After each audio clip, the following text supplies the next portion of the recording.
der Livestream der Nürburgring Langstrecken Serie. Präsentiert von Falkenreifen. Herzlich willkommen zur Nürburgring Langstrecken Serie. Welcome to the Nürburgring for the NLS, the Nürburgring Langstrecken Series. Und jetzt ist das Rennen freigegeben. The red lights are out now. Fans sind wieder da.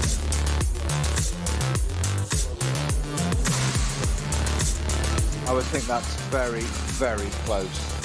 Jetzt kommt er ran, zieht sich ran.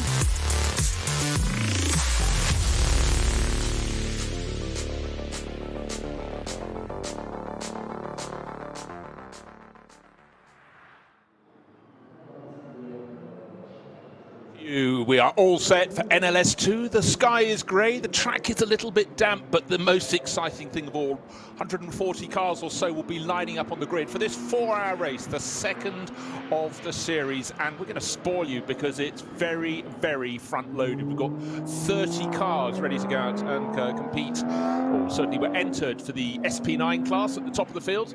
My name is Bruce Jones, and enjoying it alongside me, Peter Snowden. Good morning, Snowy. Morning, Bruce. How are you, sir? Immensely well, thank you. Immensely well. Despite the weather. Yes, doing its best to change. Yes. 141 cars, you said. What extraordinary. 30 SP9. I think we had slightly less at the opening round a fortnight ago because it obviously clashed with Super Sebring. So we've got some more of the regular, usual suspects, should we like. Yes, and I think if you look at the race diaries of the top drivers in the GT3 category around the world, pretty much every weekend from January when they kick off, some of the Dubai 24 hours and then some all of a week or so later, Daytona's 24 hours. You look at the likes of Raffaele Marciello, he is super busy. This year he's coming to race in British GT on the weekends off from the GT World Challenge and competing here. And again, for a lot of the drivers, if they can nail down as many NLS dates as they possibly can, then they know their year is going to be a good year. But the quality, it just keeps on improving. I like the tyre reference in there. A good year. Excellent. It's uncanny, isn't it? A non-branded tyre series list, NLS. It's open tyre formula, which is one of the elements I like. That it's there isn't a control tyre. Manufacturers can do the different things. Always great. And it's absolutely multi-layer, isn't it? This, we said we've got 141 cars, 30 SP3, SP9, GT3 cars, and how many other cars? You lose count sometimes. So many, but I tell you what, whenever I get the entry list, it gets released on the Wednesday, about lunchtime each week with an NLS race on the Saturday. You go down and you go, good grief, look at that driver. Why are they driving that sort of class of car? You normally see them in an SP9 category car, but some of them just need track time. Some top names, but haven't raced here much, are trying to just get their license to complete, their ring license. So you'll see people in Hyundai. Production class cars. You suddenly look and you get people like Harry Gottsacker, Taylor Hagler, Mason Philippi from the States. They're doing it in a fastback i30N. So many people all the way down. It does pay. Don't just stop when you get down to the SP9 or the SP10 class, which is GT4, or the Porsche Cut class cars as well, because you've got some top names in that, all looking towards the front. But on screen at the moment, KCMG, they've often been in the top class with their Porsches. They've now come to play with Toyota Supras in the SP10 class. So again, top teams, but you do have to sometimes absolutely double check to see who is where. Yeah, not so successful debut for them in that Toyota Supra 2 weekends ago, the opening round. Before the ball didn't finish, unfortunately, so they're looking to get to the end. With their wet tyres being bolted on, unsurprisingly, Bruce looking down through the window at the track. Nice to see the 296 Ferrari out there. We've got three of those actually. Yeah, well, in fact, Avalon out there in the Frittidella car. Yeah, well, I have to get my head on that. I know. You got to. Ferrari does work, but Frittidella been Porsche forever. I know. But I tell you what, deliberate. Conrad, though, they're staying true to form. They're remaining with their Lamborghini, but conditions were so tricky through qualifying. It's short, it's sharp, and the whole idea around this immensely long 25-kilometre lap is just don't get it wrong at any of the corners. A little bit of caution is required. There were some spinners, and certainly one of the Ferraris went round. That was the WTM by Rinaldi Ferrari.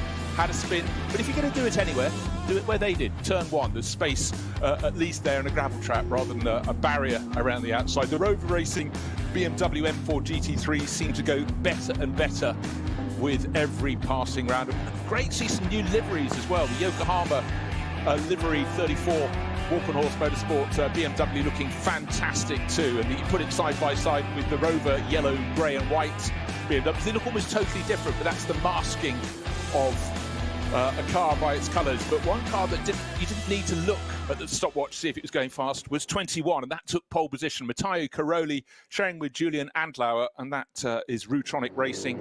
So they were very happy indeed. On pole by 0.7 of a second from the faster of the two BMWs from Rover Racing, the one shared by Philippe Heng, Augusto Farfus and Nick Yeloli, and they didn't come to the opening round because they were competing, I think, at Sebring it would have been that weekend. But Adam Christodoulou, so many great laps he's had around here, up into the car that qualified third. That's Get Speed's Mercedes, and the car in fourth is car number 34. We commented on its lovely race livery, and Kuba Gimasiak, last year's champion, and Jesse Krohn. For some reason this weekend his name in the results sheet is in inverted commas. Maybe it is, maybe it isn't, but again, It's April the 1st, come on. So it is. Now, one car that from the top class that didn't make it back, stopped out on track, and thank you to Right Turn Lover for picking this out of that short fire qualifying, was car number 19, the Racing One Ferrari. That's Jody Fannin and Kohlhaas, isn't it, aboard that one? Yes. Yeah, And so that's 24th on qualifying, so not a representative lap time. So you never know, might be going up to the order, and I wonder if Fannin or Krohn be in that car first. Probably Jody, I suspect. Yeah, well, Jody's very good actually. Sometimes if he gets in, he does send a little message to Snowy to report on the findings of what's been going on out there. But you could say it's the 1st of April, it could be March, it could be May, but you often will get this spring type weather, but actually it almost feels wintry. It's not cold, it's just very, very grey, and the track certainly drying out from how it was in qualifying, but well, thank goodness for that. But it's going to be a while before the track is fully dry. Looking at that bit of footage there, Bruce, as you said, as the car's exiting the pit lane and watching one of the Ferraris, it is going out through turn 1, and it's that old sort of karting wet line, offline, that there is a bit of dry there. You can see obviously it's nice and light, the track there, but it's completely offline. So that turn 1 where they all dive into, we have that rolling start, 90-degree right, tight, and a sweeping left-hander on turn 2.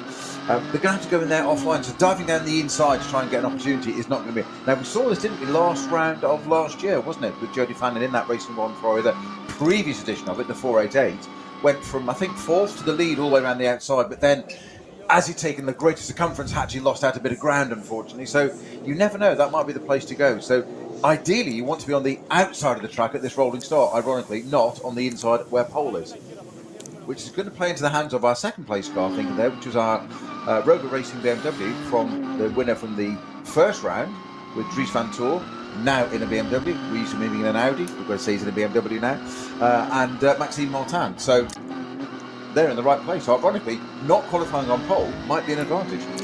It certainly might. Again, we've had shuffling of drivers from mark to mark. You've talked about the way that Dries van Toor's moved across, but I noticed this weekend the third of the Ferraris, the Fricadelli one, has got, a man who's got Porsche right through him in Earl Band. But Nicky Katzberg, we're used to seeing him in a BMW, and David Pittard most recently an Aston Martin. I don't know who's going to BMW before that. Exactly. But certainly, every time I look at the sky, I'm thinking, yeah, it's looking a little bit less grey, but that's the optimist in me. But having not been commentating on the opening round, I took a look. But even between then and now, I think there were 21 SP9 class cars. Now we've got 30 new liveries this year, and I've just noticed in the pit lane the Team Bilstein number 6 Mercedes is not in the colours we saw it before. It's sort of yellow and blue, but now it's white with sort of almost a lime green band just in front of the windscreen, and a dark sort of charcoal grey. So changing all along. Sponsorship from Murbag, but that's a very great car. Great team. Hubert Hout, the team boss at the wheel, Arjun Maini and Jordan Love. They're getting some good experience together, and Jordan certainly is really building his reputation, the young Australian racer, and pushing very hard, because it is a sort of almost the promised land in some ways, GT3 racing, if you can get to the very, very top. And certainly with quite a lot of the very top drivers now moving across and getting into the world of full endurance racing in sports prototypes, worked drives. It's been a golden time, but just the sheer number of GT3 races at any time. This weekend there's also the opening round of GT World Challenge in America. We've got, as I said, 141 cars on the entry list here for the second round of the NLS. And so it is boom time, but you've got to be at the top. You know, you could be a driver who's driven beautifully. You come home 10th, but people are only really looking from, what, 6th place upwards, aren't they? Well, it's a harsh sport and it's a cruel phrase, isn't it? But they just say second's the first loser. That's certainly a driver's mentality. Yeah. It's all about winning. Yes, I did see someone who's normally a very kind commentator saying at the taking a dig at the varsity boat race, saying effectively, second of the losers, first of the losers. I was thinking these guys and girls have trained flat out for 7 months. I thought it was very... In fairness, there's only 2 of them. There are 2, yes. I was third. There's a 50% chance, isn't there? Could go either way. Now, one thing I always do when I'm qualifying times, I look to see where Frank Stippler is. He's not in the top 10. This year, of course, it's sort of rebranded in many ways. It's Audi Sport Team Shearer PHX. Yes. Which PHX stands for Phoenix. Obviously, they've raced on their own in the past, but Shearer team has gone across. But in fact, the better place to the Shearer cars is the one driven by Fred Vervish, Matthias Drudy and Dennis Lind.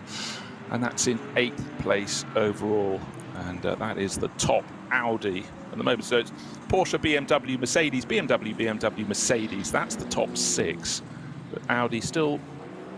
Well, we never discount them here. Quite simple. Good to see the Lamborghini in 9th place. Conrad Motorsport.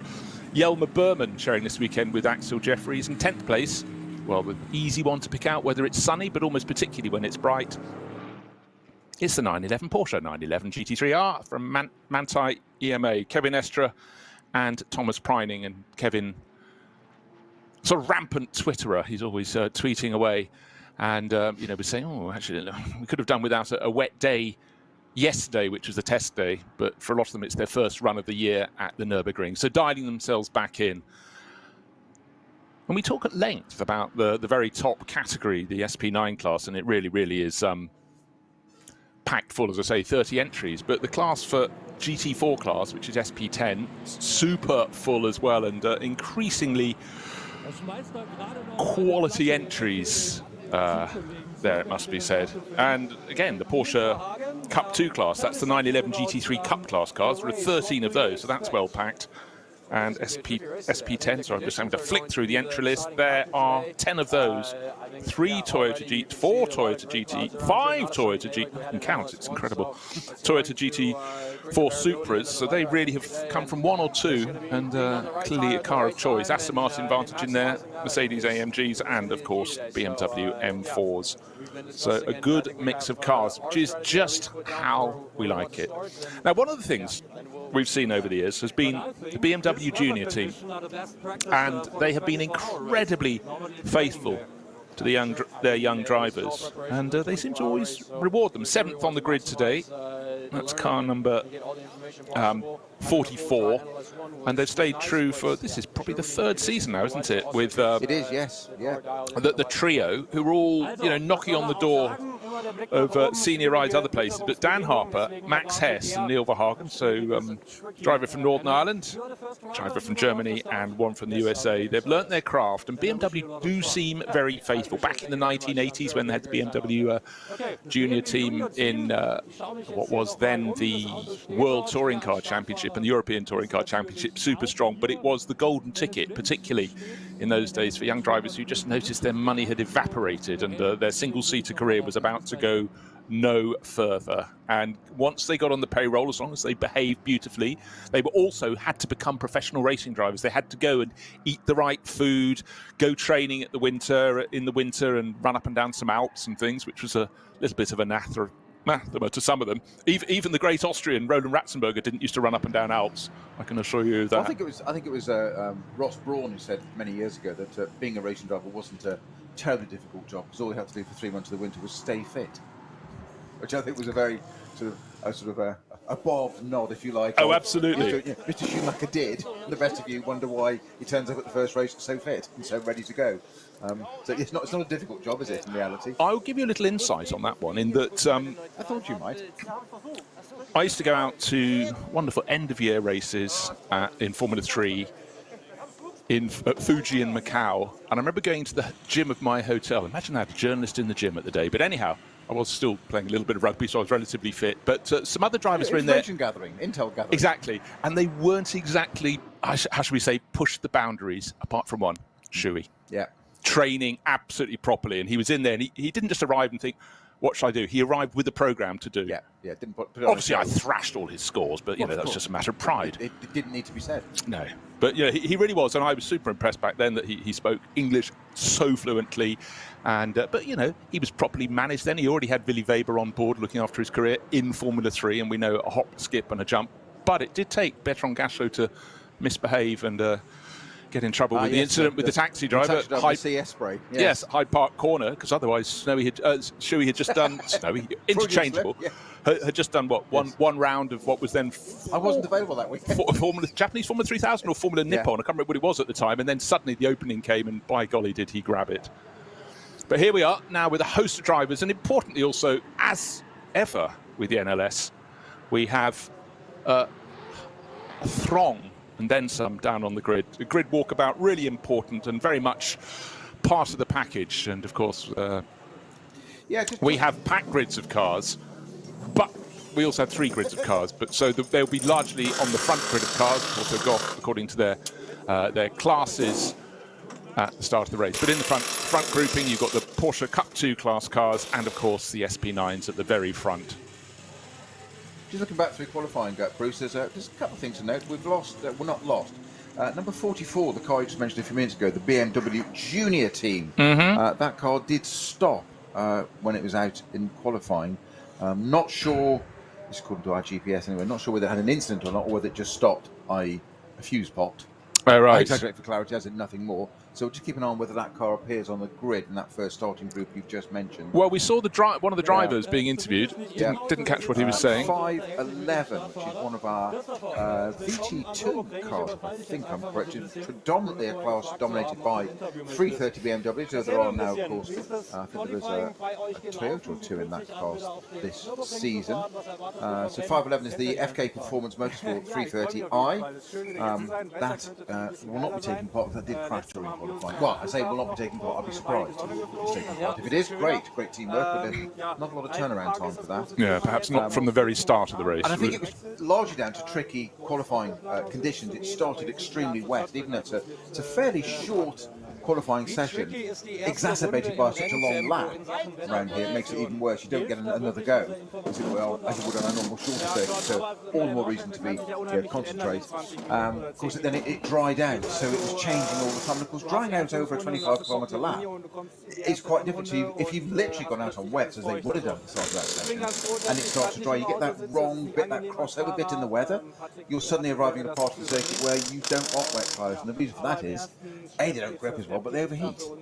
So it's difficult for a driver on that one. So I suspect that whilst qualifying has taken place and we have the grid, it may not be that reflective of what we're going to see in the race. I think the first 30 minutes could be quite interesting. I think we'll sort of have more of an idea of 30 minutes when it's sort of shaking the tree and everything sort of sorts itself out. Yeah, and I think also yesterday it was wet, so all the drivers would have rotated through. But we always know there are different sorts of wet, and so the driver who was out in qualifying at the end of qualifying when it was becoming a little drier will have half an inkling, but the track has changed and continues to change since then. Right, you mentioned obviously Jody Fanning was listening to you because I haven't even mentioned him yet. Keen, very keen. Left rear suspension done, but no spares, so they're out of the race. So the Racing One Ferrari isn't in. That's a 24th position car. Okay. Well, thanks for letting us know, Jody. We'd rather you hadn't spoken to us and were racing, but again, it's sort of the nature of these events. It's so quickfire. Yes, they have testing on the Friday, but you come in on Saturday, you hope, you pray the track is dry or not covered in fog. There wasn't fog this morning, but there wasn't dry either. And then you hope that whichever of the drivers is nominated to go out and do qualifying keeps their nose clean, doesn't transgress or have a problem with the car. But we've got an absolutely rock solid field of cars here. There is grey sky, but underneath it's a little lighter and brighter. So let's see how it unfolds. But of course, the drivers now thinking very much about today's race, NLS 3, and then hopefully for a lot of them. The big one for them on the Nürburgring this year on the Nordschleife will be the 24 hours towards the end of May. And that's coming up fast today, April Fool's Day, but let's hope no jokes are being played on any of the drivers. But yes, I'm hoping that isn't a joke that Jody's just sent in that they're out of the race. Then yes. It appears on the grid. Well, I commented that not in the top 10, in fact they're 11th, so only just outside, is the car that has Frank Stippler, his name on the side. He's also on board this weekend, and he is going to be starting from 11th, just munching on a banana before he will go out to play. But different teammates this weekend. Renger van der Zande, don't often see him on the Nordschleife, and Marcus Winkelhock, who's raced it many, many, many times indeed. And he is on board. So the three of them, but we're so used to seeing Vincent Kolb with Frank Stippler. Again, we'll have to just try and remember who we're talking about. But David Pittard I can spot walking up and down the middle of the grid, so he doesn't look like a start driver. He has got his suit on, but a race suit, but he's wearing a sort of like a duffel coat with a hood. Keep warm, I think. Actually, I know. Could be. But so the race will start in 24 minutes and will go on for 4 hours. So we'll have 3 pit stops, and of course the drivers work out, or the teams work out, how and when they should come in. There is a sliding scale, but we'll come to that. For those who've not watched around the NLS before, when you make your pit stop has some bearing both on the front end of the race, but more importantly on the end. But we've got 4 hours to explain how all of that works, and of course the other factor that may dictate when a pit stop is made, that may change a driver's program, team's program, is what the weather does. For now, it does appear to be drying by the minute. I'm looking anxiously to see if I can spot any flags from the commentary position. But then again, often if you comment on the flags you see on the start-finish straight, they're no use at all because they're protected by the grandstand or the pit building. But actually, the tree in the background... Venturi effect down between the grandstand. Indeed. Yes. But beyond the grandstand, I spotted a rather tall fir tree blowing from the north. Across the track, in other words, at that particular point. I thought you were going to burst into the shipping forecast then for a minute, Bruce. Yes, Dogger Bank. That's exactly what I was going to say. Exactly, that's the one. So the drivers largely now on board. The grid, the first grid, beginning to be cleared. It's only pit personnel. Also, those are now walking back to the gate in the wall to go into the pit lane and consider life, or perhaps a coffee, while the drivers have to focus on what lies ahead. And of course, one thing we always are very happy with is the broad width of the start-finish straight going down into turn 1, which has ample space, but also ample gravel to catch those who find themselves on the outside of the circuit. There is space to play. There is space to possibly make an overtaking manoeuvre, two or three. However, it's still a mighty big prize the person gets if they put the team's car off at turn 1 in a 4-hour race. So I'm sure that's in their minds as well. 57 cars starting in that start group 1. Good. I was trying to count them. You were quicker than I was. 10. So it's 30 SB9s, 11 SB10s, 12 Cup 2s you mentioned. Okay. And then 1 SB7 and 2 each a brace on SB4T and 8T.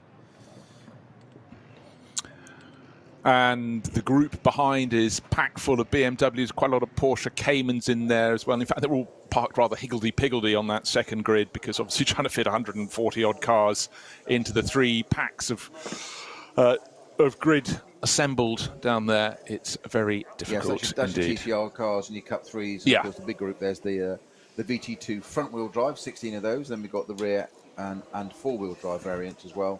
So two categories of VT2 there, 16 and 11 respectively. And then our final group, which is our black group, as it waves, it's the German flag, so it's red, yellow and black. Start group 3 is it's a handful of cars, something quite literally 1 or 2 cars only in that class. So we've got our V4s, V5, V6, SP3s, H4s, and then our 2 BMW classes of 240i and M240i, 7 of those, and a single entrant in the M2 CS category. Very good. Something for everyone. But I tell you what, if you go to vln.de, click on the event and go down and get the entry list, you'll see there are some real gems who you might normally find at the front of the grid driving in lower category cars. Good way of learning? Well, anytime you're racing on the Nürburgring Nordschleife, it's a good way of learning. So, well, you say that, and that's what you have to do anyway, because you have to entirely get what they call the ring permit, the Nürburgring permit. You can't just tip up and go and you might race GT3 cars in every other category, British GT or whatever it may be, wherever in worldwide. And what a phenomenon GT3 has become, that Stefan Brattel created that some 15, 20 years ago now, probably 20 roughly. You know what, I'm looking forward in a couple of weekends' time to being at the Goodwood members meeting, and one of the displays is an assembly of GT1 cars very dear to your heart. One of my cars is in there. Exactly. So, yes. But you look at that and you realise sports car racing is in continual flux. You look at the World Endurance Championship, the melding of LMDH, LMH, and so on and so forth. The class that's been strongest of all for years and years has been LMP2. It almost has no future anymore. You know, it's changing so fast, but at the back of the grid. And I spend a lot of time looking, there's 100 years since the first Le Mans 24 hours this year, and looking at the change. Yeah. And then you realise at times, we forget that not so long. They reported that one, weren't you? Yeah. But when you look back, we've got a minute to start this race. I'll be very quick until the cars go off. That is not the start of the race. There was a time not so long ago when there were no GT cars in the 24 hours of Le Mans. Now you look at it and it's almost the bedrock. And yes. I think it's at its strongest when you've got a strong GT class in the 24 hours. GT3 coming back to Le Mans next year, which I know has got mixed reviews and responses. I think it's a good thing, personally. Look, motor racing, despite all the sort of frippery and the frivolity, it has to have common sense in the package. And if that means you've got a good, solid class at Le Mans that owner drivers can afford to compete in, and if they're good enough, then that's immensely sensible, because you never know where that's going to go. But if you remove the roots and only have the bloom, nothing really lasts very long at all. It was a bit profound, wasn't it? How did that happen? I was just thinking that. Who swapped Bruce Jones out for Alan Titchmarsh? So, the cars with a little bit of moisture on one of the camera lenses down there, but I don't think it's raining, and it was certainly not raining anymore. I think that's something from earlier. Setting off, and they will patrol around. They've all got their, most of them have got their flashing rain lights on, so obviously that's been an instruction from on high. Controlled, yeah. Now, looking at the track surface going down into turn one, it's exactly as you described it. Describe it again for those that weren't with us at the outset, because it's not all easy down there. Well, no, it's not. It's horrible on the inside, i.e. where the apex is, which is where ideally you want to be, of course. So there's a bit more of a sort of central line. So if you're brave enough to get down the inside, I'm going to put this in context, of course. We have a rolling start in a few minutes. These cars are out on their formation, white flag lap now, as it were. These 57 odd cars will come out, 30 GT cars at the front. Everybody's vying for position. It's a rolling start, so you've got some speed over the line. The lights go out, on they go, full gas, pedal to the metal, down they go, and then all diving for a space down the inside. The logical thing is to go down the inside. Now, we've seen others in the past go around the outside, because you've got a safety net there. You can move over to the left and you can run wide and nothing happens.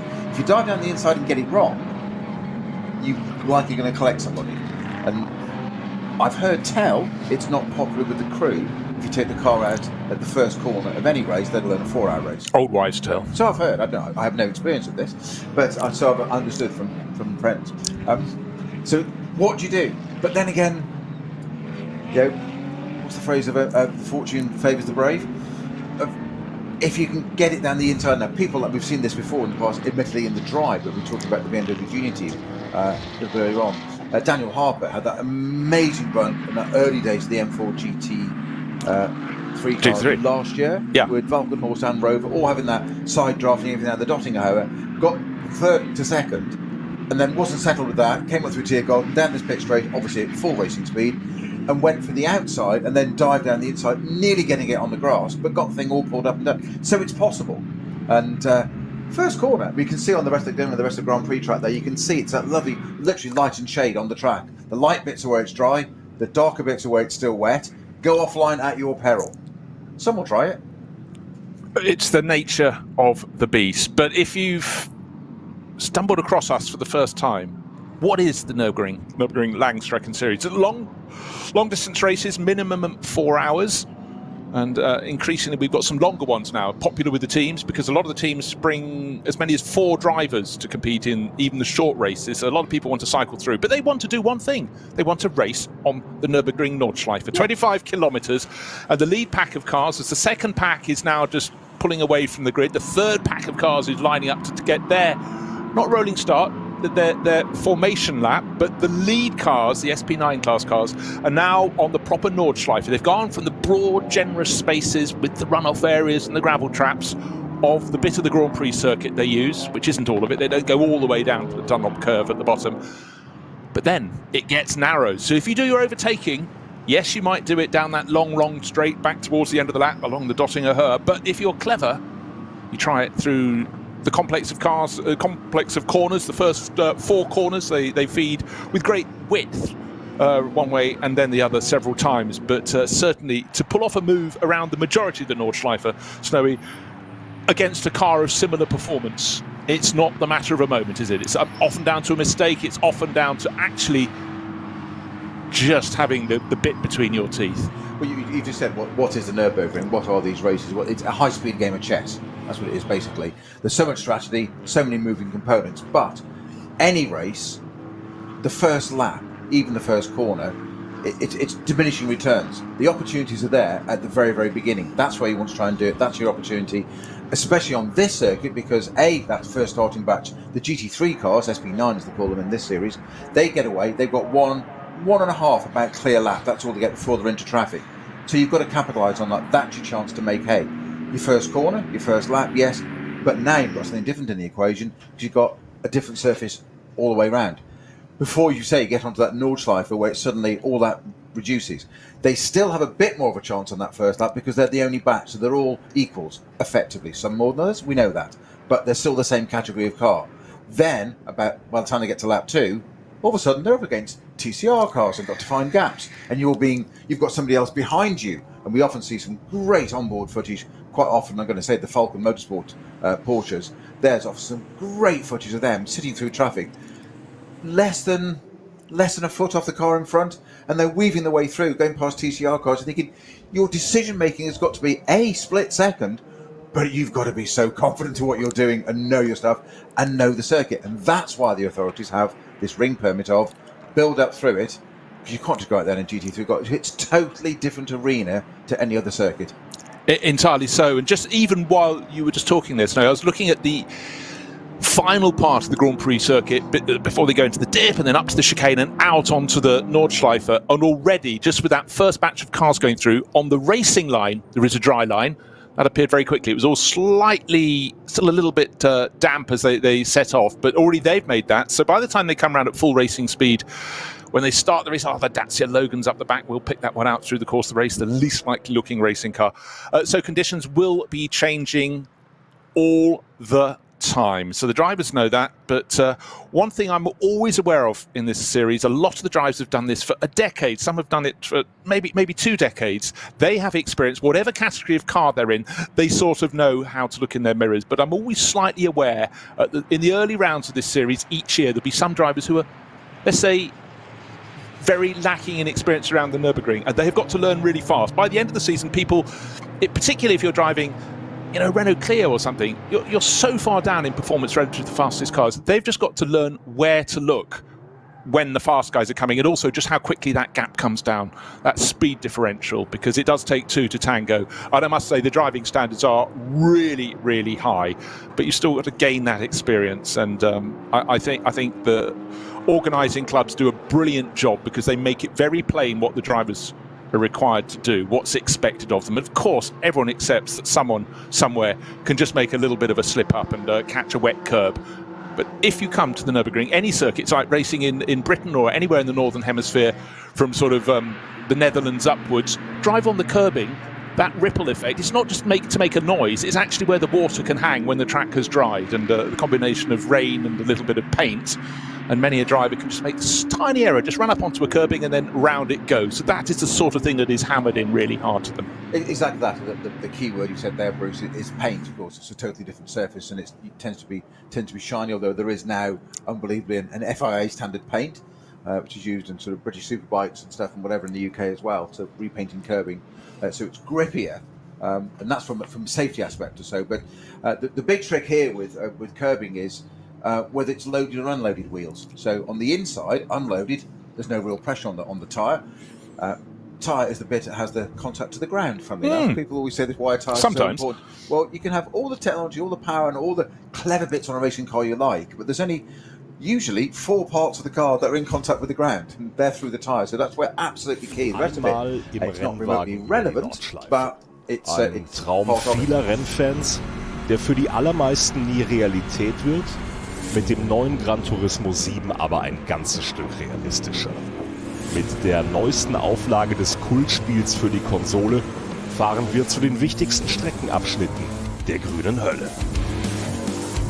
Die AMG Arena. Erstes Nadelöhr nach dem Start und durch die unterschiedlichen Linien ein toller Ort für Positionskämpfe auf der Grand Prix-Strecke. Auffahrt Nordschleife. Nach der Vidol-Schikane biegen wir ab vom Grand Prix-Kurs. Hier beginnt der 20 Kilometer lange Ritt durch die grüne Hölle so richtig. Fuchsröhre. Mit Vollgas bergab, durch die Kompression und den Berg wieder rauf. Wie so oft auf der Nordschleife, kein Platz für Fehler. Breitscheid. Der tiefste Punkt der Nordschleife. Die Brücke über die Hauptstraße von Adenau ist ein Zuschauermagnet. Das Karussell. Benannt nach Rudolf Caracciola, einem der ersten Heroen des Rings. Die alten Betonplatten der Stallkurve sind Kult. Brünnchen. Der Zuschauer-Hotspot. Ob beim Rennen oder bei Touristenfahrten, ob bei brütender Hitze oder in strömenden Regen, hier ist immer etwas los. Die Döttinger Höhe. Windschattenschlacht bei 270 km/h und die Überholmöglichkeit schlechthin am Ende der Nordschleifenrunde mit dem neuen Gran Turismo 7. Und damit von der virtuellen wieder zur realen Nordschleife.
world's first asphalt watch.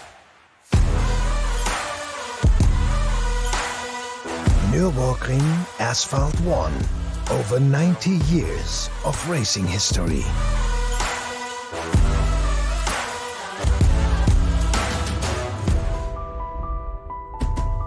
Cobbler.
Liebe Fans, besucht unsere Social-Media-Kanäle auf Facebook, Instagram, YouTube, Twitter und TikTok. willkommen bei der NLS.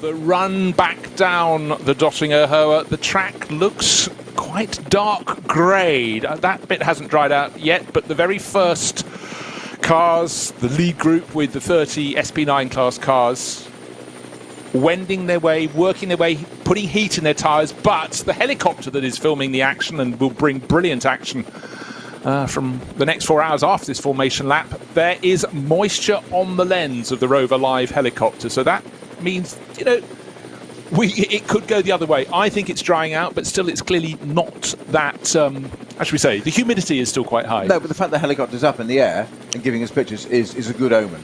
Yes. Gosh, you are a veteran at this now. So, all set, and it's the Rutronic Porsche on pole position. Car number 21, Mattia Caroli, set the time, and Rover Racing always strong. And they will be starting the better of their two cars. Car number 99 will start second. The sister car 98 will start fifth. So they've placed well. In between them, we've got number 12 Mercedes. That's a Team Get Speed car. That's one shared Adam Christodoulou, Maxi Götz and Fabian Schiller. And fourth place on the grid, Jesse Krohn in the number 34 Walkenhorst BMW. He's showing that with last year's champion Jakub Gimaziak, or Kuba Gimaziak as he's known, and you just keep on down the order. So much quality. Now one crew that doesn't actually compete here terribly often, but great to have them with their Lamborghini, is Abt Sportline. They've got a pretty stellar crew. Marco Mappelli, Jordan Pepper, Nicky Thiem. Yes, I know you think Nicky Thiem is always an Aston Martin man, but any excuse to race on the ring. I said, any excuse to race, he'll be there. Yeah, entirely. Yeah. So yes, still looks a little bit slippery at the final sequence of corners, but the field is bunching. Don't want to drop back. It still seems a novel sight to see the 296 Ferrari instead of the 488 GTE in the top class. Getting used to that, but the quality runs deep, and through the final twisters, the Porsche safety car, light still flashing on the roof, is just going out of shot, but it's about to pull into pit entry. In it goes, the lights are out, and it's Rutronic from Rover Racing, Rover Motorsport, as they line up on coming down the start straight. The lights flick to green, and a very good start from the Rutronic Racing Porsche. Gets its nose in front. Now, Peter was talking about which line you may not want to be on when you get to turn one. Don't want to be right on the outside. No one's driven over that, but it's three abreast. But the Rutronic Porsche, latest onto the brakes, takes the lead. Second place is going to be contested as the Mercedes up the inside, but I think that's going to slot back into third. It's on the outside, trying to go round. Oh, three abreast into turn number 2, but the Rutronic Porsche was a little bit cautious there. It's lost the lead. Around the outside went the number 99 BMW into the lead of the race. And further back, we've got a spinner on the exit turn 2. Number 5, Phoenix Audi. Number 5, and that was Frank Stippler. Frank Stippler has made a mistake. Put that down in your notebook. I think he might have been tagged, actually. Quite possibly. We were watching that helicopter shot into the first corner. I thought, I'd be amazed in these conditions if somebody doesn't get turned around. It's just what serendipity has happened, but it took till turn 2 for it to happen. Right, the prize for most places gained before they'd even got halfway around the bit of the Grand Prix loop was number 3, Klaus Bachler, started 21st, one of the 2 Falco Motorsport Porsches, and his sister car was starting 4 places further behind. 1, 2, 3, I think there are about 15 cars between them, so either number 4's gone backwards, but I sense with the red and white helmet, Klaus Bachler's coming forwards, so he certainly picked off the Conrad Motorsport Lamborghini. But it's Rover BMW in the lead of the race. Our pole starter in the Rutronic Porsche is back into 3rd with the tail kicking out very much. So it's still damp on the exit of the chicane. Onto the Nordschleife they go. And in between them is the Mercedes that started from 3rd, the Get Speed car number 12, which is crewed by Adam Christodoulou, Maxi Götz and Fabian Schill. I think it's Fabian on board, but we'll confirm that when we get to the first timing incident. Now, we've been given a replay of Frank Stippler, and he was spun around at turn 2. I think by one of the Rover BMWs rejoining, so obviously not the one that's in the lead. So that'll be the other one. That'll be the 98 entry, won't it? Which is that was P5. That was a round 1 winner, Dries van Toor and Maxime Martin. But this weekend, crewed by Conor De Filippi, Sheldon van der Linde and Marco Wittmann. A lot of the regular drivers for Rover were away at Sebring 12 hours, again showing how international these drivers are. Right, now through hats and back and setting off on what they're looking for, the dry line, go the race leaders. But the second group of cars, second starting group, just coming up the Tiergarten sweepers, and then they'll tighten it up and then turn onto the start-finish straight, and they'll get going. But you know what?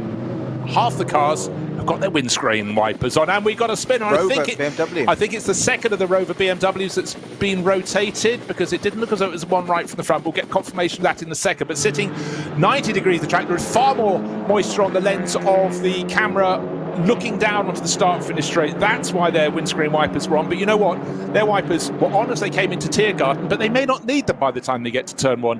Such is the fickle nature of weather. But it's Porsche Caymans 1, 2, 3, 4 abreast, with a 5th car trying to squeeze in, but trying to be cautious, nearly rubbing and body rubbing. Round the outside goes the Avia Porsche Cayman, and unfortunately given a tiny little touch and spinning around, and the next 15, 20 cars go round. He'll have to rejoin at the back of group number 2, so that little bid for the lead didn't work, and the cars from 3rd and 4th touch at the exit of turn 2, and they go around as well. So the first 2 cars have been very fortunate indeed. They've got a little bit of a cushion, but what we saw, Snowy, with that lead group of cars was the fact that it's still slippery out there. Looks as though it's almost dry, but almost means it's not fully dry. And the lead car, front right bodywork, just in front of the right wheel, he's clearly had contact, because that's just snapped and fallen off the car, still on the Grand Prix loop. They're just going to the little cut through. And so I'm afraid we can tell that one of the driver of the car that is leading that second group is going to have problems with his bodywork, and clearly was part of the parcel down in that clash at the first corner. Yeah, and it's the 99 Rover BMWs off at Flugplatz. Oh, so that was the one, that was our race leader. We didn't see the start of the incident. We presumed it was the one who was further back trying to make up ground. That had already had contact with Frank Stippler. According to my GPS, it's just after Flugplatz. You've got the big right-hander of Flugplatz leading up to Schwedenkreuz on the opening lap, and it's on the left-hand side. We saw it. It looked like it had just been touched and turned around. It didn't like it connected with the barrier on it. Didn't see all of that, of course, but that's what it looked like. Certainly more raindrops on the lenses looking back at the chicane, which is the one just before the drivers then turn to their left and go onto the Nordschleife. Yeah, code 6 of that 99 BMW now. Well, it's not surprised. It's at the point of the track they would be getting up towards, they'd be absolutely flat out. And the nose of the car is literally on the white line at the edge of the circuit, and it's so narrow, the grass strip, the tail is almost touching the barriers. Don't know if it did touch the barriers. And this is the point of the race. The third group haven't even started the race yet. They're just coming. We've got 5 minutes already expired on the clock, and with more dampness, raindrops on the lens on the start-finish straight, they get going. And the car that was in the lead of that group in pole position has dived straight into the pits and decided, you know what? Roll the dice. Going to wet weather tyres. I would think that's a little early, but they have seen 3, 4 more cars in the background diving in as well. At least in the background have come and done exactly the same, Bruce. So What we need... a brave call that early. I think immensely brave this early. So we saw spinners at the first corner in the second group of cars. Third group of cars behaving a little better. Slightly fewer cars in that group, but then we saw action at turn 2, both with the first group and the second group. But for the third group, note there's a little more space between them. BMW's jockeying for position into turn 3 there. It's a Porsche Cayman leading their group. Seat Cupra was second, is third. A BMW sedan, as you might say, stateside, has pulled up into second in that class. But it has all been happening in the back group, the third group of cars, the one that's going to be first caught by our front runners from the lead group. Actually, at the moment, behaving nicely, keeping out of each other's way. But as they go the second part of the Grand Prix loop that we go through, the windscreen wipers are off. So it does appear that it's that high point when you come through Tiergarten onto the start-finish straight, then you start descending towards turn 1, where light rain is falling. So the big question is who is in the lead in SP9, the lead outright in the race. Looks as though second place is the Advan liveried Walkenhorst Motorsport BMW, and I guess it's the Get Speed Mercedes in the lead of the race. Tucked in behind is the Rutronic Porsche that started on pole. It's a sort of acid yellow and blue livery. Those three have made a break. They're covered by about a second. But, well, I can tell you what happened with the 99. Oh, dear. The 99 BMW, the track bent slightly to the left. And unfortunately, the nose of the car, it just ran a little wide, got onto the grass. It snapped to the left, kissed the barrier, and then spun around. And the tail of the car about a foot off the barrier. And the nose of the car definitely protruding over the white line onto the edge of the circuit. So that was early on the Nordschleife itself. And I would suggest that was probably, did we say it was around Adenauer Bridge? Not Adenauer Bridge, sorry, before Flugplatz. Yeah, just after.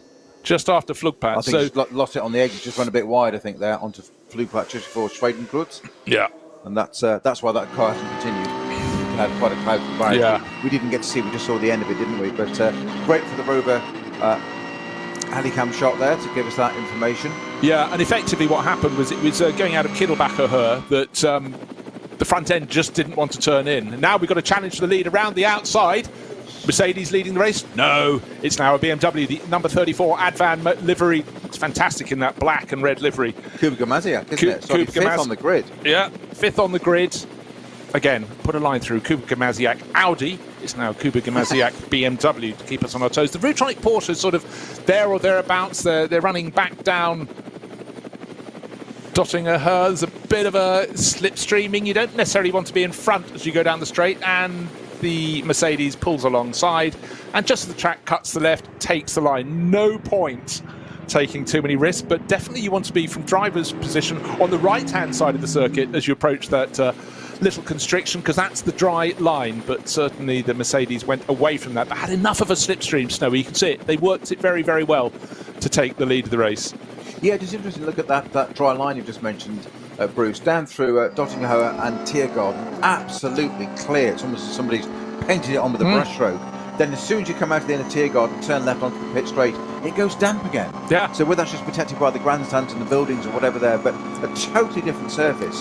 I'd love to see the helicam shot of that down into turn 1. We can't quite see it from here, but get a line down the inside. People avoiding that apex quite late, actually, by the look of it. So it caught out, well, it didn't catch out Frank Stifler. He was actually tagged. I think there were 2 or 3 cars. I think it was 4 wide, actually. And it just won that sort of domino knock-on effect. And unfortunately, Stifler ended up being on the outside of that. And everybody moves across a little bit. And all of a sudden, it's 1, 2, 3. And it's there, incremental. And all of a sudden, Stifler's facing the wrong way in there. At least Stifler stayed in an Audi. Remember that now. He hasn't moved teams. We know where he is. We've got his number. Yeah. So, leading the race, Maxi Gotts. 5. Second place, Kubica Maziak. So we're talking Get Speed Mercedes, and then of course Walkenhorst BMW. Tucked in behind in third place is the driver who started from pole, Julian Andlauer. That's number 21, the Rutronic Racing Porsche.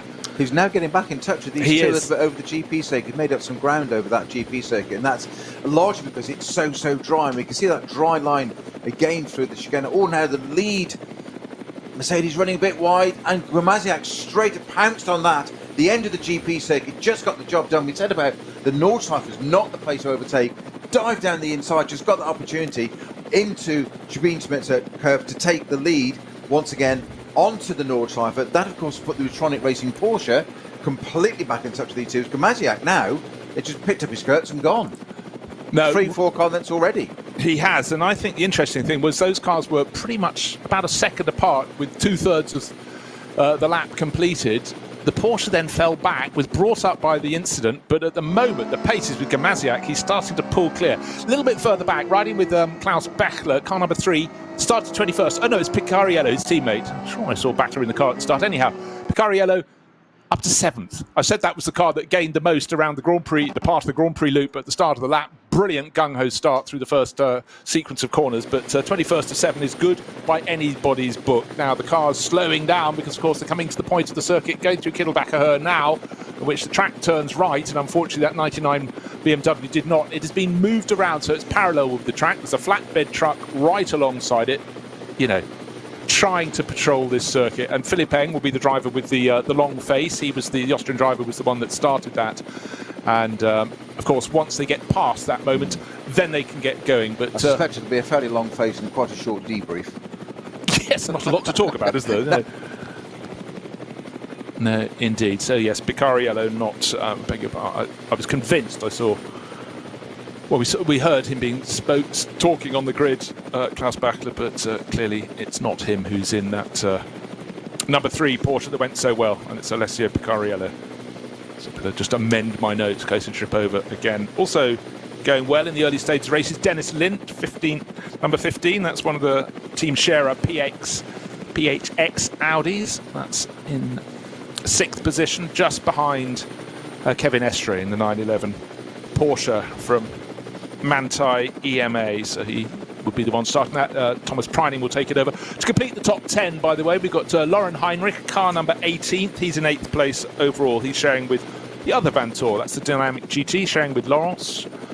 And then 9th and 10th, we've got Patrick Niederhauser. That's car number 39. That's quite a crew. Christopher Haase, Christopher Mies, Patrick Niederhauser. They know how to drive an Audi R8 LMS. And Axel Jeffries, car number 7.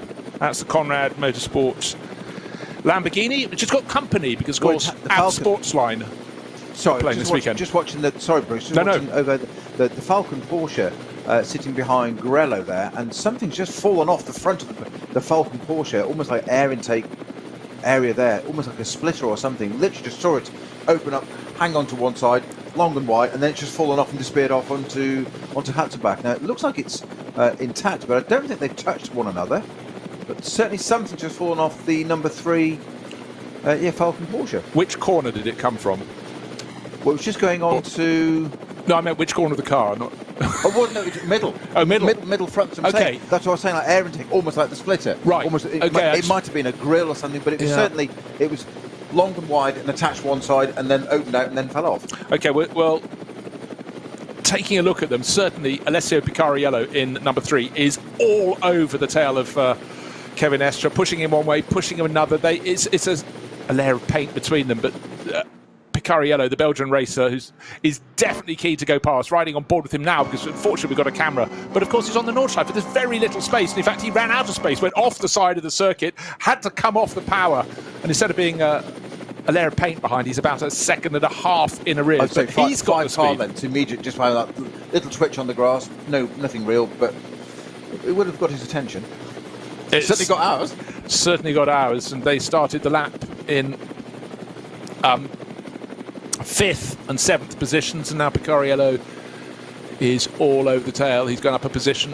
Number 3 Porsche from Falcon Motorsport, of course, running proudly for 20 years now. Falcon Motorsport running their tyres, doing things differently to rivals on other makes and brands of tyres. But as they go up to the carousel and around, they're both hugging the track, lying low beneath. There's a slight gap, and then Dennis Lind comes through, white and red Ferrari, and then in behind him should be Lauren Heinrich. Yes, car number 18. It's the bright green and black livery of Dynamic GT, formerly Dynamic Motorsport. Teams like to do that, change their name from time to time. But Picariello, again, a replay. He got half the car, so the 2 right-hand wheels on the grass and very quickly off the power, because if the track was slightly damp, you can be sure the grass was had rather more moisture. Well, that's normally Estre's USP, isn't it? Sort of pass on the grass, Estre. Yes. So he's kept his nose clean there, but the Falcon car not so, and cost him a bit of time there.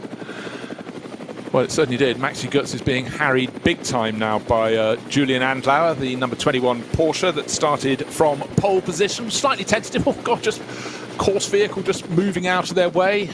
These two came through, the Mercedes pressing on, and they're now starting to lap some of the tail enders. So they got the first quarter of an hour under their belt without having to pass the tail enders, and from now on in, that will be their diet for the rest of this 4-hour race.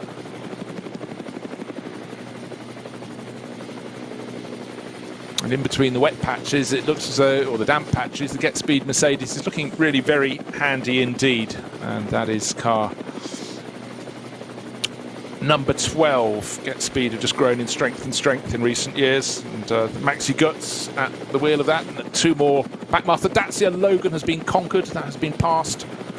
And certainly some of the drivers of the junior class cars being very tentative, but these top pros in the front running cars are taking the risks, and we already saw for Philippe Eng, one risk too many didn't pay off for him. And for Rover Motorsports, that is a hard one to swallow. Didn't get around the opening lap, had done the hard work to go from third up into the lead of the race, but unfortunately it all unravelled, from second into the lead of the race. Got through that first sequence of corners, snowy, so difficult when cars are bunched up, and was just starting to stretch his legs and stretch them a little too much for the conditions. And with the track just at Kittelbacher just jinking to the right, well, it felt to him, it wouldn't have felt like a jink, it would have felt like a full-on turn, but he just carried on and then clipped the barriers with the nose and rotated around. And actually, to be honest, rather fortunate he didn't bounce back across the track, because think of the consequences of that with the next 29 GT3 cars running in the SP9 class coming through.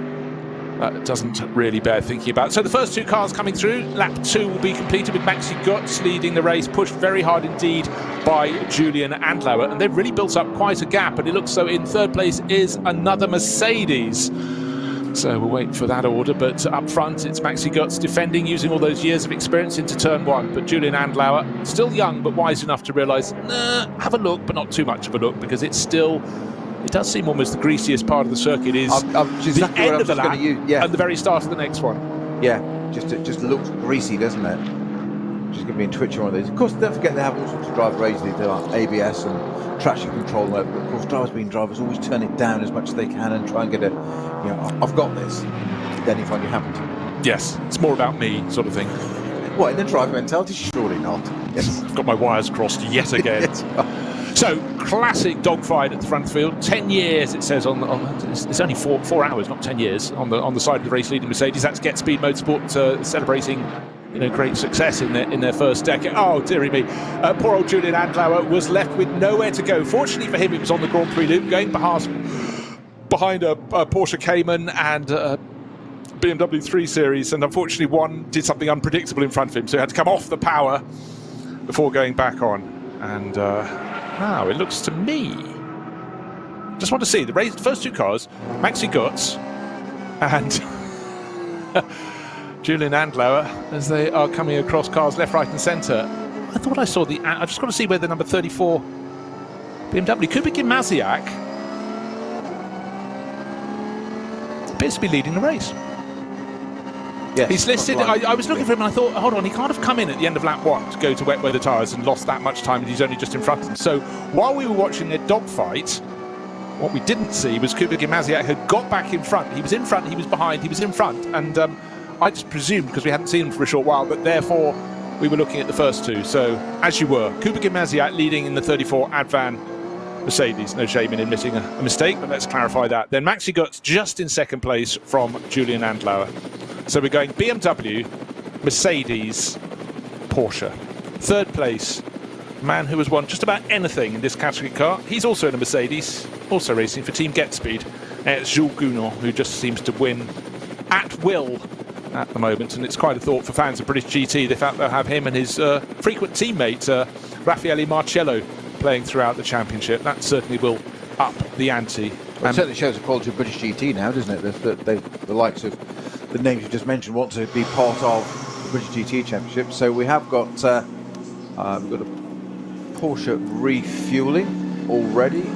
That's car number 107 now. Why? Yeah. Okay, well that's got a very strong crew.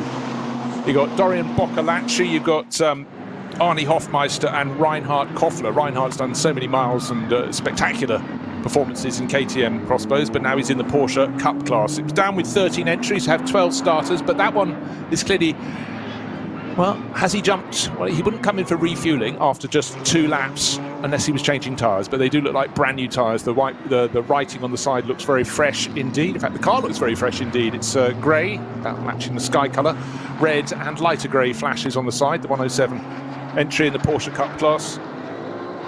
Team Mathol Racing running that, and you know, they've been firm supporters of this series for many years. But their tactics necessarily being shuffled around in all of that.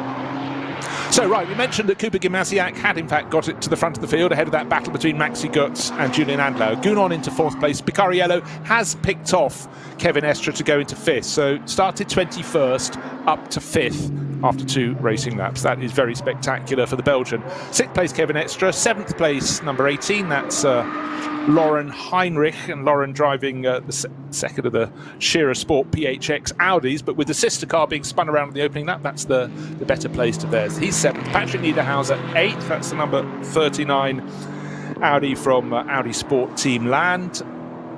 Losing a few positions down to 10th place. Car number 15, that's Dennis Lind, the Danish driver, the second of the Scherer cars, and Axel Jeffries, top Lamborghini. Number 7, Conrad Motorsport. Just a 2-driver lineup, showing with Maxi Hecklander.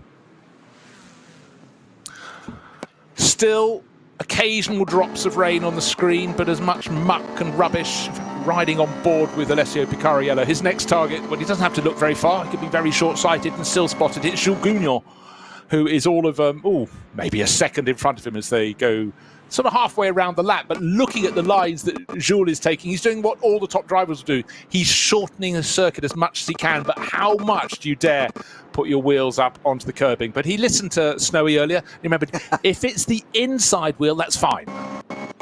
The car isn't loaded, and so he's been quite careful. Corners turning one way, he's prepared to go put those right-hand wheels on the grass. Corners turning the other, not so much. So if it's kinking to the right, it's fine. If it's going to the left, breathe in. The metaphor for life in there somewhere. Still, cars come in at the end of their second race lap. Some of the Porsche Caymans coming in from that 3rd grouping. Either they don't trust the weather, they don't trust themselves with the weather, or it was preordained, but I don't think after 2 laps it was preordained. It was exactly as you spotted, you called it, Bruce, when we saw that second batch starting group going. A few, I think we saw 4 or 5 dived into the pits, and they called it absolutely right, because those that stayed on the wets and went with it, it didn't pay out, and they've all had to do that now. So those that did, we said it was brave, we also said before that fortune favours the brave, and those that did, and that's why you've got to rely on your team. You get some instructions over the team, box, and you think, I'm just about to start the race, box, because they know what they're doing. They've read the condition, they've got weather forecast, you're sitting in the car, you have driven it, but this is where the two were. At the end of the day, the ultimate decision should be down to the driver. I've always said, though, that you just get to do the pedalling bit on the track. Listen to the team. If they are adamant that you should do it, you've got to have a very good reason to override it, because if you get it wrong, it's 0 to 0. Very quickly. Worse than 0, frankly. Yes, suboptimal lap. Maybe I'm easily pleased, but I think not. I think I like things with the highest standard. You're not known for it. Looking at no standards whatsoever. Looking at the action in the battle for 4th place, that's why it's worth getting up very early in the morning, or go to bed very late, according to where you are on the planet, watching and listening to this great event. Because when you see drivers the caliber of Jules Gounon and Alessio Picariello right out on the edge, their cars are tiptoeing around. Well, they're not tiptoeing, they're going where others wouldn't dare to look, in search for the shortest line around the circuit. But Picariello, he pushed and passed Kevin Estre, not physically pushed, but got very close indeed. That's a feather in anybody's cap. But if he can pick off Jules Gounon within the next 10 minutes, having passed Estre, that's a performance masterclass. So a big fan of Alessio Picariello. Now, can he catch the Mercedes? He got close, he went on the grass, he lost ground, he's now fighting back. Maybe a second between the pair of them. But what does he want most of all?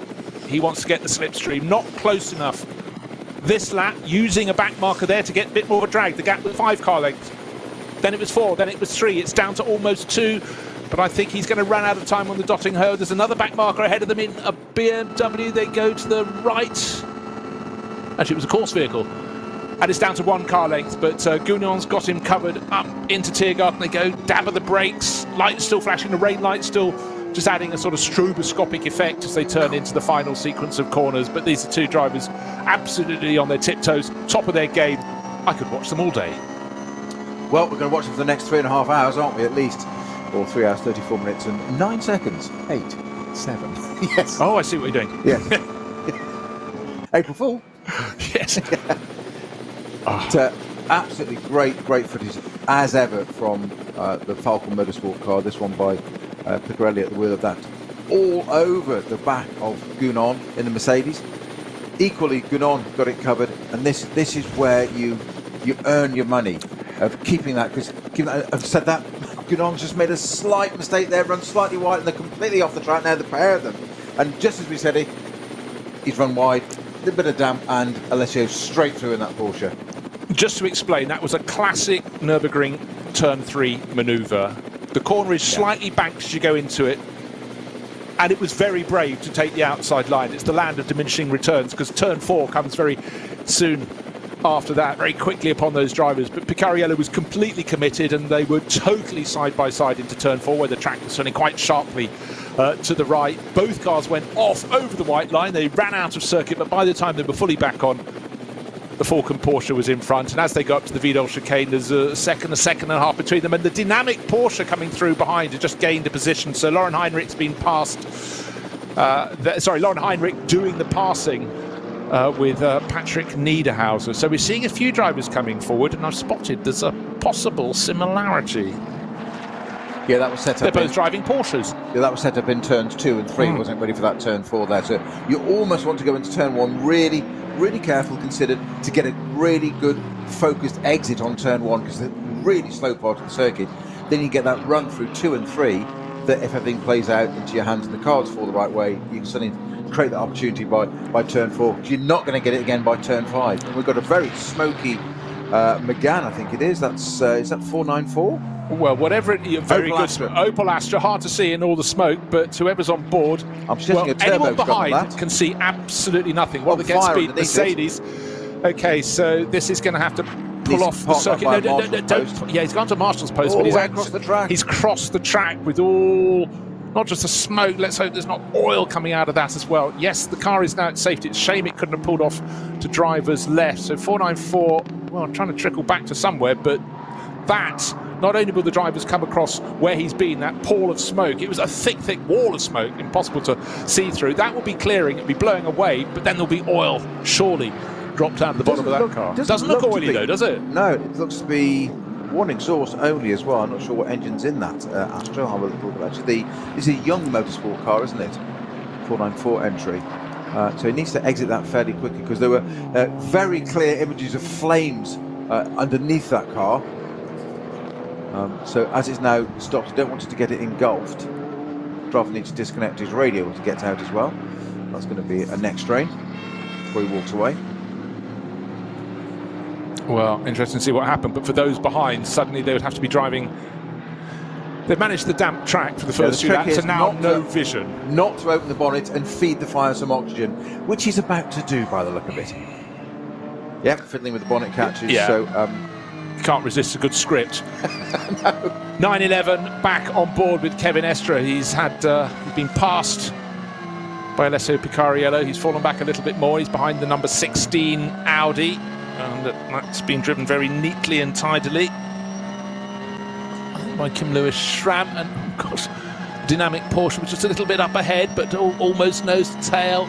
And again, it really does frequently as they dive down towards, we're getting towards the part of the track where they'll reach Adenauer Bridge. It's just cars coming up at them as though on a bungee cord back towards them as they go in so quickly down the slope. They go. That piece of elastic. Entirely so. Down to Adenauer Bridge they turn. There's a Seat Cupra, and tucked in behind is a dynamic Porsche. He takes it where the track goes to the right. You're going uphill, you go with a slight crest, the Audi follows through, and right behind, capturing it all beautifully for the TV director, is Kevin Estre. But the last 3 laps haven't been so great for him, because Kevin came through in 8th position at the end of 3 laps. So he's gradually losing ground. What's happening at the front of the field? We haven't talked about Kuba Gimnasiak. Since he took the lead out of our sight, he's now the best part of 10 seconds clear. At the end of 3 laps, he was 9.4 seconds clear of Julian Andlauer in the 21 Porsche. So for the Walk and Horse crew, Walk and Horse Motorsport, such firm supporters of this series and all endurance racing, if it has a GT involved around the world, they are having a good run. Their Advan liveried car out front by best part of 10 seconds at the start of this lap, but with no one close to challenge, not having to take as many risks either, because some of the risks we've seen from the likes of Jules Gounon and Alessio Picariello as they're trying to attack and defend accordingly, they are going right to the edge of the circuit as close as they dare. But as we saw from poor Philippe Eng on the opening lap, took the lead of the race, a little bit of chopping and changing, back to up to second, into the lead, and not long onto the Nordschleife, just off marginally. Car understeered off the circuit, clipped the barrier, round it went. Fortunately didn't bounce into the track, but out of the race. Still small margins, big outcomes. Yeah, just watching, was it Niederhauser, isn't it, in the Audi there? Yeah. Niederhauser. You were talking about down through Adenauer, and they were following the traffic, and you've got that dip down through the Adenauer bridge, and that slower car in front, different casualty car in front, the Porsche jinked to one side. And the way these drivers' minds work at this pace, we're saying about how they've got to be committed and split second. But what he was doing was, the Porsche had to go past the back marker. The Audi just sat behind the back marker, and it just got a little bit of a draft just to pull that close in, just use it all that time to... Most people were sitting there thinking, how do I keep up with this, let alone drive a car at this speed? But they're still thinking about every advantage, every 10th, every 100th, even 1,000th. Just sit behind, because you sit behind it, the car in front's punching a hole in the air. It's free time. Drivers love free time. Absolutely so. Now, you were talking about split-second decisions, but speedy decisions from the race officials always greatly appreciated. So we saw the 494 Opel pulling to the side of the circuit and then leaving a pall of smoke over it, and possibly small as well. Code 60 in that region for the fire on the 494. Yeah, just after the hairpin of so the 5th turn of the Grand Prix sequence in the left-hander. That's where he crossed over. I still don't think it actually dropped any oil, mercifully, Bruce. You're absolutely right to comment. Oh, Niederhauser then just... Look, you lose some, you gain some, exactly. And you lose some. So what is your favourite phrase of the Nürburgring? It giveth and it taketh. And it just it's one of my favourite. One of, yes. More beer, please. That's my favourite. He has a book of them. There's a biscuit. Is Bruce's Best Bits. Yes. Called. Available soon. Yeah, those pressing deadlines. Right. So I'm just waiting to see the lap pace of fastest lap of the race so far, mysteriously set by our race leader. That's why he's 10 seconds clear. 8 minutes 15.2. That was last time around, nearly 15.3. But again, not being challenged in the front of the race immediately by anybody behind him. He will be getting towards the end of lap number 4. Still spots of rain, but the sky is brightening a little as the drivers power down the Dottinger Her, riding on board with Kevin Estra, getting a little bit of a slipstream. It's such a long straight, you think they're not getting close enough, they're not closing. Then as you work towards the end, the slipstream, you can see the effect just starting to manifest itself, but he's not going to be close enough to make a move. He's about 1.5 seconds down as the tractor suddenly kinks to the left, but it still looks very damp off the racing line as they get towards Tiergarten, and there you get the twist to the left, to the right, to the left, and then it tightens up for that final sequence of corners. But again, great racing from the SP9 class, still in their grouping, the dynamic Porsche powering through and being driven very nicely indeed by Laurin Heinrich, who's come on in leaps and bounds in anything Porsche the last couple of years. Haven't seen too many of the Ferraris in the race. Of course, we lost the Racing One version before the start of the race, and everyone likes to look at the new Ferraris, the 296s, and one of them is being pushed very hard indeed. The second of the Porsches from Falken Motorsport has got Tim Heinemann aboard, and just trying to work out who's giving chase. It's a WTM by Rinaldi car, and it's, yes, who was at the wheel? It's Jochen Krumbach. So they are down towards 20th position, and in fact they've just come across in 17th and 18th places, but having their own battles. And unlike the opening lap when they went through turn 1, where cars were left, right, centre, and occasionally off the side of the circuit, they can run their own lines. And I must say that 296 Ferrari, I like the 488. I thought it was a great looking car, but just looks a little sleeker, doesn't it? It seems a bit lower, more wedge shaped And again, the WTM. It's a bit more spaceship, doesn't it? They do, and actually, you know, not all, some liveries don't always work, and I think the WTM one, that's for the Wochenspiegel Team Monschau, Wochenspiegel, the weekly newspaper. That looks pretty good, actually. It's largely white, but the flanks are grey with flashes of red. It's pretty good indeed. Not so good as Jochen bounced over the curbs there, but he gets it back onto terra firma. Two Lamborghinis running line astern as well. There Jeffries and Mapelli in 15th and 16th, just ahead of these two Ferraris. They're 0.7 of a second apart as well. So yeah, and it's a bit Noah's Ark, isn't it? Yeah, but what's happened there is that Axel Jeffries, that car started, I think it was a double check, in 8th position. That's unfortunately gone backwards. But Marco Mapelli, who has clocked up quite a few seasons racing Lamborghinis, largely been racing in the States the last couple of years, is doing what he's paid to do. So working it forward. It's almost a stealth car. It's black, but not painted black. It actually looked to my eye as though it was the same colour as the dark wet patches of the circuit. So whereas the Conrad car running in those inimitable Conrad colours, the aquamarine and black, that's rather easier to pick out. But they're nose to tail. So for the Lambo fans, good to see those Huracans. And I said I'd have a look at the gap between first and second. Another 5 seconds gain. Just under 15 seconds is the gap. Kuba Gimasiak ahead of Julian Andlau's Porsche. Now Schnitzelaar having a bit of action in the pit lane. Their cars, that's number 2 in the pit lane. So that wouldn't be a sort of time you would normally choose to make a pit stop. But that one shared by Michael Grenier, the Canadian, Kenneth Heyer and Peter Possavat is in presumably for wheel change. Tyre change, yeah, brand new Goodyears put on that. So either confidence ran out or just couldn't last any longer on the tyres on which they started the race. Okay, Snowy, putting on your experienced race driver's hat, how many of the front runners do you think would have dared go out on slicks at the start of the race? All of them? Should have done. Should have done. We saw it in the Cup too, didn't we? Further down that they were a little bit earlier, but well, we'll see at the pit stops, won't we? Fairly shortly. Who had what on? What have we done now? So we're 4 laps in, so we're looking at 7 laps, probably.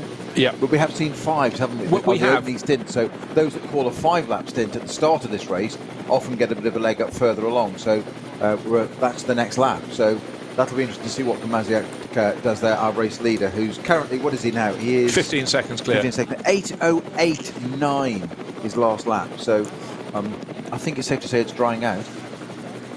Exactly so, but you know, always when you've got the possibility that someone isn't being picked up by the cameras because they've done something rather different on the tyres to start with, and it may have worked. I'm just looking at names that you'd expect to find a little further up the order. Raffaele Marcello down in 14th position. He's in number 8 Murbag livery.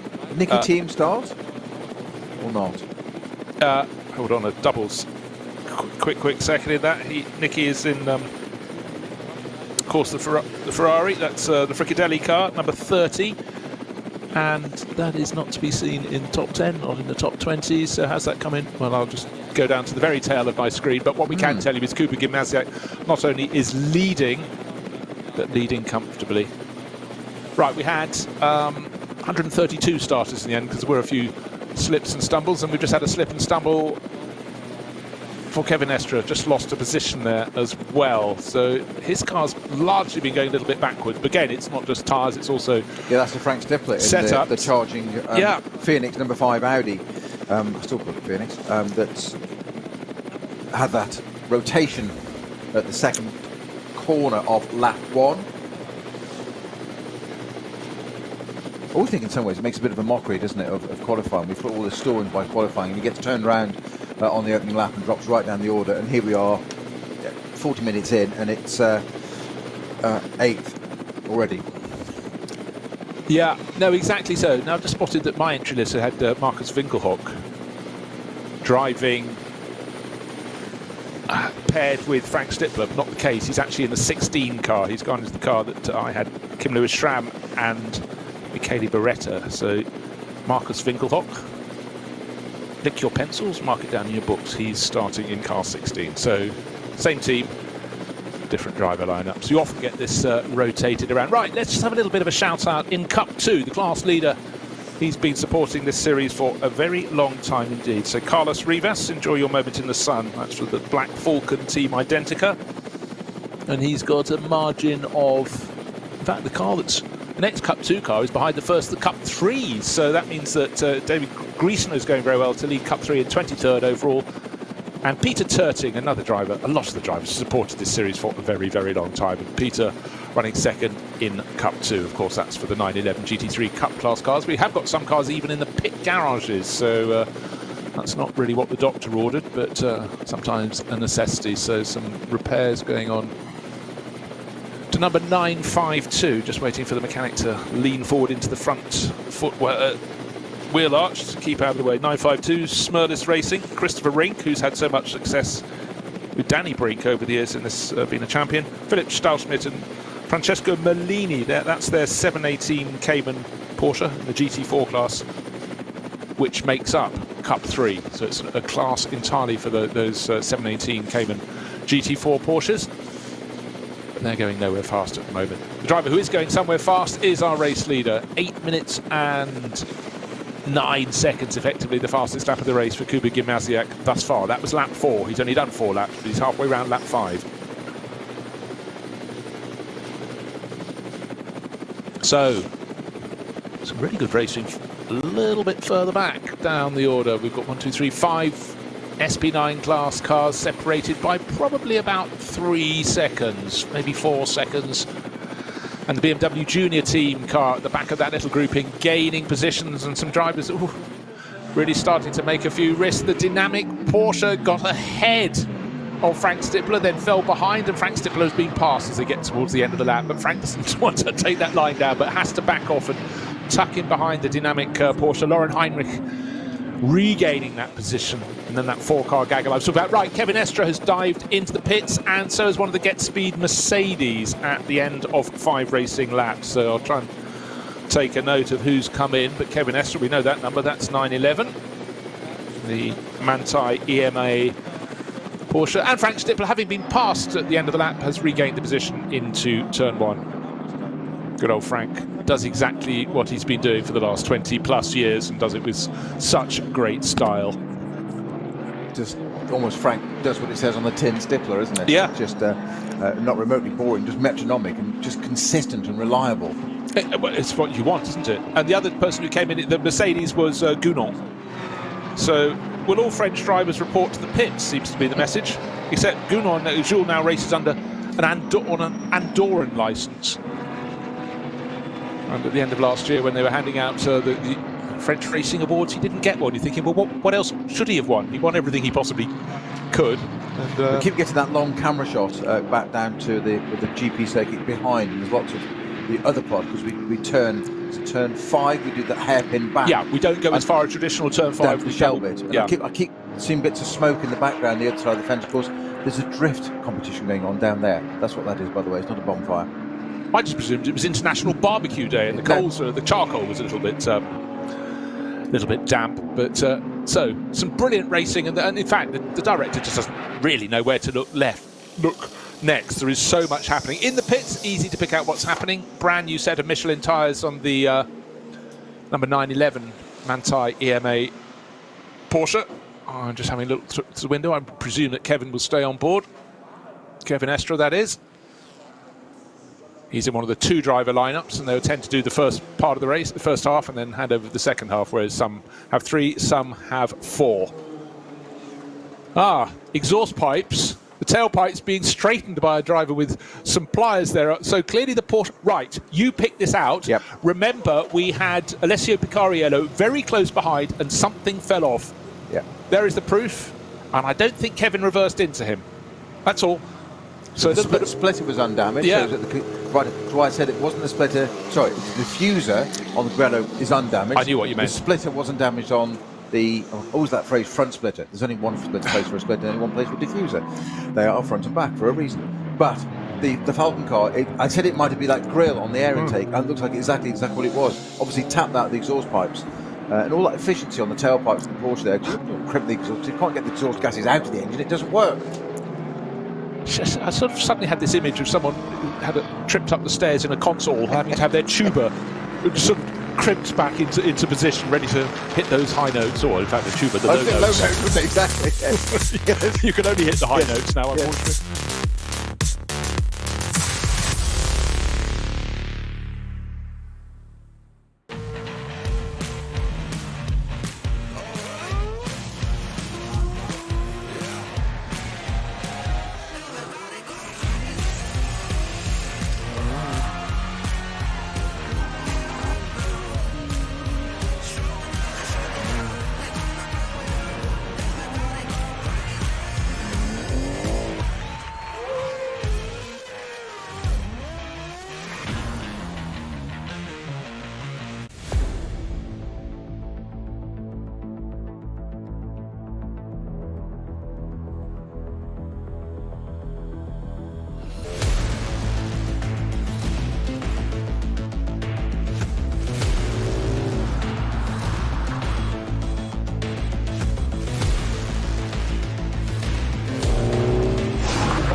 Liebe Fans, besucht unsere Social Media Kanäle auf Facebook, Instagram, YouTube, Twitter und TikTok. willkommen bei der NLS.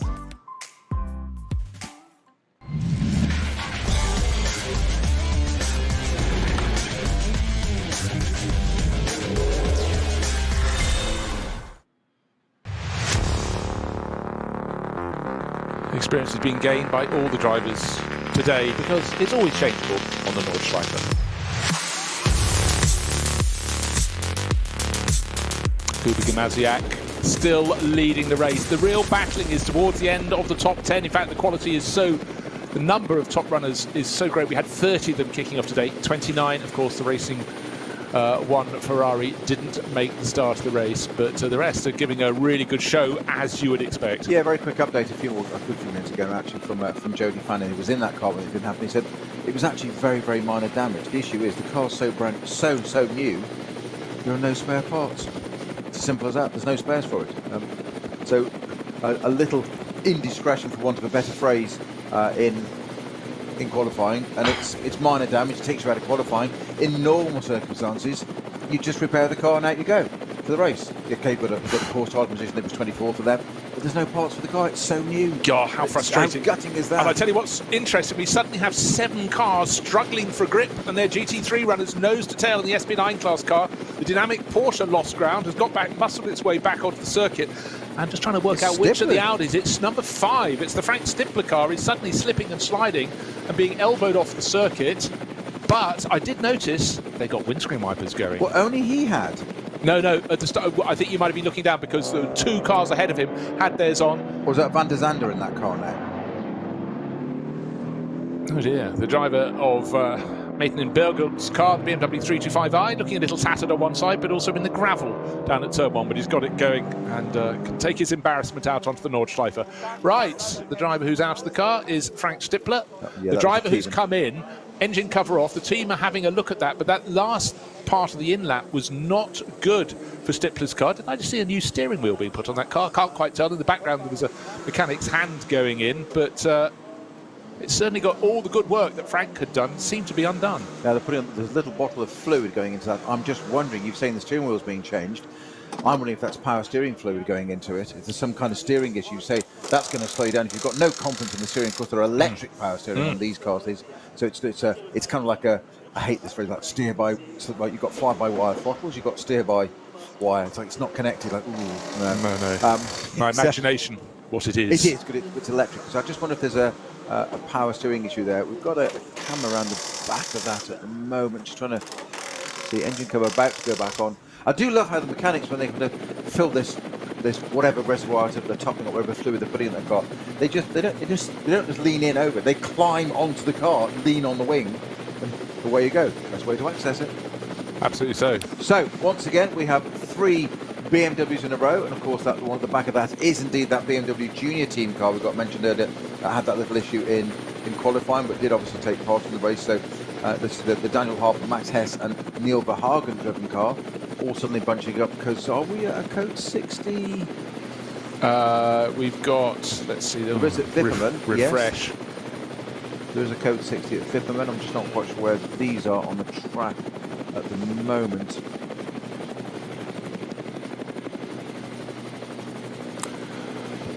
Not that far around. I'll tell you which car has had a race of company.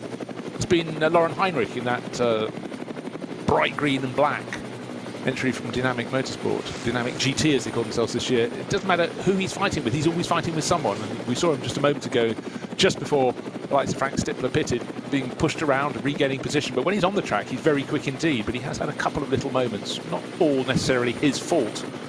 Again and again, when you get the helicopter, the high shot from the rover helicopter over the circuit, you realise just how little space there is to play with and to drive on, and the risks the front runners have to take to thread the eye of the needle. Probably not once or twice a lap, probably many, many times indeed. Porsche Cayman just keeps out of their way, but they don't wait for an answer, they're just going in.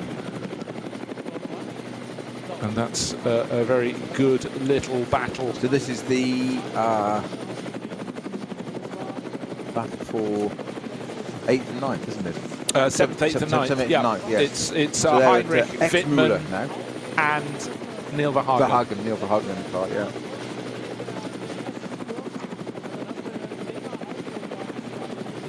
Right, what's happened in the pit stops? Adam Christodoulou has taken over in the number 12 Get Speed Mercedes from Maxi Goetz.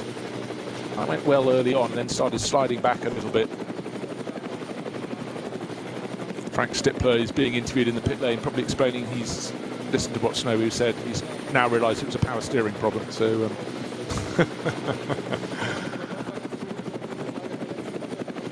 You become my team manager, you have such confidence in me, it's brilliant. Yes.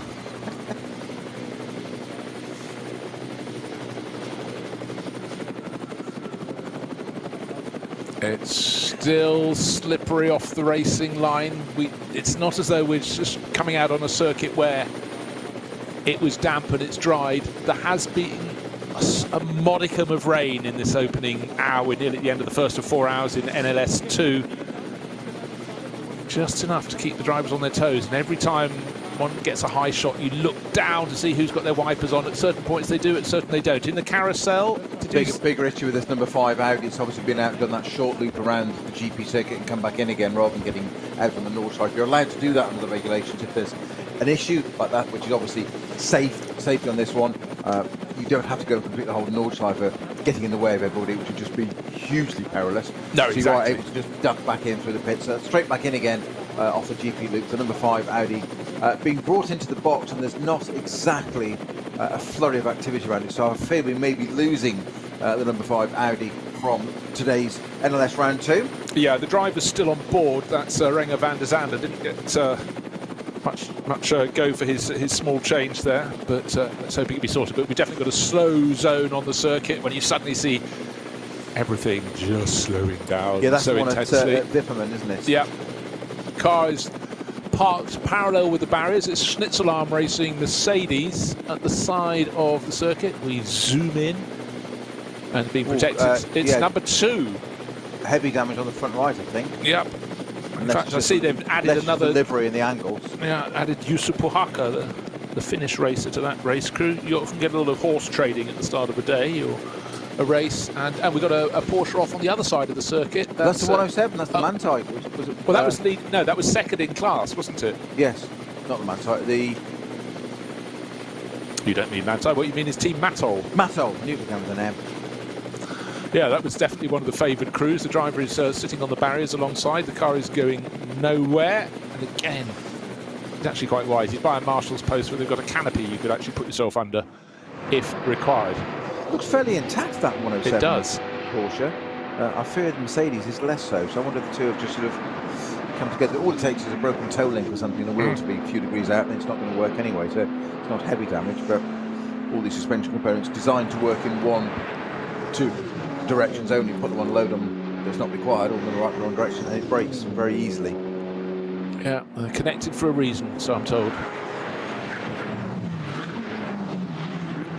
Well, conditions still slightly tricky, but nobody's told Kuba Gimasiak because he's rattling on. He's got 6 laps on the board. He's going to whip in this time. He's just going through the final chicane, and yes, he is. So 7 laps on the board. That is the sort of distance you want to go before your first pit stop, if all goes well, and it really has gone well. His lead was 25 seconds at the end of the previous lap. That was after 6 laps. He was gaining sometimes 5 seconds a lap, but really untroubled, and clearly he drove beautifully on a circuit that has been very kind to him. He's done a lot of races. He's the reigning champion. And today he's shown exactly why. And I tell you what, if you're doing that in a field with 29 starters in that top class and you paced away as he did, but again, it did show the advantage of qualifying well. That car started on the second row of the grid in 4th place overall. But that was enough to keep out of trouble in the opening sequence of corners and get onto the Grand Prix circuit, helped by Philippe Eng spinning out of the lead, but he was right in the mix. They'd already changed position a couple of times before they'd even got onto the Nordschleife, but once Eng had gone out in the 99 BMW from Rover Motorsport, that was that from his challenge. So 7 laps, Kuba Gimasiak, car 34, race leader, the Walkenhorst Motorsport Advance sponsored BMW into the pit stop. And at Schnitzelarm Racing, you can see the race engineer is on the phone, the team chief, trying to find out what happened, why that car has been parked out at the back of the circuit. But number 2 out of the race. That was the one of many cars from Schnitzelarm Racing. That was the one that Yusufa Haka was brought into. I'm trying to tell you who was actually driving that at the time. Let's have a quick scroll down the list. Go quite a long way with so many cars in the field. It's being driven by Yusufa Haka, the Finnish driver. So unfortunately for him, that was over and out. That car had made a pit stop. He wasn't the starting driver, but he was the one who's, unfortunately from him, been the stopping driver.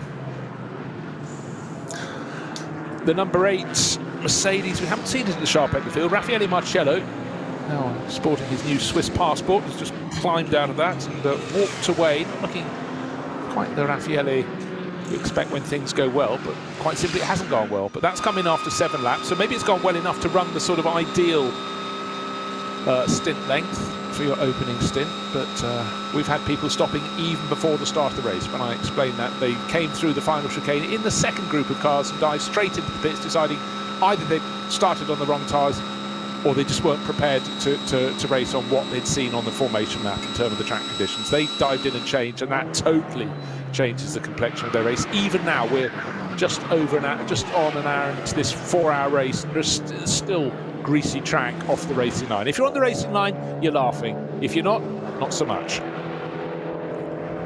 Yeah, the Falcon Motorsport car into the pits. That's number 3, isn't it? That's just being refueled, ready to rejoin soon. So we've got that was Picariello. I presume they probably weren't done a driver change, because the Falcon Motorsport Porsches have just 2 drivers per car, so it makes more sense for one driver to do the first half of the race and one the other. Cup 2 is still being like a cakewalk. Carlos Rivas still leading that. He's got 7 laps on the board. One would think he'll probably come in next time around, because he's got 2 teammates. They'd like a slice of it. Or maybe he'll do the first 2 stints and they'll do stint 3 and stint 4, one each. But certainly being driven very well indeed. And at the moment promoted up to 13th overall, but when he serves the pit stop, will be falling down the order.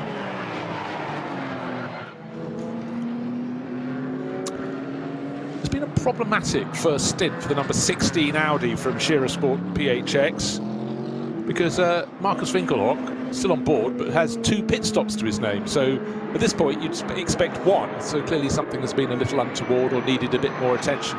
Now, just double check if the Frank Stimpler Renger van der Zande Audi, it came back into the pits, just did the little loop around, and it's fallen down the timing screen. I'm still scrolling, I've gone past 100. So clearly just trying to see if that's going to go back out again. So many cars to watch, not always easy to pick them up. Yeah, listed as 24th actually, but I think still in the pits.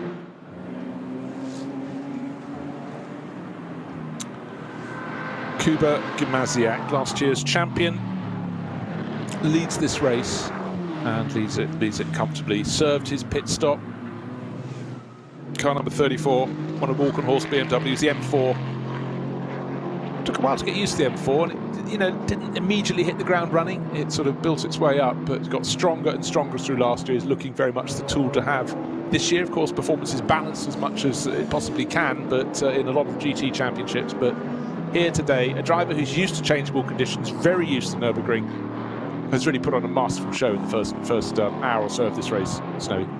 Yeah, and it's certainly the two versions of this M4. Of course, you've got the headline GT3 car, or the GT4 version that just followed not long thereafter. The manufacturers that they use this as a testing ground. I mentioned about proving grounds earlier on. It's it is no better theatre for it out here. Not quite as. It's one of those cars that seems to be reliable, not ultra fast at the moment. I would say there's probably a few things a little bit quicker, but from people that I understand that have driven them, it's a massive jump over the outgoing M6. Yeah. I mean, it never looked wrong. It was a very tidy car in its day, and Valkenhorst and various people use that car to a great extent and very successful. In some ways, you'd have thought almost, how could you improve on it? But apparently it is like light years on. this new M car. Quite extraordinary piece of kit. I think it's always worth noting that when these cars are being developed, they're not being aimed just at the pro drivers, are they? They're being aimed at making it this. We had this quite a few years ago when Mercedes moved on to its current iteration. They made it so that the AM driver in a crew would feel comfortable and confident, because if they're not comfortable and confident, the amount of time they can lose by being just at 95%, not 100, is far more than eking the last tenth out of that's pro. The business model for the manufacturer, isn't it? Selling the cars to the amateur drivers, but they don't want to feel that they're so far off the pace that they're being outshone all the time. So in reality, what you do is you recruit pros to develop the car for the AMs. Yeah. And the closer you can get an AM to your pro time, the better, because it's literally, no pun intended, it's a win-win situation. Everybody's happy. You don't want an amateur in the car that's 5 seconds off the pace, even around here. Right. You want them to be as close as possible. Don't want them feeling dispirited and exactly, maybe walking away because they're paying the bills. Exactly. Then they stop paying. Then the whole business model falls apart. Then. So just looking. So Kim Lewis Schramm is now in the number 16 Shearer Sport PHX Audi that Marcus Winkelhock had been in the early stages. That has 2 pit stops to its name. The rivals tend to have 1, so that's why that's somewhat down the order. In fact, only just ahead of the Cup 2 class leader, Carlos Rivas. But one car that's been going very, very well indeed is the number 3 Porsche. Alessio Picariello started 21st, is now in 3rd and pushing on very hard indeed. In fact, he's just got a Mercedes in front of him, so I think we've had a little switch of positions. Just waiting for the order to settle down again after that first flurry of pit stop. But I can tell you all the drivers in that top class have now made their first pit stop. Some, unfortunately, have made their second. And as we saw with Renger van der Zande sitting in the pit garage after only a short loop around, didn't even get a full lap. That's 33rd and falling. It's still in the garage.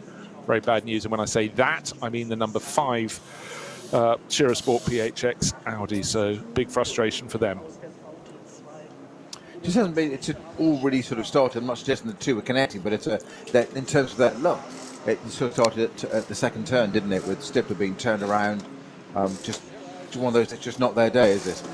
Absolutely not. And in some points in the year when you've got a field that isn't as incredibly densely packed as it is in the top class today, with 29 starters, 30 cars went out to qualify in that top SP9 class car.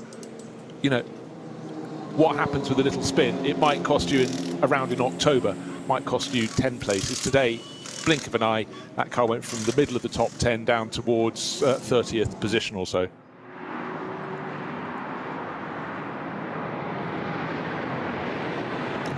Still occasional windscreen wipers on. We've got still 2 hours and 50 odd minutes in this race, but it's been not a cakewalk. It's been a masterclass from last year's champion, Kuba Gamasiak. Just looking to see his last time. His last time, of course, is just under 9 minutes. Why, of course? Because that's including coming out of the pit lane, but he'll be picking up the pace.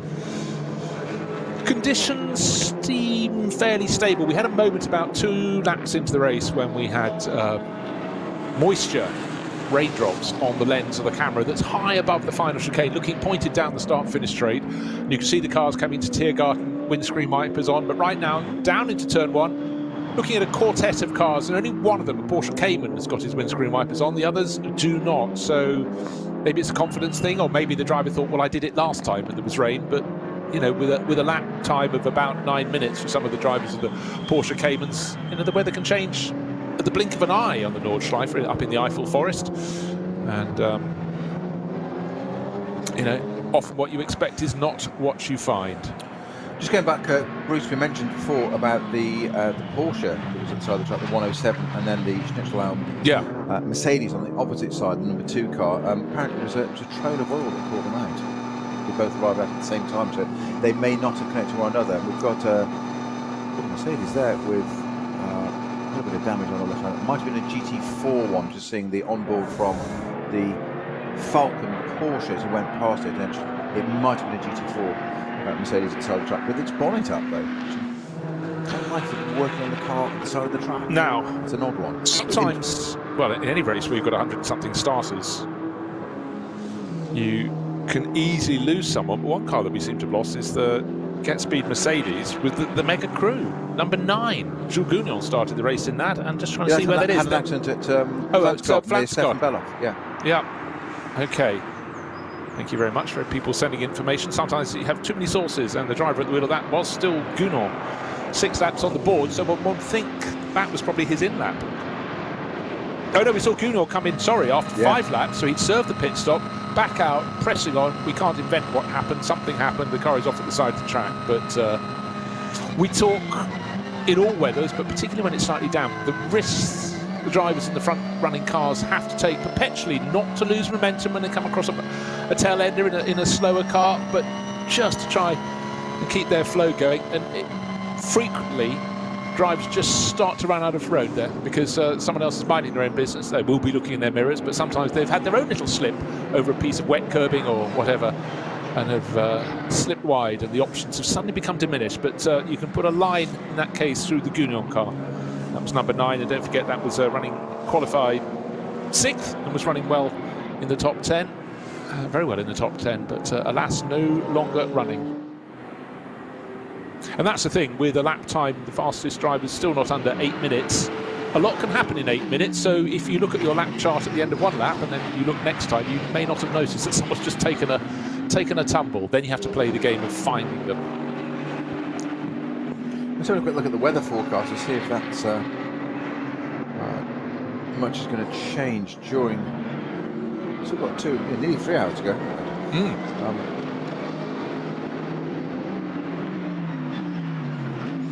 That's what we need to just spice it up a bit more. A little bit more rain now, don't we? But that Grand Prix circuit element still looks greasy to me. Still, it hasn't really dried out.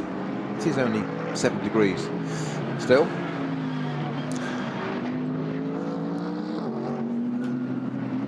So I honestly thought at the start of the race we had thick grey cloud, but underneath it you can see a band of lighter cloud, and I thought it might have dried out and brightened up a bit. It's not wet, but it's not fully dry, and that's constantly in the minds of the drivers. Now, of course, when you serve your pit stop, your first pit stop, if you serve it very early, you get a shorter minimum time in the pits. Yep. So Kuba Gimasiak came in after 7 laps, but some of his rivals came in after 5, some after 6. One of the cars that came in after 5 laps was Kevin Estra's car. We saw it make its pit stop along at the same time Jules Gounon came in the Get Speed Mercedes. We've just seen Jules's Mercedes parked at the side of the circuit with damage. But Kuba Gimasiak went on till 7 laps. His pit stop therefore had to be 351 seconds minimum. After 5 laps, 45 seconds fewer. That is why the 911 Porsche is leading the race. Kevin Estra leading by 14 seconds last time around from Kuba Gimasiak. But payback is to follow. Early first pit stop, you get the shorter pit stop, but that means at the end of the race your final pit stop will be longer accordingly. It's like you're given a choice. Do you want the pain now or do you want the pain then? And certainly Manthey EMA, they have, how should we say, they've got experience, they understand the rule book here.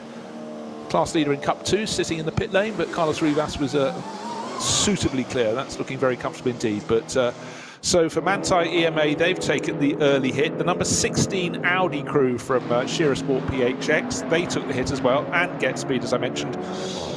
In fact, both of the well, let's just go with that. But Kevin Estra is the pertinent point there. He came in, refused to hand the car over because it's in a 2-driver lineup, so he will do the first half of the race, and now he's got to press on. Be interesting to see their respective speeds on the next lap. See if Kuba Gimasiak can do what he did in the first stint and just be relentlessly on the pace.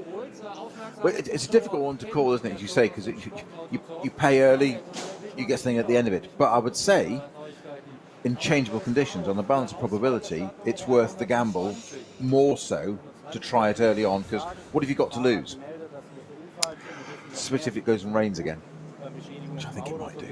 Yeah, well, no, you can say that. You can say it out loud. You can stand on your chair if you wish, but okay. It's a little tad dangerous. But I think, as I was just saying a short while ago, the weather hasn't brightened enough. And bear in mind that at the start of the race, we had that little shimmer of rain at the very end of the lap after one or two laps, and I don't think it's really moved away. So it could easily. You've raced at the ring. I've reported there and commentated there many a time. You think you're in the clear, then you look behind you, and suddenly there's a monstrous cloud that just comes and does what it does. So it's always lurking. But did you find a weather forecast saying the rain is mainly in Spain? Yes, not? but well, it may not be. That's the point. I did find a weather forecast. I'm just going to refresh to make sure it's entirely accurate. Right, still waiting for the next run of lap. I want to see Kuba Gamaziak's speed, because at his second flying lap after that first pit stop, Kevin Estre did an 8:56. You might go, that's 50 seconds off the pace. No, there are slow zones on the circuit, so they will have a huge factor. But if those can be cleared, I might have to flick to screen number 490 to find the answer to whether we're fully in the clear. Then we'll see them at full racing pace. No problem at all for the drivers down the Dottinger Her, but still windscreen wipers on. My little straw poll was 3 cars approaching me, 3 cars from 3 different classes, all with the windscreen wipers on. Yeah, weather is said 6 degrees, but it feels like 3 degrees. It is pretty chilly, so this feels like it. 90% chance of rain still. It hasn't really changed. If anything, it's slightly less than it was during qualifying. So I've got a feeling it's going to stay as is, if I'm honest. It's not going to brighten up any further, but I don't think it's going to become any damper for the moment. No, I think you're right. Certainly just riding on board with a driver for a couple of corners, it's light rain, but it is proper rain. So, as the famous Mike Salmon once said, a haze, a mist. I missed the corner, I think that's what he was trying to say. Right, Kevin Estre leading by 14 seconds at the end of 8 laps of play from Kuba Gamaziak. That's the 911 Manthey EMA Porsche leading from the 34 Vulcan Horse Motorsport BMW. 3rd place. In fact, we just rode on board with it. The car leading Cup 2, but of course that will go down the order. That served its first pit stop a couple of laps after most of the front runners, and it's been handed over from Carlos Rivas to one of his 2 teammates this weekend, and it's Ben Boonagel from Bonn who's driving, and then it'll be Noah Nagelsdijk later in the race. But good run from Carlos Rivas. Just Luxembourg driver just pulled away from the rest, got himself out of trouble. But still cars coming in and out of the pit lane, but pretty much everyone has served their pit stop. I think a couple of Cup 3 Caymans probably just about to report to the pits, but I think we're pretty much there. But how many crews are now regretting not doing that early first pit stop? Certainly at the moment, Kevin Estre is smiling because he came in after 5 laps. Kuba Gamaziak, dominant leader, came in after 7. He's behind, but he will have a shorter final pit stop. You get allocated a minimum pit stop time, and then your first pit stop, they do it according to the lap you've completed. So if you did 5 laps, your pit stop has to be 306 seconds. If you did 7 laps, 351. We're trading 45 seconds. However, at the end of the race, your timing increment is actually according to the number of minutes from the end of the race. We'll get to that later.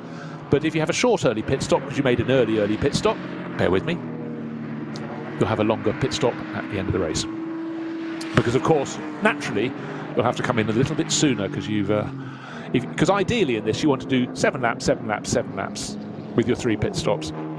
But definitely, as we look back down to the Vidal chicane and much of the Grand Prix loop, you can see the hills in the background. It's all covered in forest, light cloud, but there is still moisture on the lens of the camera, which is high above the circuit as the cars turn left and immediately left again through the Sabine Schmitz curve, which is very tight, very tricky, also marks the start of the Nürburgring Nordschleife. You thought it was serious on the Grand Prix circuit? You've seen nothing. You mentioned about Kuba Gamaziak in the M4 there, having a dominant first stint. His fastest lap of the race was an 8:04. Kevin Estre, that's leading the race, the fastest lap that car runs an 8:16. Some 12 seconds difference, which just indicates and illustrates exactly what we said about that, taking that gamble on the pit stop time. What a quick note as well is on race control messages, there are 3 cars that have had a minute added to their race time, which you don't really want right now. Do they include any of the front runners? Well, no, not quite, but 6:20, 5:20 and 30, which surprised me, which is the Well, that is a top-class That's car. not a Ferrari. That's the Fricadelli car. Fricadelli car, the 296 Ferrari. Would you believe for starting from the pit lane? Not taking the starting group. Yeah. Now, I So wonder... I guess that was a late decision on tyres. I think so too. It's okay, we'll start from the pit lane, add a minute on, it's over 4 hours. It's, again, it's a gamble, we'll take it. You set me off on one of those long chases to try and find car number 30 on the timing screen. I found it, 90th position for Nicky Katzberg. 2 pit stops, maybe one of those to serve...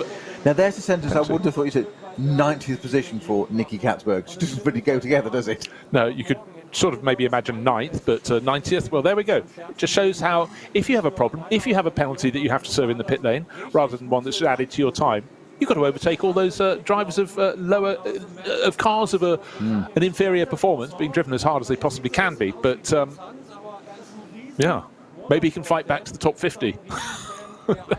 Crazy, isn't it?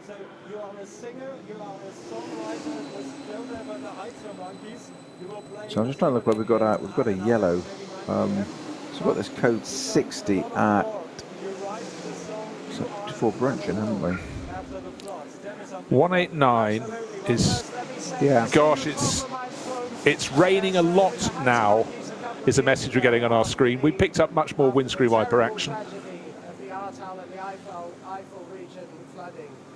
So, yeah, the lap pace, I wanted to see what Cooper Gimasiak can do. There was a slow zone, but he's a second faster than Kevin Estre, but they're doing 9-minute 10s, 9-minute 11s. That shows how much slow zone plus the damper surface.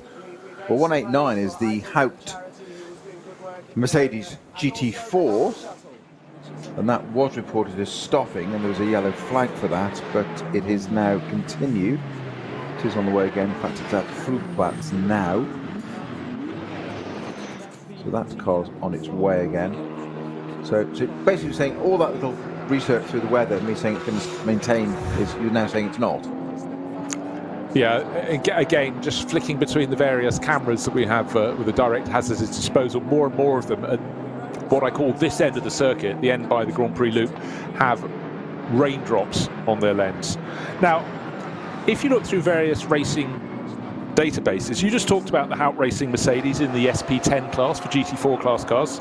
Haupt Racing team Tobias Wahl and Reinhold Renger. I won't spoil the fun.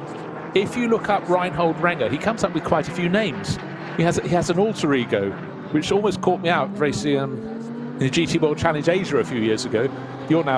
Snowy is now looking at what's he going to find on Forex? Having a little look in Forex. Does it come up as Reinhold Renger? No. Does it come up as something Walls?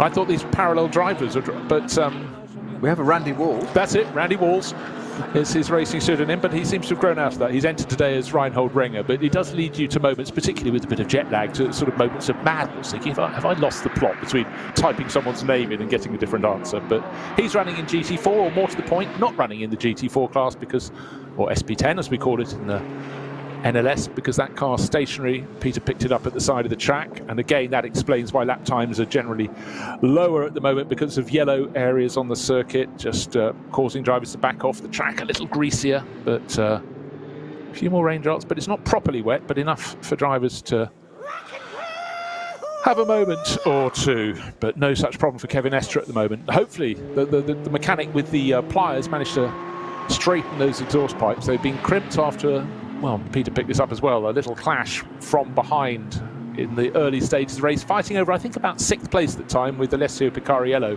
who made such a fast start, went from 21st up to 3rd by the time of his pit stops in the better place, those two Falcon Motorsport Porsches. But clearly a tiny bit of contact, but the pipes were given a bit of a trim, and hopefully just working that little bit better. But certainly Kevin Estre, we can't see an improvement in times because the track conditions aren't as good. We've got slow zones, but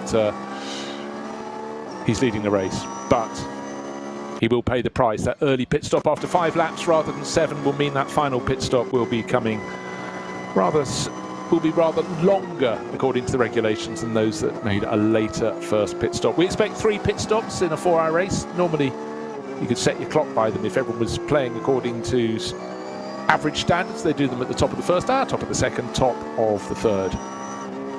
But racers, and I think Snowy, particularly on a day of mixed conditions, they trying to second guess, and those that might have banked on no further rain in the 4 hours of the race got it slightly wrong, but not quite too badly wrong. If it stays like this, it's damp, but nothing too much.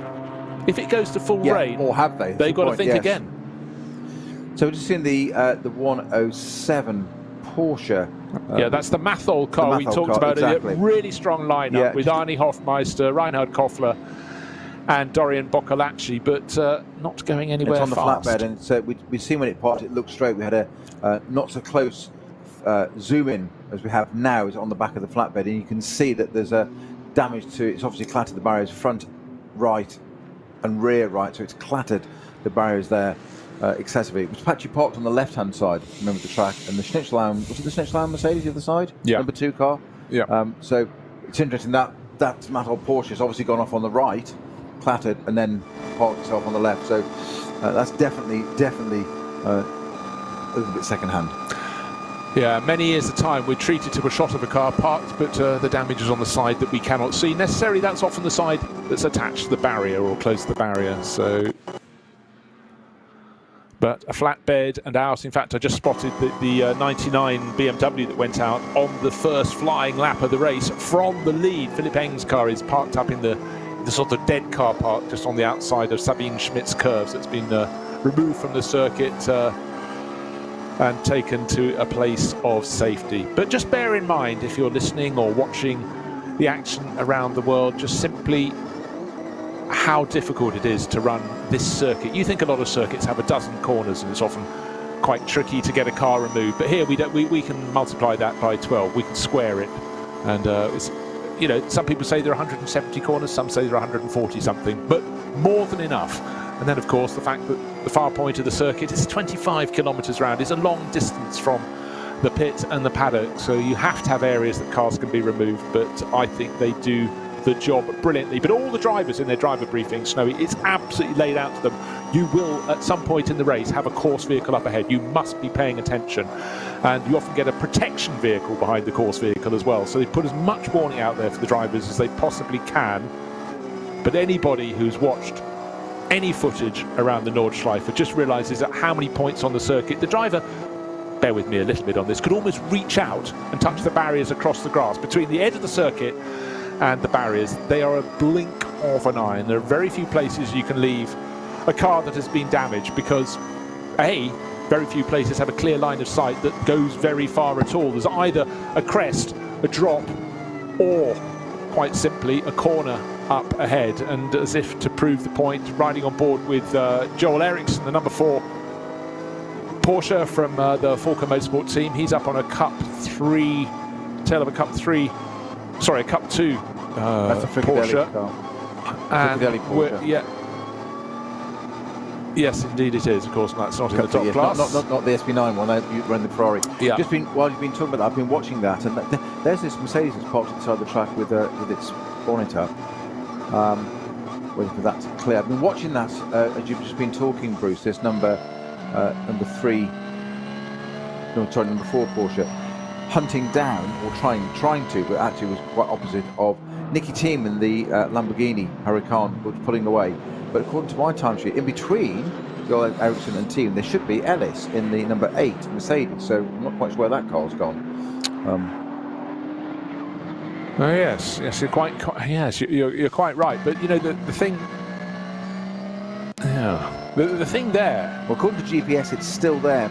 It's behind the Falcon. So it's obviously so Eriksson has jumped past it and then tried to get onto the back of Nicky Thiem. Nicky Thiem being Nicky Thiem, he did what he does, and it was actually fascinating to watch just while you were talking there, Bruce. That Lamborghini doing exactly what you've said all these drivers have to do. If anybody, I'm not putting anybody else down, but if anybody is quick and about making a decision, it's Thiem. I sometimes wonder if he actually does make a decision, or just whether he actually just does it. Go with your reflex. Yeah, exactly. But actually, you know, what is the gap after a while? That's the point of experience, isn't it? I think experience is hardest to gain here because of what I was just mentioning, the lack of line of sight, and certainly with the enormous speed differential. Our race leader, Kevin Estre, flashing his lights, he comes into the VW chicane because he's got a VW Golf to pass. And I mean, it's not quite standing still, it's going as fast as the driver can manage, but the closing speed is great, and the Golf driver's going to have to look in his mirror through the Sabine Schmitz curve, because he's got one of the SP10 class Toyota Supras, the increasingly popular weapon of choice in that class, closing in very quickly on him as well. He gets those two left-handers, and then before arcing off downhill to the right, he'll have to pull out of the way. So you just realise what hard work it is for the drivers in the cars that have the lowest performance potential in this race. They've got to be looking the whole time. And in fact, left to their own devices with no one out there, it'd still be hard enough trying to stay on the dry line, because it's definitely getting a little more damp than it was. But it comes and it goes. We've still got some fantastic battling. And you know, about 20 minutes ago I said, if you want to see some action, look for the Dynamic GT Porsche. Well, it's got a train of cars behind it. It just hasn't been able to rest. It's got a Scherer Sport TX PHX Audi behind. It's got the BMW Junior Team car, a second Scherer Sport car running a line astern behind that. So busy for the Dynamic Porsche. But I'd say it's been driven very well indeed. Lauren Heinrich kicked off the race in the number 18. And at the moment it's still on board. Lawrence Van Tor will do the second half of the race, but in 9th place, in behind, oh, no wonder it's closing, Fred Vervisch. And certainly that's what the drivers want. They don't want a quiet time in the race, they want action, they want experience, they want racing, and they get all of that here. Now again, I'm still waiting for this rain that's apparently is. I think my forecast was more accurate than you're giving me credit for, Joan. Do you want a biscuit? I apologise. I left it. You mentioned cake earlier. Oh no, you didn't mention that. Can't have your cake and eat it, can you? Sorry, no. I see. Trigger words. Clearly not. Trigger words. Right, I'm just waiting for the end of lap 10, not because it's any great landmark, but I just want to see the race pace of our race leaders, because in fact the driver in 3rd place was fastest of all the front runners last time around, took 5-6 seconds out of the race leaders. That's Alessio Picariello in the number 3 Porsche from Falcon Motorsport, running 3rd overall. He's was 17 seconds down on Kuba Gamasiak, but give him a few more laps at that pace. It's been quick in the first stint of the race, 21st to 3rd by the first round of pit stops, but Picariello picking off Gamasiak and Estre. But let's see what their pace is. It was 9 minutes 10, 9 minutes 11, or the other way around last time. And waiting for another lap to come on the board and just see what they're doing relative to what Picariello's doing. 4th is Adam Christodoulou, who took over the number 12 Get Speed Mercedes. Talking of which, the Gunon car at the side of the track that had run so well and then pulled off, that was the number 9 Get Speed car. I noticed there was a lot of drying material put down there, so it looked like there was a trail of oil leading up to the point where that car parked. Did one lead to the other? Can't tell you. I think that's the one that's parked at the side of the track, isn't it, with its bonnet open still? They're working on it. Yes. Yeah. Yeah. Right, answer to the question. Picariello is no longer on that lap catching the front runners, but Gamasiak is catching Kevin Estre, because they lap faster than Picariello in the Porsche. Don't know if there was a slow zone that sometimes you get a slow zone that catches one group of cars, not the rest. But Kuba Gamasiak took just over 3 seconds out of the race leader. He's having a fantastic day, the reigning champion. Kevin Estre, quick in anything, very quick in an EMA Manthey Porsche. But right now, Kuba Gamasiak, Polish racer, looking very strong. Sorry, I called it EMA Manthey. I meant Manthey EMA, a combination of two teams there. Australian team EMA and Manthey, very German indeed, and very much specialists, and have run the Grello car for so many years, the green and yellow car, if you wonder what this mangling, this combination of words is. But Grello was the title that car was given for its race livery, and it works brilliantly. And particularly when you bear in mind that around the Nordschleife through the course of the year, you have a lot of days that can be very grey, very wet, sometimes foggy. And that's just the Nürburgring 24 hours. And a car that can be picked out is certainly a safety element, but for commentators it's lovely as well. You can pick it out, particularly when they're coming through a batch of cars. And so that sort of set a standard others can only aspire to.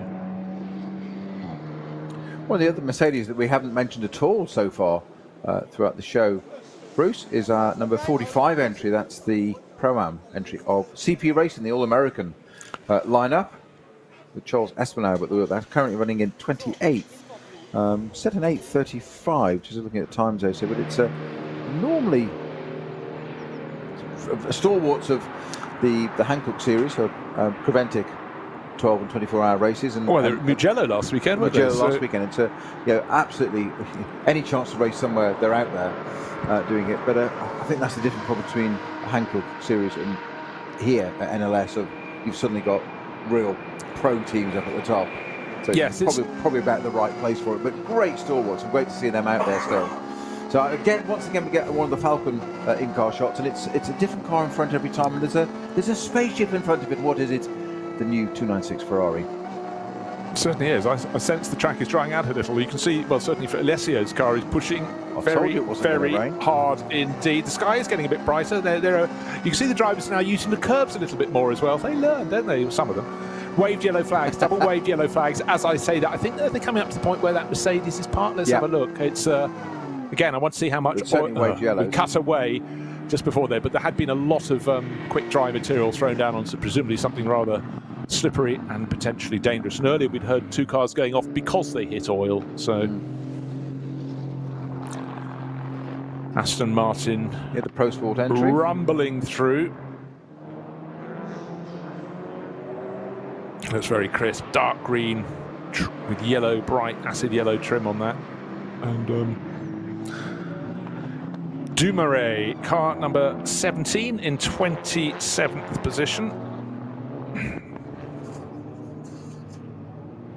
And that's Maxime Dumoulin showing with Christophe Breuer. So it's Maxime on board at the moment. They're running in the AM class of SP9. They're the only runners in that class, so they should be heading for a trophy today. But it's all about gaining track time, gaining experience. And fans of Aston Martin, this car is always beautifully presented. Of course, they don't just run in SP9, they've got advantage in SP10, the class for GT4 cars as well.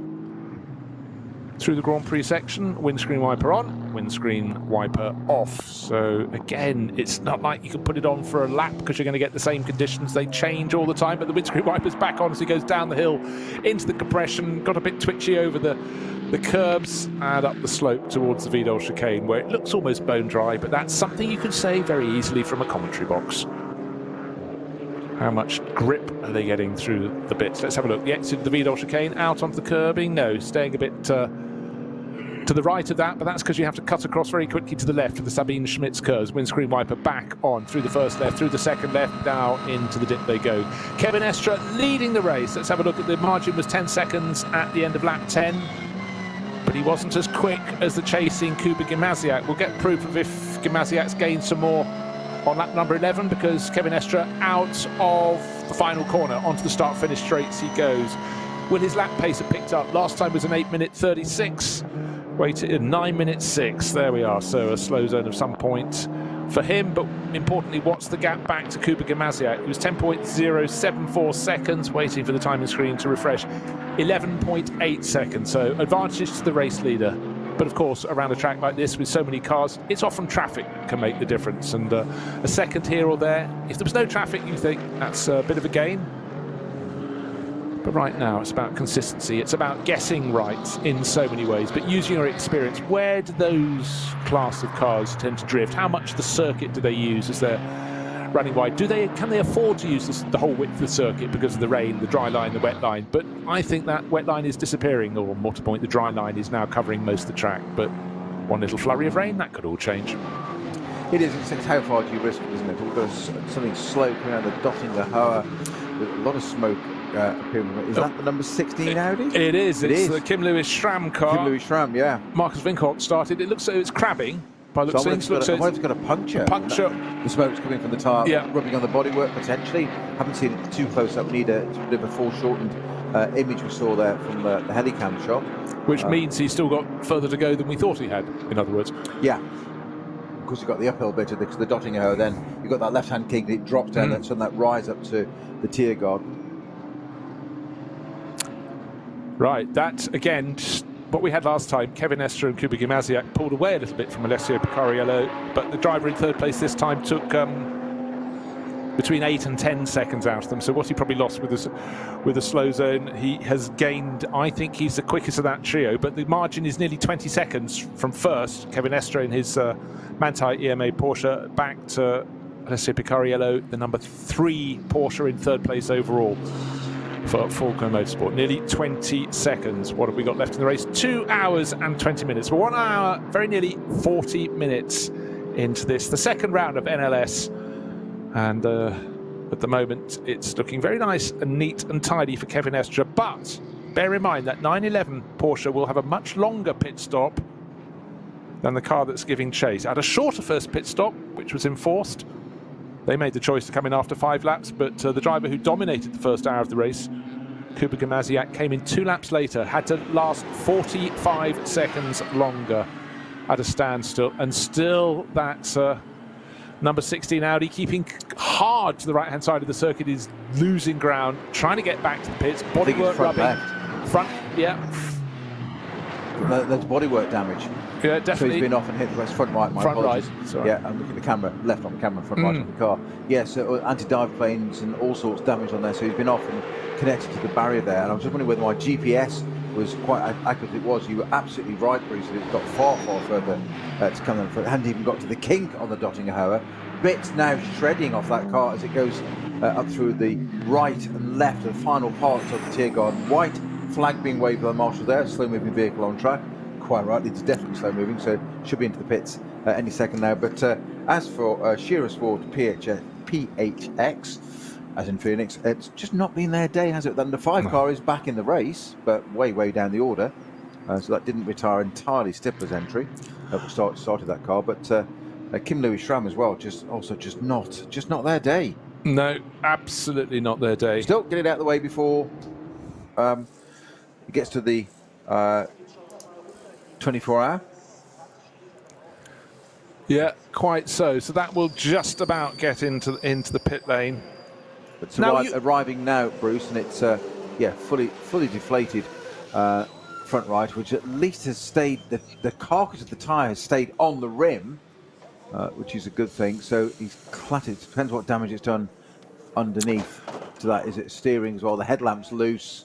What we don't know in that is how far before he got onto that homeward straight did Kim Lewis Schramm connect with a barrier or whatever it was with which the front of that number 16 Audi collided. The car bit up on the jacks and being Dolly Jackson being pushed back, or at least turned through at an angle, kept in the pit lane, but they have to be at a 45-degree angle. There's not enough space in the pit lane for 32 starters to all come in and make a pit stop if they're not put at an angle.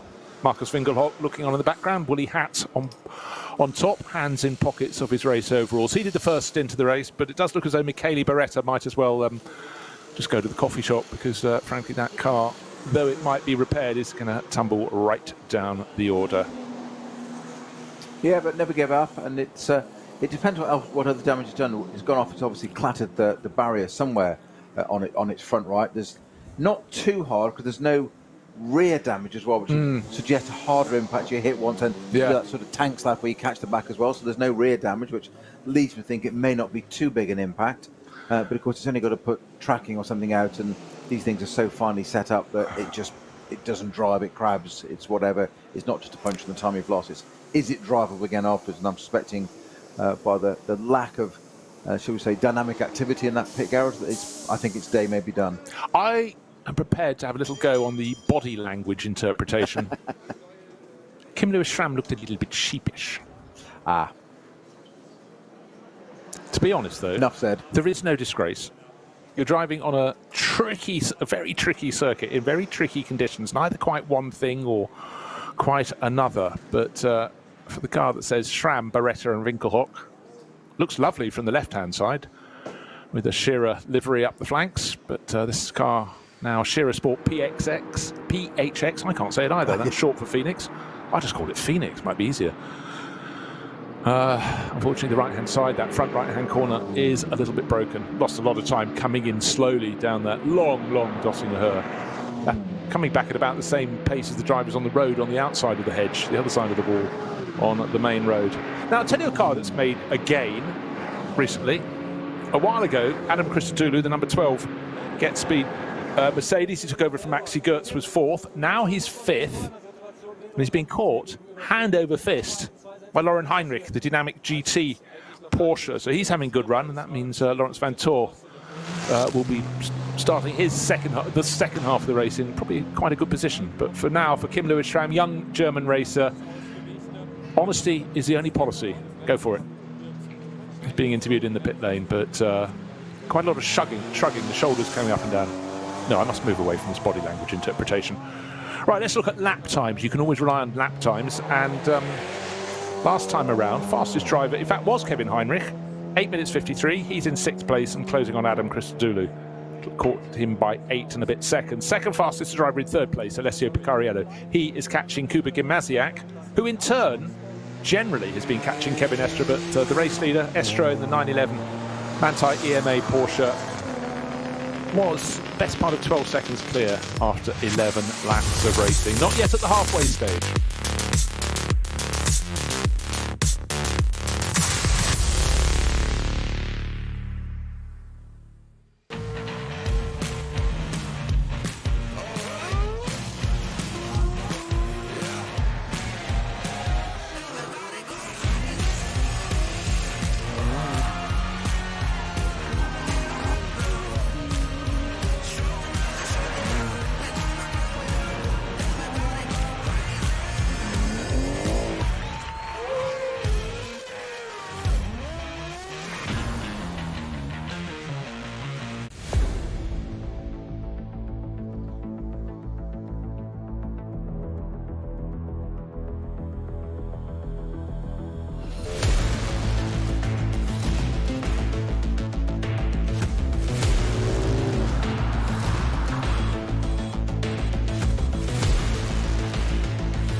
Falkenreifen.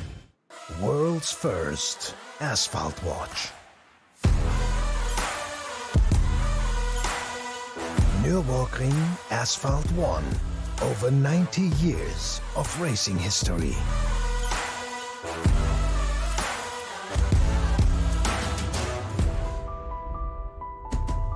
Cobbler.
Liebe Fans, besucht unsere Social Media Kanäle auf Facebook, Instagram, YouTube, Twitter und TikTok. willkommen bei der NLS.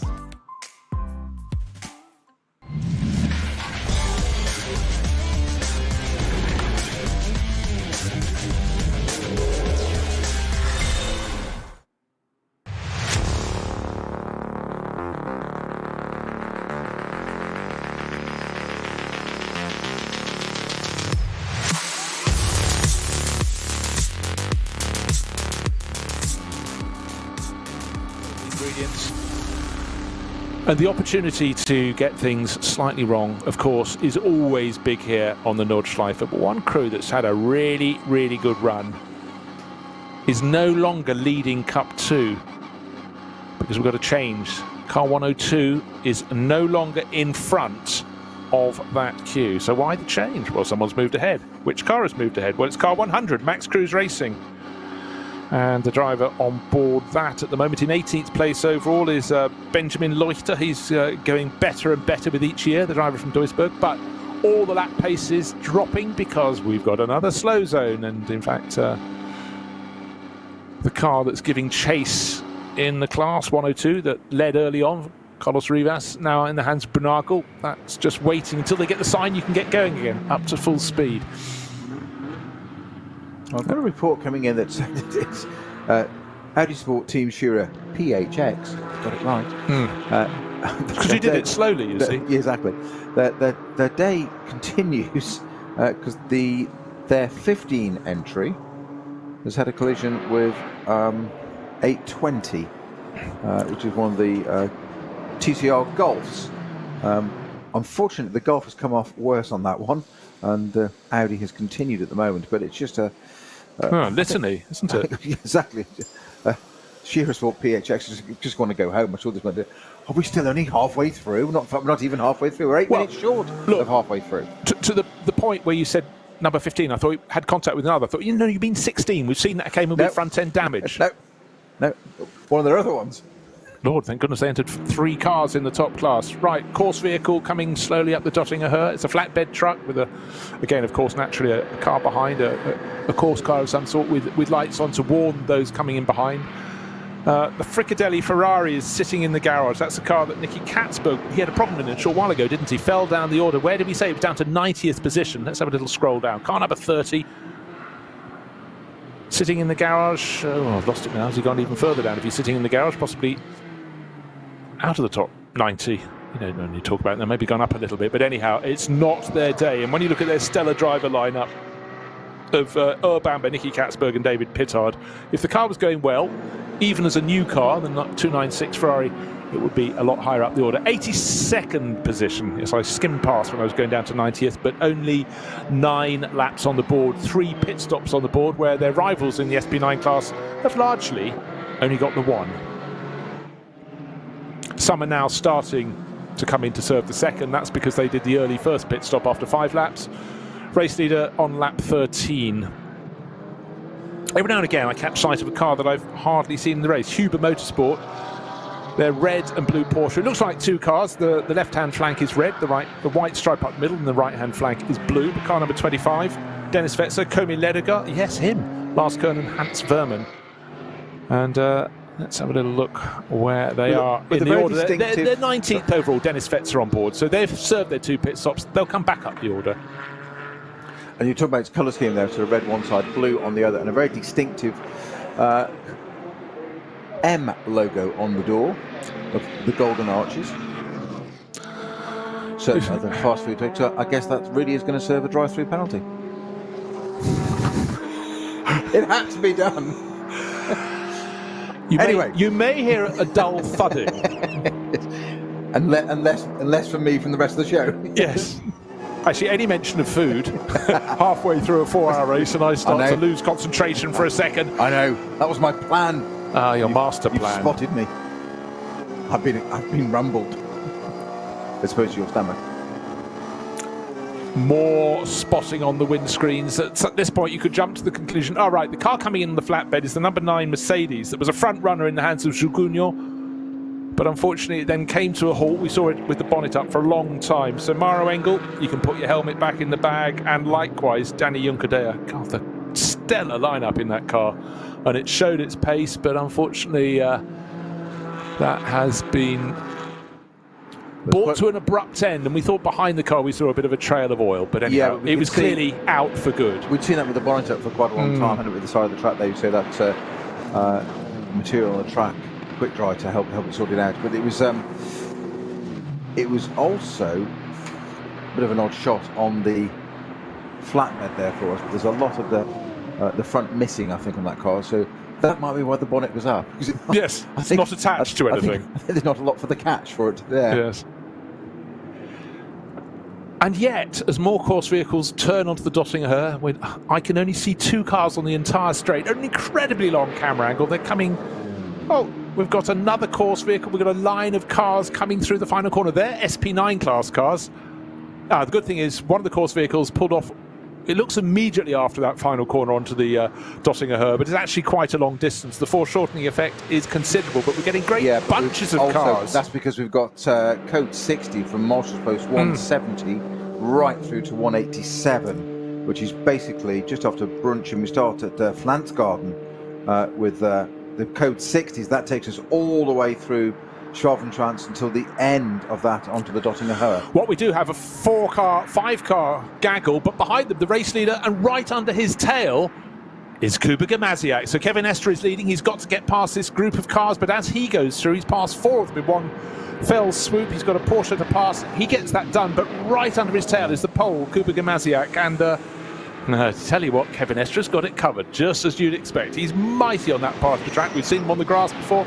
Not concerned about it in the slightest, but today it wouldn't be the wise course of action. Some of the cars still coming through behind them with their windscreen wipers on a little bit intermittently, but first and second continued through with Estre just ahead of Gamaziak.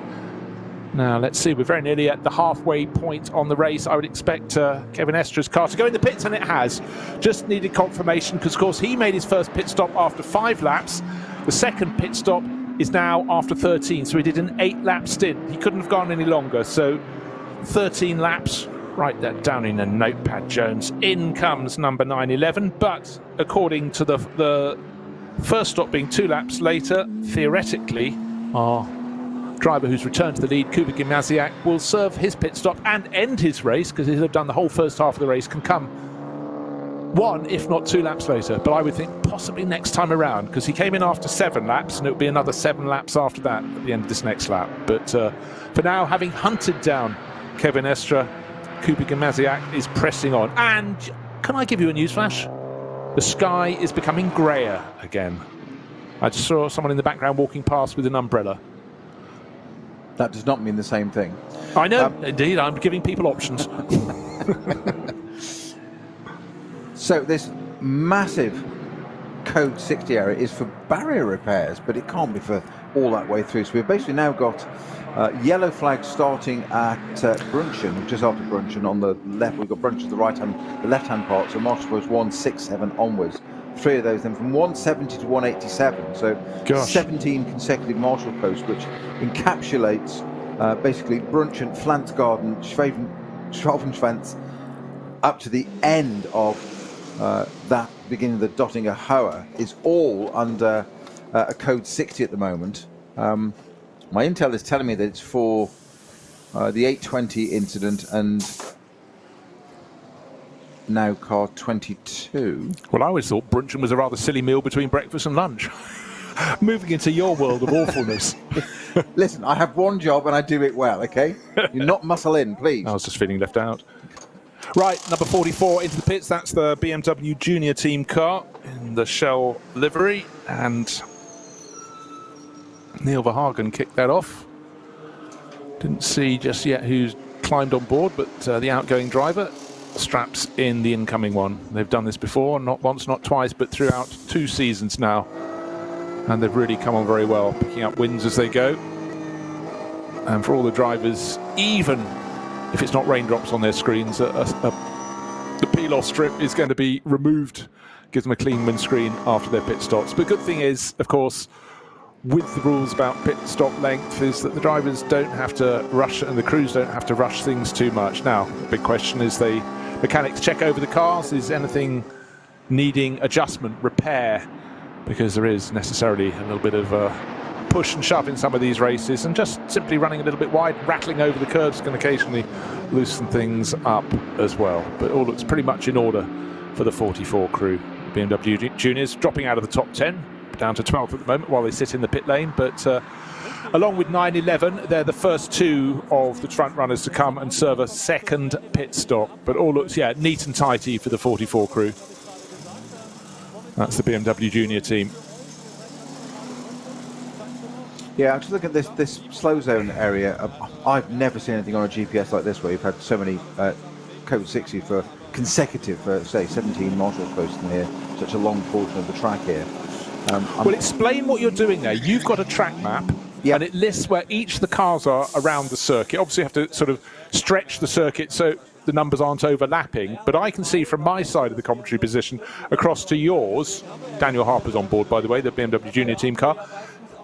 So many warning symbols, which is it's extraordinary. If it's just barrier repair, it's that much the track. I think what's happened is we've had a few issues there. So we've had car 9 and 820 and 22 all had incidents up there, plus the 16 Shearer car that I mentioned that you thought was the 15. Wasn't the 16, as in couldn't be that other car as well. Yes, it was.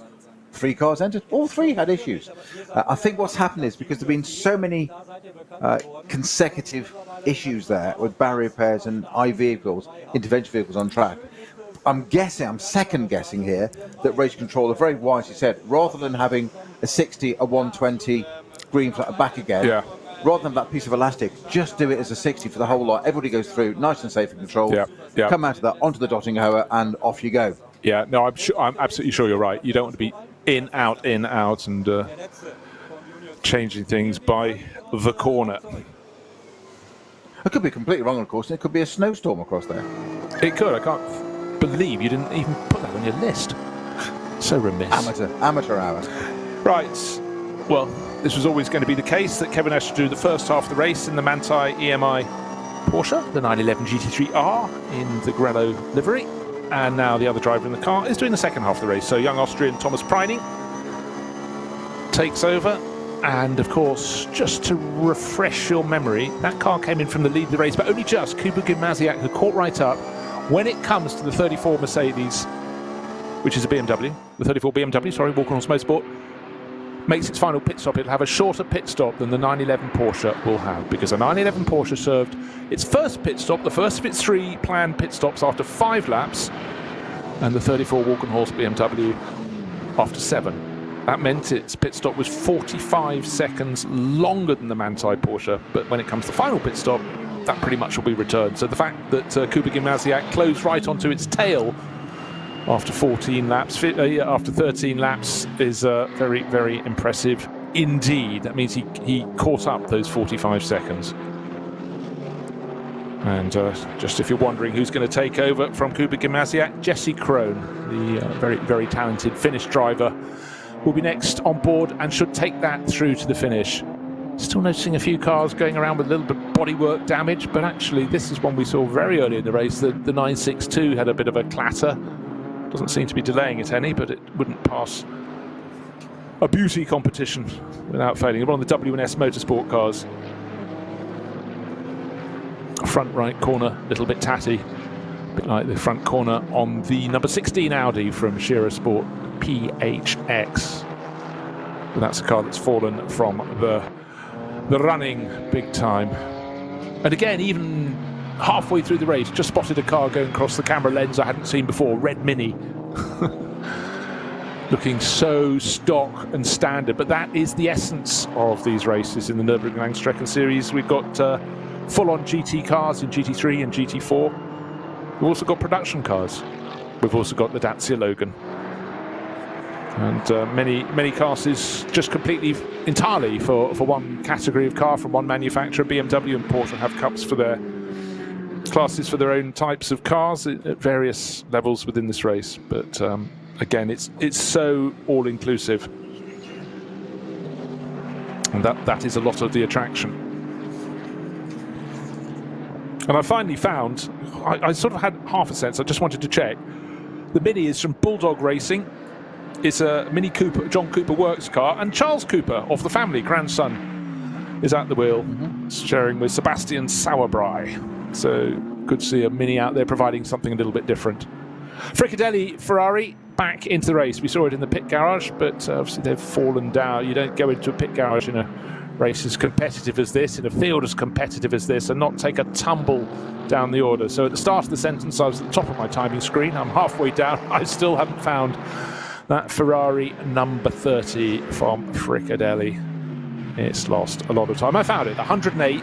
Nicky Katzberg still listed. He was listed when it came in pits, and it has served 3 pit stops, so that is 1 more than you'd expect it to do, and I sense it might have even been 2 more at this stage, but we're just past the halfway stage in the race, so ideally and generally problem-free you serve 3 pit stops in a 4-hour race.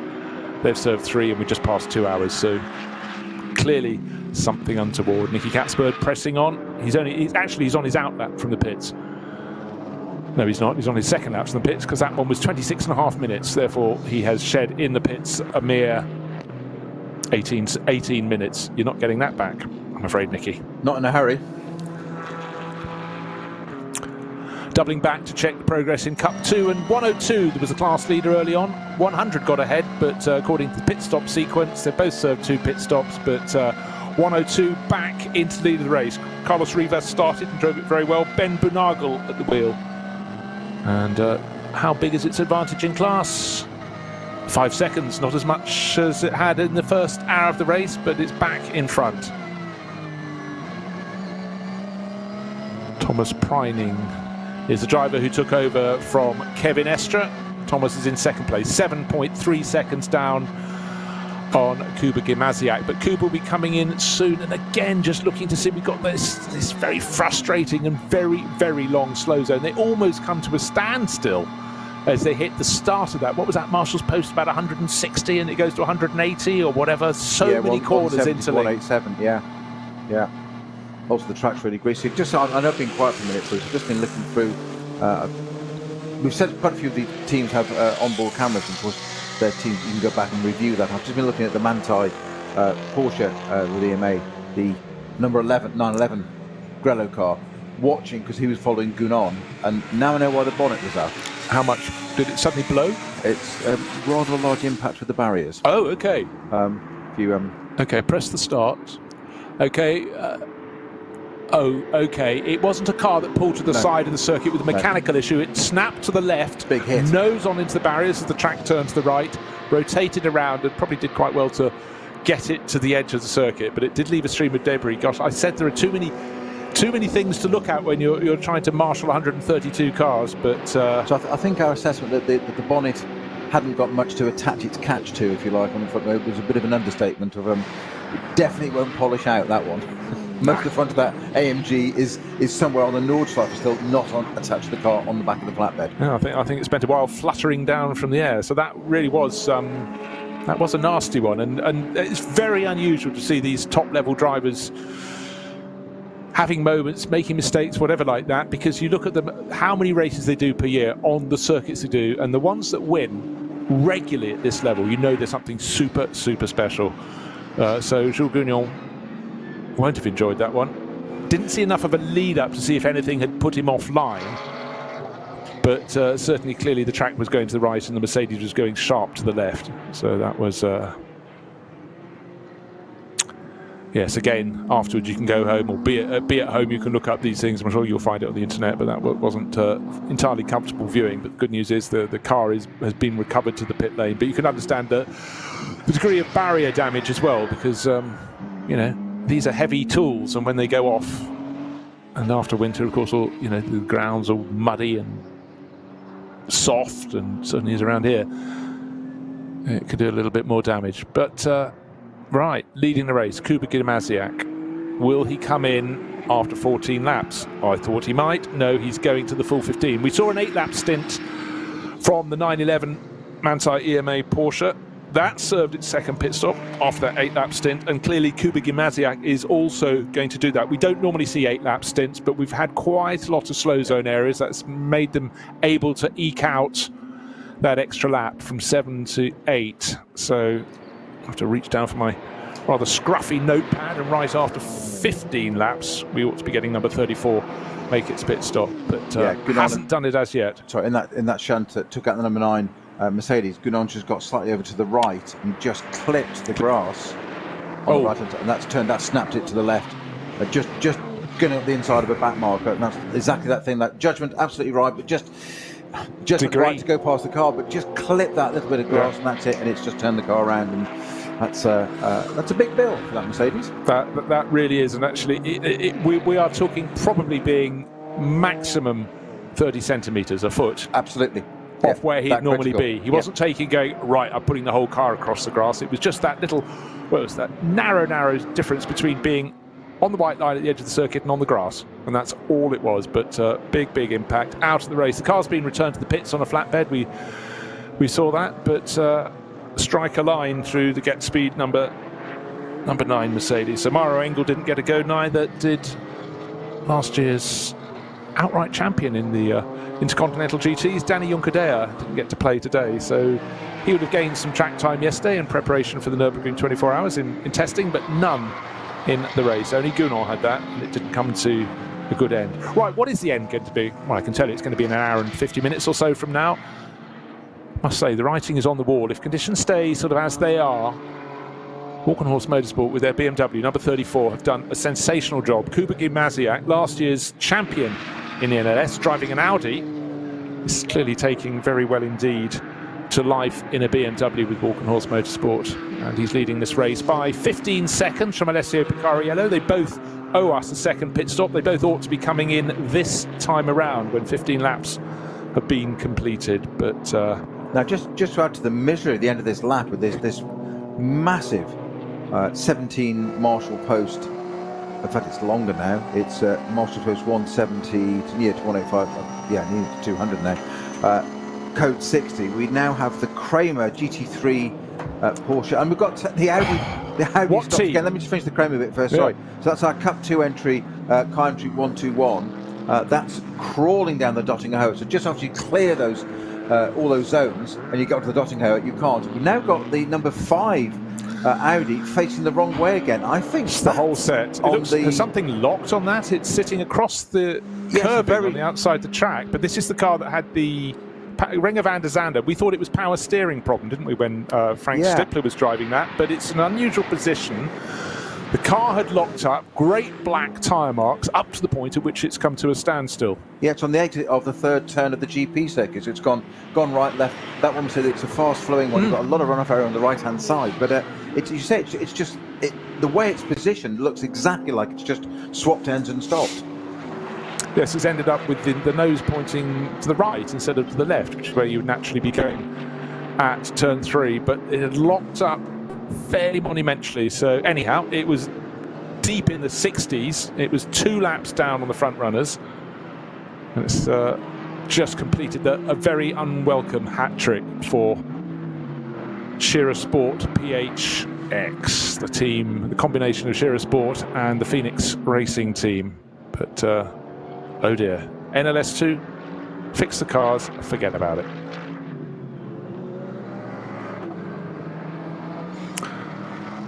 Gosh, it is extraordinary. You think, we'll hedge our bets, we'll enter 3 cars, must get a good result. And it just means they've got 3 cars to repair, get home, fix. So tricky for them, but out comes the cliche. That's racing. That's all, folks. Where did that one come from? So, Kuba Gimasiak leading by 15 seconds from Alessio Picariello. Picariello has been chipping away at that, but their runs will come to an end. They did the first stint, they're about to complete the second stint. It's a 4-stint race. And they're going to give their teammates a go, but it's been another really strong showing from the pair of them. The next car in line is another 14 seconds further back. It's the car that started on pole, Rutronic Racing Porsche. Julian Andlauer didn't get away totally cleanly. The first 3 positions swapped around pretty much every corner on the bit of the Grand Prix circuit we use. Once we got onto the Nordschleife, it was the 99 Rover Racing BMW in front, but it didn't complete the lap, didn't even get halfway round, because unfortunately Philipp Eng ended up just running a little bit wide at Kittelbacher Höhe, went into the barriers and somehow didn't bounce back across in front of everybody else, because that would have been an absolute field of carnage. But he was out of the race. But thereafter it was the 34 BMW from Walkenhorst Motorsport, Kuba Gimasiak, pulling ever further clear. But the second of these two stints has really been about Alessio Picariello just chipping away, getting a little bit closer, 15 seconds between first and second at the end of last lap. But what we do know, sorry, just before we get going, end of last race, it was down to fractions of a second, NLS won. And what happens, people who make an early pit stop, they have to pay the price, because that's a shorter pit stop, have to have a longer final pit stop. Then the true order, it gets shunted into true position. And that's when things should really, really close up. But I think Kuba Gimnaziak's done a good enough job. Got a cushion to set them fair for the remainder of the race, particularly as the car giving chase will have a similar length pit stop to them when you get to pit stop number 3, Snowy. Yes, I'm just watching the Shearer Sport PXX Audi number 5, and yes, oh, now my GPS is catching up. It's got going again, but of course he's taken that short lap back, and he's coming back into the pits now. Yeah, as I believe. So, assuming I haven't got actual eyes on it in terms of physical, I can look out and guess have a look at it. But it's GPS telling it to come back again to the pit. So GPS tells me it's on the pit straight, not into the pits, which would be slightly odd. I think that's just a slight anomaly on our GPS there, because it's certainly circumnavigated. It's turned right at the edge of the GP circuit and not left, which indicates it's not going on to the Nordschleife. Thank you very much. So there's obviously something wrong with the car, and it is indeed in the pits. So it's just we never say never, but that team today, 3 entries. And we've used the phrase before. I have probably looked too often, but if you didn't have bad luck, you wouldn't have any luck. But all 3 cars have just had issue after issue, and it's just how can such a professional team that do so well with such monumental and well-deserved results suddenly have a day that they're all must be scratching their heads going, what have we done wrong? Nothing's changed. Just all 3 cars. It's just But the positive side of it, I would say to that, is it's done. It's done. It's out of the way. That's it. Your season's the rest of the season's going to be fine. We said quite often, the 24-hour. It's non-championship. It's not part of NLS, but it is. It's the one that everybody wants to take part in and win and do well in, and preferably win. So get it all out of the way now. Luck done. M24. I'm going to predict now a Shearer 1, 2, 3. No, I'm ridiculous. It's April the 1st, folks. Anybody just listening in? Yeah, sorry to upset everyone. It's April the 1st, but you certainly feel Black Cats will be safe. You know this is a recording, don't you? It's not real. Right, so that's gone back to the pits. Okay, it's interesting how many top quality cars with top drive quality lineups are not to see the end of this race, have had their problems. So even more kudos to those who've kept it on the straight and narrow. If you looked at the track at the start of the race, it was slightly damp. By the time they'd done the formation lap, there was a 1-car dry line. Only just. And then beyond that, it was anybody's guess. Gradually it's dried out. We've had these little flurries of light rain, enough just to concern teams, particularly if they're due in the end of the next lap. Talking of in the pits, in comes after 15 laps, number 34 and number 3. The first and second in the race, that's the Balkenhorst Motorsport BMW. Kuba Gimnaziak in after a fabulous stint, and just over 9 seconds behind, gaining a bit more on that lap. Alessio Picariello comes in as well from second place, the number 3 Falco Motorsport Porsche, and likewise Julian Andlauer comes in from third in the number 21 Porsche. Been very well driven from pole position, Rutronic Racing, and he was another 13 seconds down on Picariello, but importantly 30 seconds, fully 30 seconds ahead of Lauren Heinrich in the dynamic GT Porsche. So Porsche looking pretty good. They're second, third and fourth, but there's a BMW up front. The challenge has been passed to Jesse Crone, the Finnish racer. Right, finished the race, but you've got 3 very quick Porsches behind you. What can you do? But Kuba Gimnaziak has driven beautifully. So let's just record that. He came in with a 9.3 second advantage. That is all the top runners having served their pit stop. And at Shearer Sport, the team chief being interviewed. And so how was your day? He's so tricky. You just feel for them. I mean, it'd be bad enough if 2 of your 3 cars had problems, but all 3, well, that's just super unfortunate.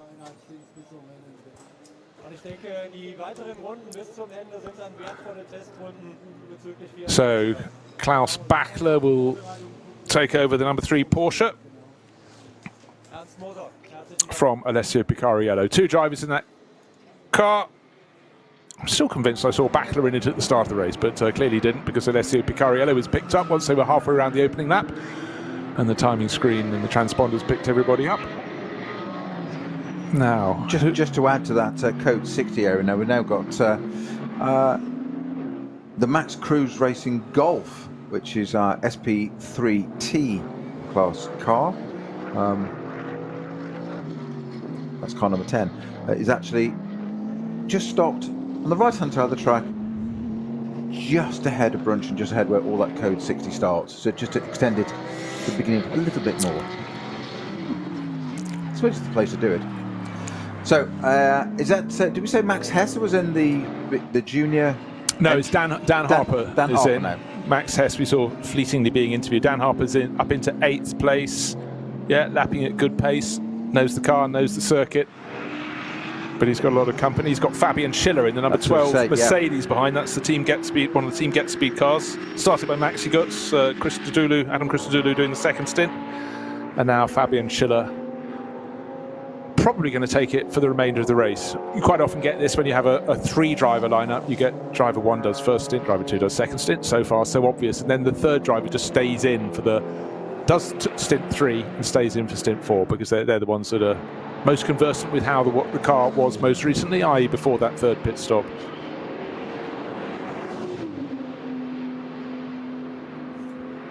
So what we've talked about through the course of the race has been largely SP9 Pro, if we will, that's the top class. In the second category in the race, naturally in terms of pace around the circuit, it's Cup 2 Porsches at the moment. But they're in and out of the pits. 102's lost its position ahead of the Cup 2 class. And that's the entry from Black Falcon Team Identica. But I think it's going to swing back into the lead. But 121 was giving chase. Kay Kramer racing and Moritz Krantz at the wheel. But that served 2 pit stops. Yeah, I think that might have even taken the lead again from Brunagel. We haven't really talked too much about SP10. The car that's leading it is number 187, a BMW M4, but notably, of course, it's the GT4 class that run in SP10. And the driver at the wheel is Nick Wustenhagen, FK Performance Motorsport. They're leading that class. It's BMW from Mercedes by about 30 seconds. That's looking pretty strong for them. And Cup 3, by the way, is led by car number 959. Cup 3, I said, so you should know what I'm talking about. It's the Porsche Endurance Trophy Cup 3 class, which is a Porsche Cayman GT4 Club Sports.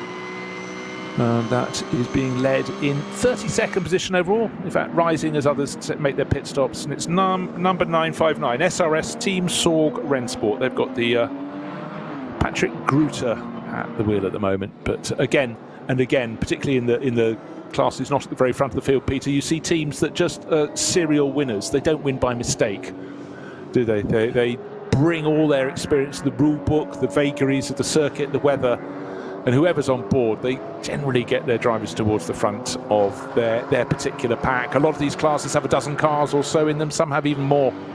And so if you can keep appearing at the top, you're doing your job very well indeed. Yeah, there's a reason they keep winning, isn't it? And they've just got a formula that's hard-earned and worked out, and it's kept to it. Just look at bit of wiper action again there from the, I'm going to say it, from the Fricadelli Porsche.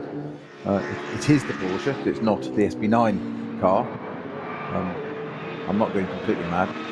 So just to confuse us, Fricadelli switched from being long-running, dedicated Porsche runners to a Ferrari for this season for the top class, but have still maintained a Porsche in a different category, just to completely confuse us, so there's one of each in the race. Right. And actually, while you were saying that, so many updates coming in. We saw the number 5 Audi sitting in a strange position at turn 3. Apparently, that one collided with number 176, the SP10 class Aston Martin at turn 3. So in the Mercedes arena. So that could explain why we saw that sitting, not looking very happy, facing a not natural position down at that point on the circuit. You know, which point of the circuit you say is an easy part of the circuit, because it's on the Grand Prix loop before the cars go out onto the difficult part, the majority of the circuit, which is the Nordschleife. I love how Harry referred to the easy part of the circuit. No, it's all comparative, you see. Brilliant. Shall I call it what one would call the easy part of the circuit? Anyhow, right. Less challenging, I would describe it. Yes, but comparative comparison, as they call it. So, Kuba Gamaziak's car listed in the lead of the race. 15 laps completed, 2 pit stops completed. All of the front-running cars in the SP9 class for GT3 runners have done 2 pit stops. Apart from those, they've done 3. And if they've done 3, something has been untoward. Something has caused them to come in an extra time. We saw cars diving into the pits at the end of the formation lap, not in the top class, but the next 2 grids of cars. They'd had a little more time to check out the incoming rain or just how wet the conditions were. They were damp at best at the start. But since then, people have been doing things differently. But as Joel Eriksson makes a lunge past another car, you do need from time to time to ride on board with any of the cars, doesn't matter fast or slow, just to check the changing conditions on the circuit. One thing I do need to ask you, have we had an end of all those slow zones from Brunchen onwards? It looks like we've lost not yet. The latter half of that long run of slow zone. Not quite. It is decreasing. There's only 7 posts now as opposed to the 17 we have, so we've lost 10 of them. Yes, that fabulous onboard you just commented on there was the number 4 Falcon, just getting past the 35 BMW. That's Neubauer, Heinemann and Neubauer. Now, one thing that ought to be... would you believe, by the way, for 13th position, by the way. Okay, that's very good. Now, what we need to pick out as well, we talk about SP9 willy-nilly. That's the top class in here, but of course it's got subclasses. SP9 Pro-Am, just been treated aside to the white with blue and red flashes up its flanks and over its nose. The Pro-Am and Am, isn't it? Yeah. So Pro-Am is being led by Charles Espenlaub in the CP Racing Mercedes. We spotted that, but actually needs to get his skates on because he's in 26th position. And SP9 Am, with one further pit stop under its belt because of a little bit of a mishap, is being led by car number 17, which is the Aston Martin from Pro Sport, the one we saw earlier, looking so crisp in its dark green with the yellow trim going around. So that's we like that, as indeed will Sarah Rigby. There's an Aston Martin leading the class. Yeah. Okay, we didn't do it especially for her because we do it especially for everyone, but it's good to have Sarah on board. See, she's watching the action, and certainly that car keeping out of trouble, trying to see what its next target is. It's not lapping. It was lapping marginally faster than the car in front's a Cup 2 class car, so it should be doing that, but keeping its nose clean. 15 laps completed.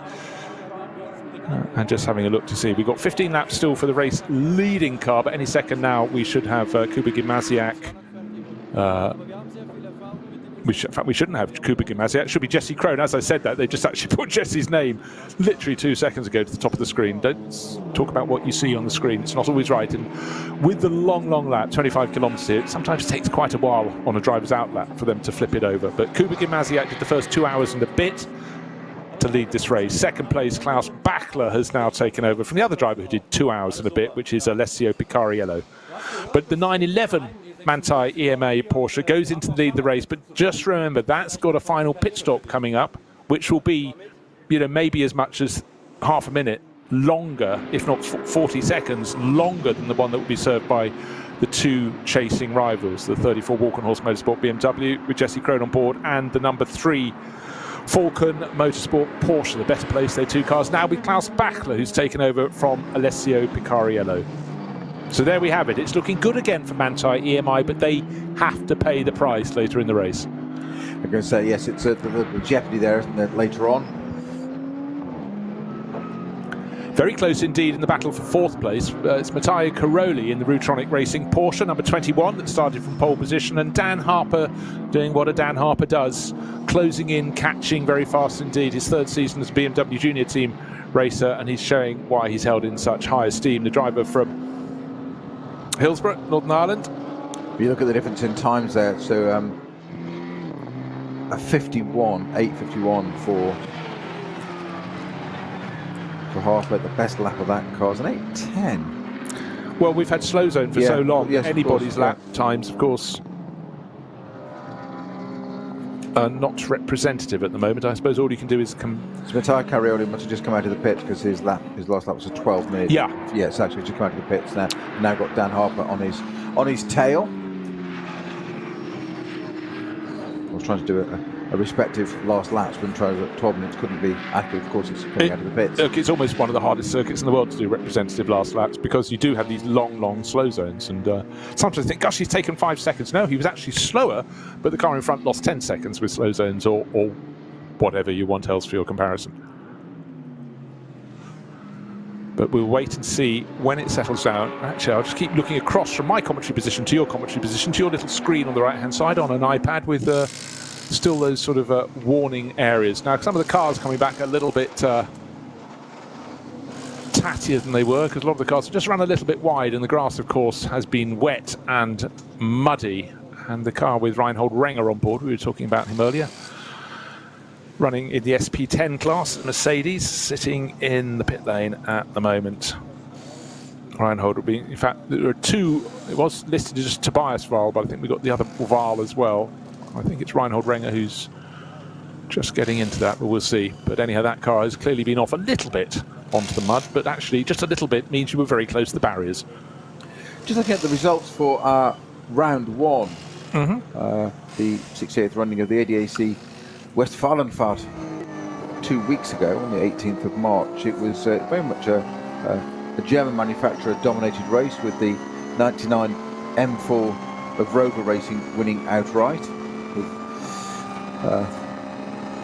But with two drivers who aren't here this weekend. Dries van Tor, exactly, they're not in that car. Second was the, they're not the night, we're saying this, the Schierensport PHX Audi R8 of Kim Louis Schramm and Ricardo Feller.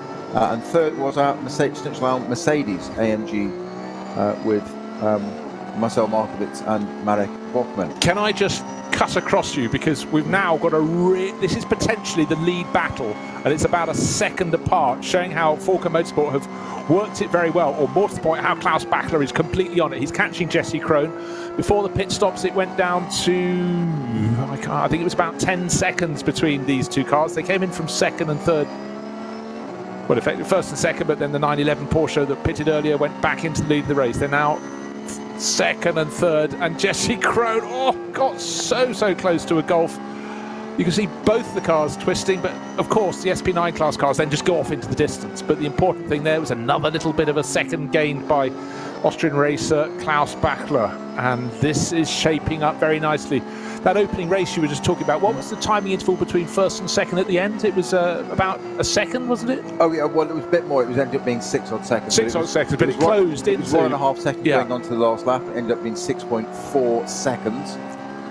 That was just largely because it was a stunning lap from the BMW on that final lap of the race.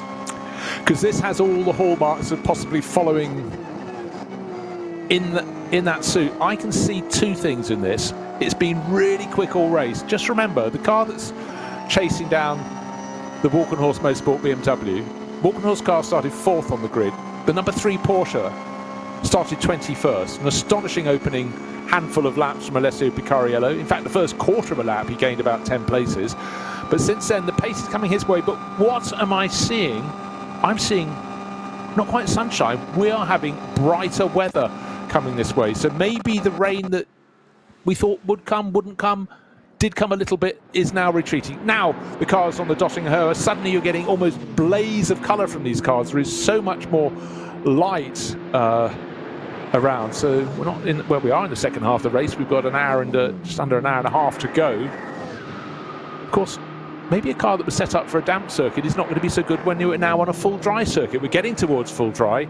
I think Klaus Bachler catching Jesse Krohn. This is the sweet spot for the Falken Motorsport car, but if it continues to dry, maybe, just maybe, Walkenhorst car will be better than that. I can't know, I'm just guessing, I'm putting in versions of what may or may not happen, but it looks like it's going to be a classic scrap. But Thomas Preining, he's the race leader. Must be, surely, sitting on a 22-second advantage going off to win this race. No, we've got that final pit stop. He'll definitely have to spend more time in the pit lane. NLS never fails to confuse in the nicest way possible. No. What I was trying to look quite laboriously explain was that first race, it was German manufacturer dominated, BMW, Audi, Mercedes. We had to look down to 7th for the first Porsche, which was the Manthey car, 911, on that first round, and then in 9th as well with Falken. What have we got this time? Porsche, BMW consistent, Porsche, BMW. So the Porsches seem to be stronger today. I know the Van Toor car isn't there, it's different people driving that, but it's where were they at the first round? Where are they now? Yeah, top non-German car was 8th in the opening round. Marco Mappelli and Kelvin van der Linde. This time van der Linde is in the Lamborghini, in the Huracan. Yeah, he's in a Lamborghini, and he's in 12th place. We'll probably pick up a few places because there's a very strong lineup in that car actually this weekend, but maybe it'll get in the top 10. But again, it's those German marques just in control. Porsche, BMW, Porsche, Porsche, BMW, Mercedes, Audi, Audi, BMW, and Porsche. That's your top 10. Yeah, Jordan Pepper aboard that Huracan at the moment. Just is on his second lap out of the pits. Yeah. So the last one, this is a 12-minute lap. If he does another one like that, quick. All is not good, but clearly he's under control, pressing on.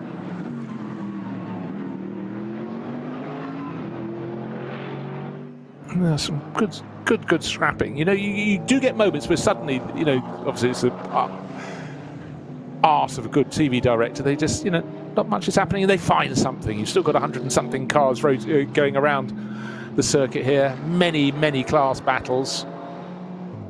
SP8T just being treated to sights of cars in that. Car number 151 looks fantastic in a GT tyres M4 GT4 variant as opposed to an SP9 category GT3 one. It's only two drivers in two cars in that class. Pippa Mann making a rare outing. See her racing Indy cars and many things in the past. So we Carrie Schreiner and Celia Martin. And also early in the race we saw Ben Dorr in the rival car, the Aston Martin from Durr Motorsport. But it's the BMW from GT Tyres that is leading that class.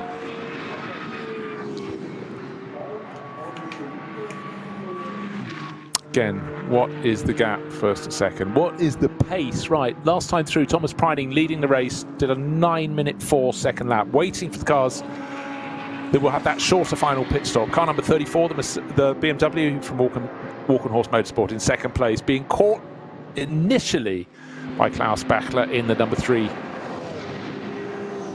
Now we've got third, fourth and fifth, very close indeed. Klaus Bachler has got Matteo Caroli in the Rutronic Porsche and Dan Harper challenging as they come up the Dottingher. Dan Harper's got through before they get into Tiergarten, just closed the door across the nose of the Porsche. We could see that Dan Harper was catching Matteo Caroli, but did another good job. And again, it's the experience you gain here, working that slipstream, Snowy, down Dottingher, and then up Dottingher, if you will, as it goes into compression and then rises. But Dan Harper seems to have mastered that one. He's probably not going to allow him for this, but he's no slouch on any part of the circuit. But he does seem to get that run, Dottingher. He seems to be able to read it and the traffic, and more to the point, use it to his advantage enormously, which gets him that slingshot onto the pit straight and down to that first turn. That just seems to be where he absolutely excels, and he's, as I say, he's no slouch anywhere on the circuit. Yeah. I mean, of all the circuits in the world in which sort of effectively serve your apprenticeship, of course, he's got racing under his belt from before, but in a race like this, etc., you know, he's going to get 1 or 2 stints. I think he might. No, oh dear, someone going off in the background a little bit. That was the Rutronic Porsche just locking up behind Dan Harper. Matteo Caroli clearly trying to fight back, but you know, Dan Harper started off as a Minimax champion in karting and then to Ginettas, but then picked up a few years ago, became British Porsche champion, but now he's got BMW writ large through him, and he's rewarding them very well indeed. So anybody I felt that was going to finish in the top 10 today in a field that had 29 starters in the top class was going to do well. But if you get the top 5, as the drivers we're talking about are doing, have reached that high point, they are, you know, they deserve a pat on the back. This is big. Oh dear, we've got a rear-ended Porsche Cayman number 410 sitting smoking on the infield, nose into the track. Wheels are missing. Yep. The rear, oh yes. Tyres come off the rear, or maybe the wheel as well. The front left completely removed. And the left rear as well. So that's a biggie. That certainly is. Is it 410? 410. I'm just flicking through. I can see body parts at the side of the circuit from what's come off the car. It's the MSC Adenauer, so a local car. A couple of Thai drivers in that, along with David. Ankina. Yeah. Visuranatra Ackerman, I don't know who was at the wheel of it at the time, but that's had a major impact with something, hasn't it? Yeah, it really has. Just kind of trying to scroll down to see who was aboard at the time, but yes, it was one of the 2 Thai drivers. It was a Karapong, a Kananurot. So I may chalk that down to experience. You never know if it was push or shove, but either way, there is the bodywork parts What's it? tattered at the side of the circuit. It's on the left at Tiergarten. So let's just have a. So that's going to be a code 60. It is indeed now a code 60 into Tiergarten. So that's going to put pay to Dan Harpham doing his little trick down there, getting any pace on the next lap round, and that's going to be a while to remove that car, I'd imagine, because it's pretty heavily damaged there. Hohenrain is the place it's listed as. Driver left on the grass, code 60, with 1 hour and 21 minutes to go. Thank you, right turn lover. So, again, these things, there's a constantly changing scene. Teams constantly have to appraise the information ahead of them. Slow zones, dirt on the circuit, oil on the circuit. The driver is out of the car, so it's very good to see that the driver of the 410 Porsche Carapon. You sure he's got Toyota overalls on? Yeah, but maybe it's the first time he's driven a Porsche. You got in the wrong car. Sorry, that's unfair. That's unkind. Right, indeed, but again, I think it's fabulous that we see two Thai drivers have come across to compete here, gain experience on this circuit. Of course, they've got a very vibrant racing scene over in Thailand. They've got their Super Series, and they've got, in fact, I'm going over there in just over a month's time to Chang International at Buriram. Great circuit. I remember I went there first time about 5 years ago. Couldn't believe it. It was a great circuit, but the quality of the infrastructure. You sort of arrived, and the grandstand was about 5-6 stories high, and as you approached, lovely hospitality suites, great commentary position up high, rather hot. But their scene is very strong, and it's great for them to come and gain experience over here. So, driver out of the car, but Snowy's screen, once he opens it up and pins down the corner, you will find that there's I'm just trying to see the length of the slow zone, but anyhow, I think the car was quite visible, but those two left-hand wheels having been either twisted out of shape or knocked out of true or removed. They've broken off. They're not really attached to the car. They're still in the wheel well. So that the slow zone starts basically, Bruce, on the kink, the left-hand kink of the Dottinger and starts with a double yellow, becomes a 120, and then becomes a 60. All the way up to the top there. So you say it kind of starts at both Tiergarten and going Hohenrain. So we thought at the start of this race, when it was slightly damp, there was more than a chance that drivers would get it slightly wrong, but in fact they were remarkably good. We did lose the race leader, Philipp Eng, on the opening lap of the race, just got a little bit wrong at Kittelbacher. But now, late in the race, but of course, for some of the drivers, they've only just maybe starting their first stint, partway through their first stint, and unfortunately that number 410 MSC Adenau Porsche Cayman, running in the V6 class, has had a clatter with the barriers. Driver is out of the car, one of the two Thai drivers in that car. It's all about gaining experience here. That wasn't an experience they would have ticked the box for, but again, the course vehicles very, very quickly up to the scene of the crime. Oh, well, the tyre marks tell the story. The barrier very much folded back. The driver is where the track has turned. As you got the rise, the track turns to the right.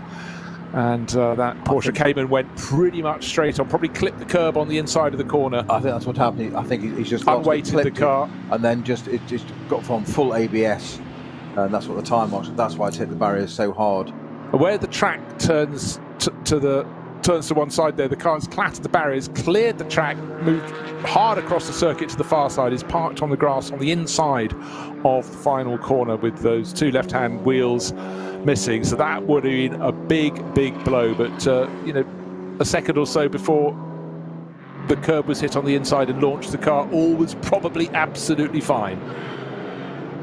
So for all the drivers, again, that means when we're looking at timing, drivers' times at the moment, then they mean nothing, because obviously there is a slow zone, a code 60 at the final sequence of corners, while that number 410 Porsche Cayman is cleared up. Interval between first and second after 17 laps is 22 seconds, with Jesse Krohn that margin down on the 911 Porsche of Thomas Preining. Klaus Bachler is another 4.5 seconds back in third place. So if you give me half a minute, I will give you top 5 cars, because Dan Harper and Matteo Caroli are also within half a minute of that race-leading 911 Porsche.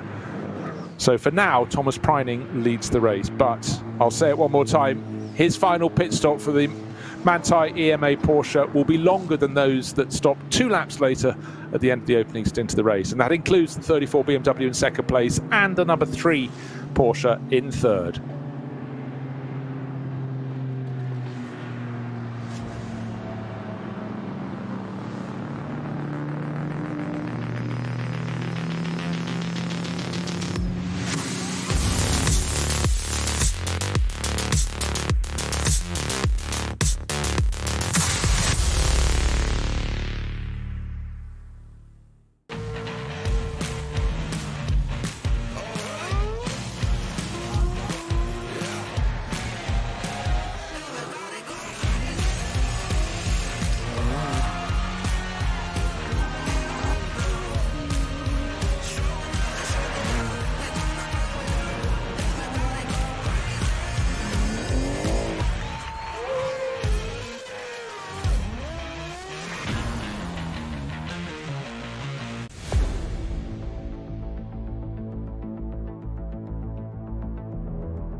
Falkenreifen.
Liebe Fans, besucht unsere Social Media Kanäle auf Facebook, Instagram, YouTube, Twitter und TikTok. willkommen bei der NLS.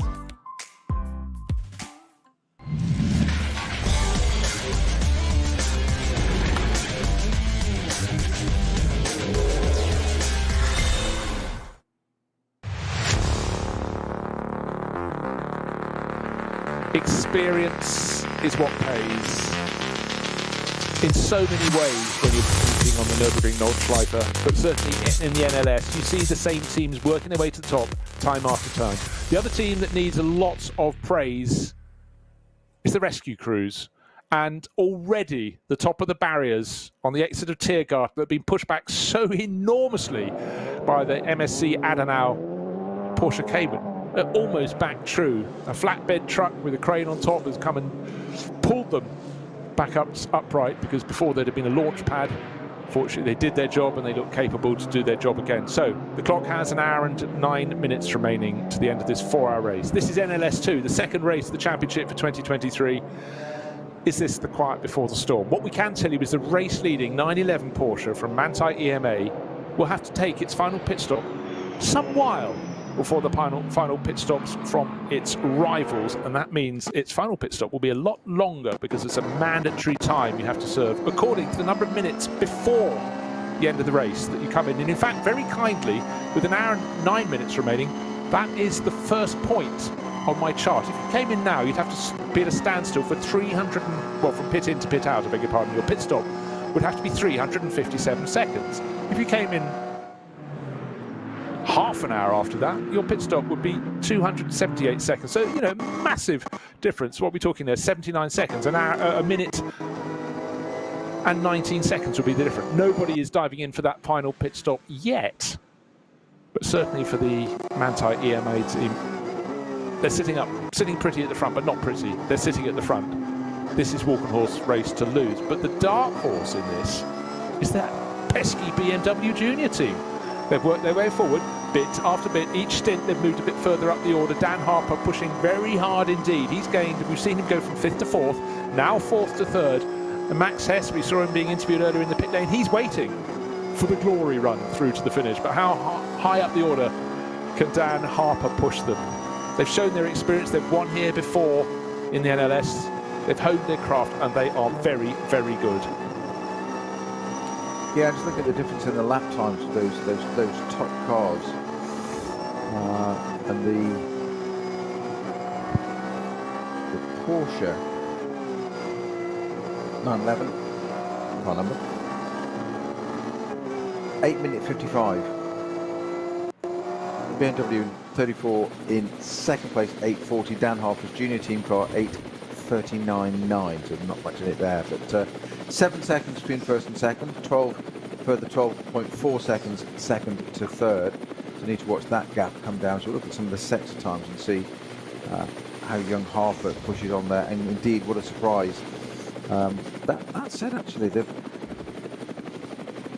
second place BMW having a good run. Who's driving the second place BMW? I've got no name on my Jesse screen. Crone. Jesse Crone. It's completely blank on my screen at the moment. Yeah, mine as well. That's fine. That's fine. That's why he started the race as Jesse Crone in inverted commas. I remember that, yes. Maybe they've rumbled him. Ah, that's it.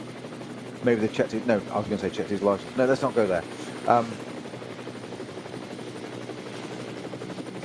It's been quite hard to really gauge the ultimate pace of a lot of these cars, because, as I've said, we've had so relatively few laps where they've had clean running, apart from majority of that first hour. But since then, we had that period where it seemed about a sixth of the circuit, which is a long distance on a circuit as long as this. It's 25 kilometres round. Had slow zone while repairs were made. But at the moment, we're looking at the final sequence of corners at Tiergarten, the barriers that were clattered into with some force by the number 410 Porsche, the Cayman from MSC Adenauer. It's been repaired. It's still a slow zone there, still a course vehicle sitting, an intervention car. It's being the barriers, not the car. Yes. Yes, indeed. Yes, the car will take a little more than a twitch of a tail to fix. Once the cars are past there, they can go back up to full racing speed, and the battle between the number 3 Porsche and the 21 Porsche. So Falco Motorsport and Rootronic Racing, the order's about to be reversed because Rootronic dived down the inside into turn 1, get just across the nose of Klaus Bachler into turn 2. So Matteo Caroli for Rootronic Racing took over from Julian Andlauer, is pressing on very nicely indeed into turn 3.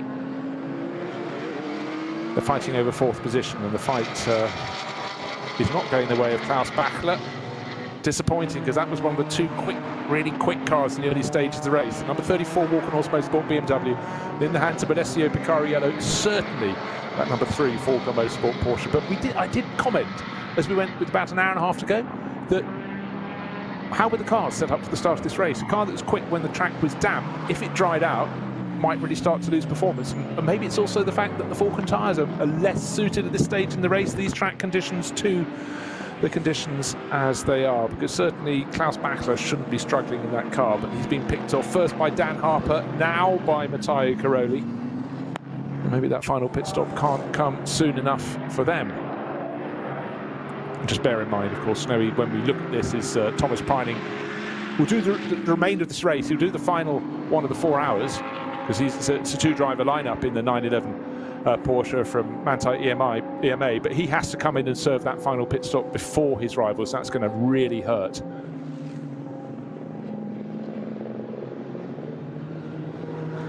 I was looking at these the top runners have done 19 laps, so we're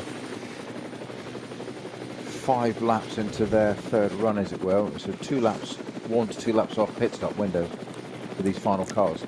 Exactly. So, and now I think has the slow zone finally been cleared? If it hasn't been, maybe not in the final corner still. However, on that lap, that was the only point on the circuit that we were aware of where there was a slow zone or anything to delay them. So yeah, it is, Bruce, you're absolutely right. We look at their respective speed.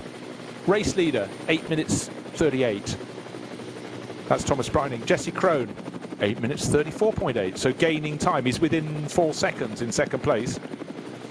And 3.5 seconds fast that. Now only 6 seconds down in 3rd place is Dan Harper. Was the fastest of all the drivers by a tidy margin. Those behind, the driver in 4th place, Klaus Bachler, he was another 7 seconds slower. So Dan Harper is on an absolute flyer at the moment. Don't forget, he's chasing down a car that will be in the lead of the race when the 911 serves its final pit stop, or after they've all served their final pit stops. More to the point. Itself out, yeah. So Harper, Hess, Verhagen, they've won 2 races here between them. They've been very close on other occasions, but if they should come through to win today, that really puts them in lofty company in the list of overall winners here. I mean, Kuba Gimasiat's right at the front, because he's been doing this every round for years and had a purple patch last year.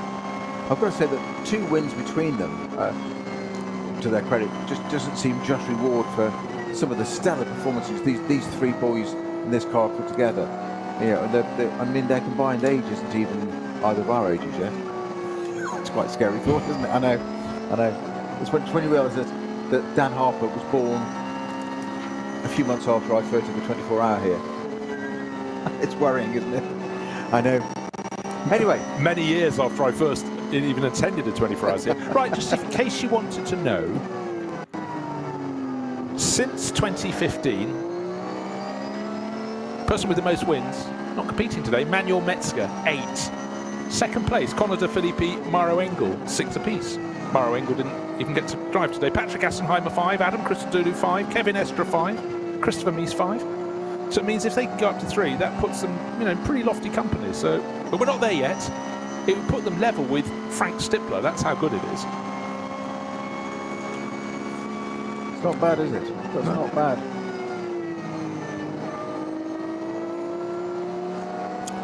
Again, looking for people making gains. Unfortunately for the number 3 Porsche, it's going backwards a little bit. Ty Caroli got ahead of it and is continuing as they're halfway around the lap to pull clear. So back to 5th place now for Klaus Bachler in the better of the 2 Falcon Motorsport Porsches. And don't forget, today they started in 21st, I think 25th position. So clearly qualifying did not work for them. Track conditions were wet, slightly damp at the start of the race. It has dried out. There have been little flurries, but having got up into that 2nd place, challenging, it looks as though that was going to be where they would end, but they're down in 5th at the moment. Now the code 60 at the end of the dotting area is now cleared. We've now got a fresh one, just before fluid flats. So we've got end of the Hatzenbach complex, as I call it, if you know what I mean. Then we've got the drop down and up to Flugplatz. So I'm just trying to see what it is. It's, I think I'm going to just check. I think it's car 515.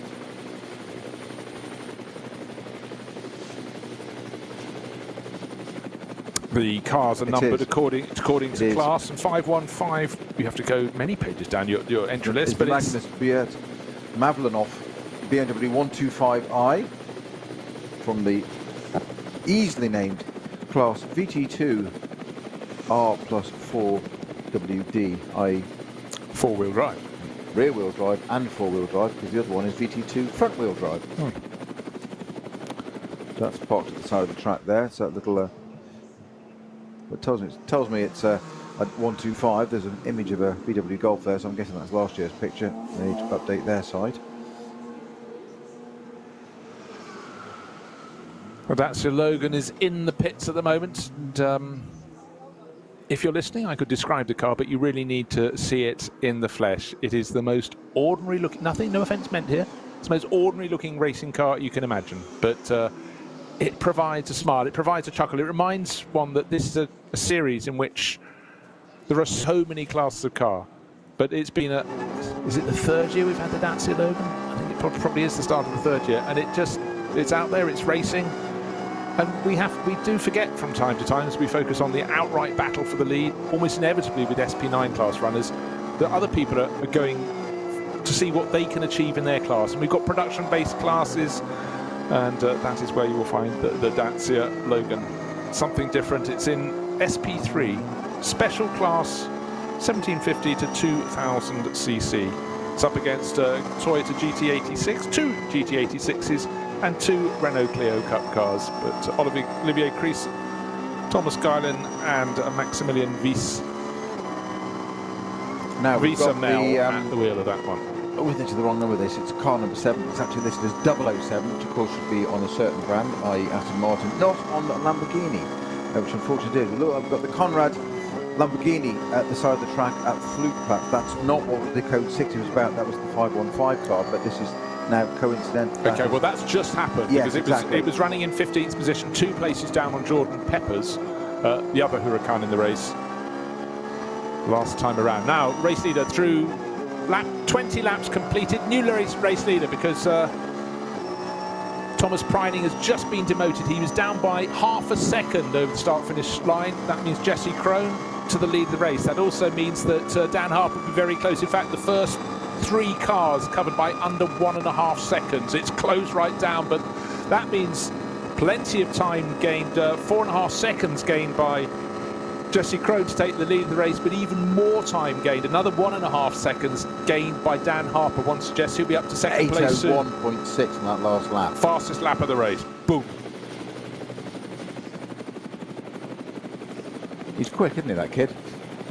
Knows which pedal to push at the right down time through the floorboards.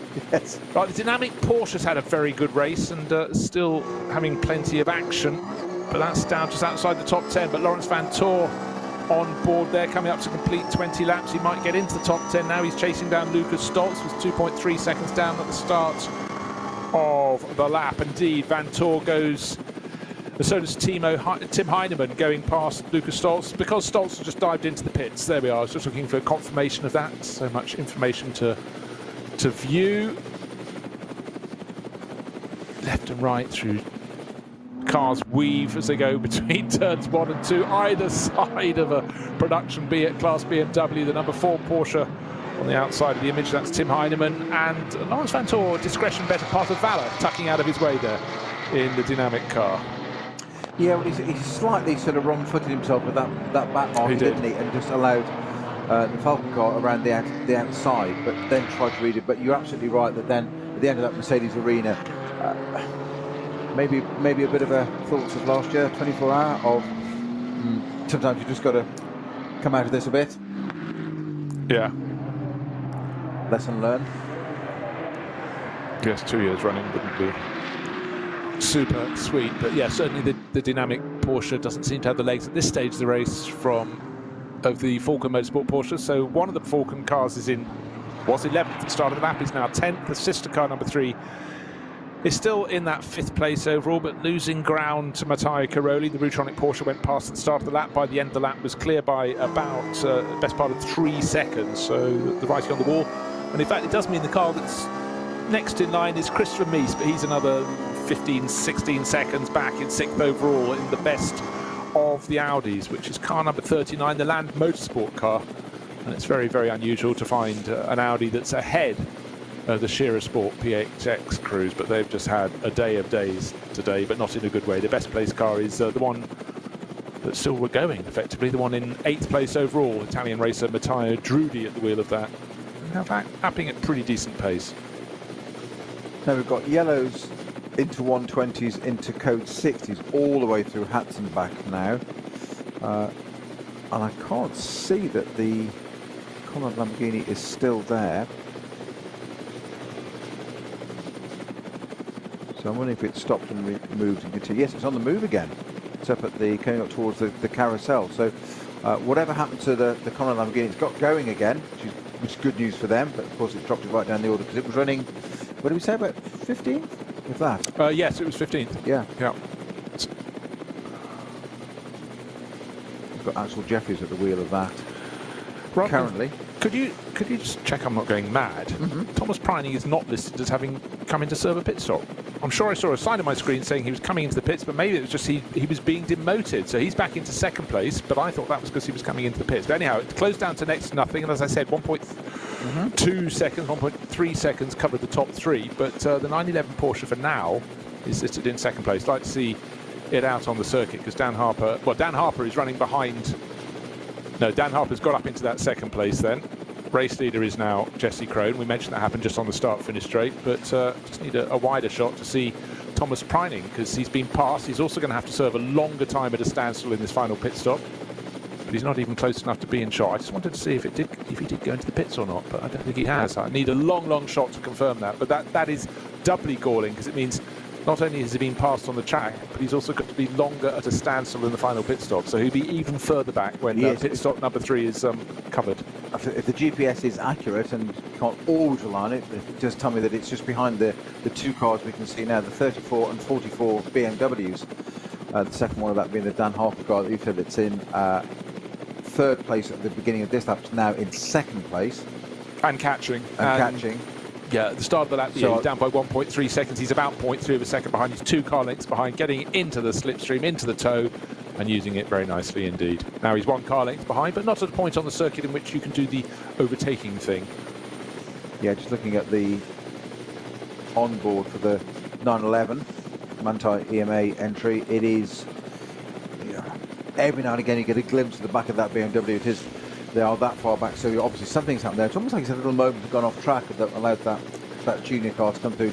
Yeah, because good though Dan Harper is, you're not going to suddenly jump that much in one go. No, I mean, get past, yes, by all means, but you're not suddenly you jump 10 car lengths ahead. Yeah, I mean they were gaining by about 3 seconds a lap on him. Grello just turning into the carousel as they're just going out back off the concrete line that takes you around the inside of the corner at the bottom of that steep slope. And they've moved on as Grello was coming through, but in that case, at the end of 21 laps, really this time around, 911 will come in. I'll get clear visual on that rather than just looking at a sign on the screen. But 1st and 2nd, super close. Bear in mind the Walkenhorst car, number 34, with which Kuba Gimasiak took the lead when Philippe Eng crashed on the opening lap of the race. They've chopped and changed in the first 2 corners. That started from 4th on the grid, whereas the car that's giving chase, car number 44, started 3 positions further back. So not much in it, but the early stage of the race, BMW Junior Team car was there or thereabouts, but it's really made a move on since Dan Harper took over from Neil Verhagen, pressed on, and now he's pressing for the outright lead in this race. But maybe his laps are starting to undo themselves because, of course, that 3rd and final pit stop will have to be served at some point in this closing hour. But they came in, let's see, they pitted after 13 laps. If they manage an 8-lap stint, that should be the end of this lap that they will come in, along with the car that's just sitting in front of them. No, correction, not at all. I will just clarify that. Look at your notes clearly. Lap 13 was when number 44 came in. That's the car of which we talked. That's the Dan Harper BMW Junior Team car. But it was 2 laps later at 34. The Advan livery. So it's done Yokohama. so it's on 7 laps since then. Yeah. Dan Harper at the wheel. Yeah. So it does. It means by doing that long second stint, that 34, long first stint, long second stint, 34 can go on for a few more laps before it serves its final pit stop. So they played this beautifully. Yeah, it's unlikely to do more than 8 laps, though, isn't it, around here? So. But it has the scope to probably come in after lap 22. This is lap 21. On his favourite part of the circuit now.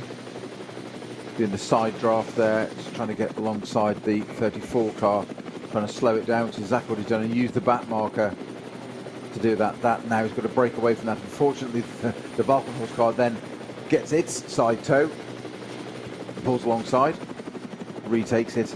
Dan Harper perhaps a bit early on that there, sort of broken away from that a little bit sooner, but the back marker helped the Valkenhorst car. So a change of position there and back again.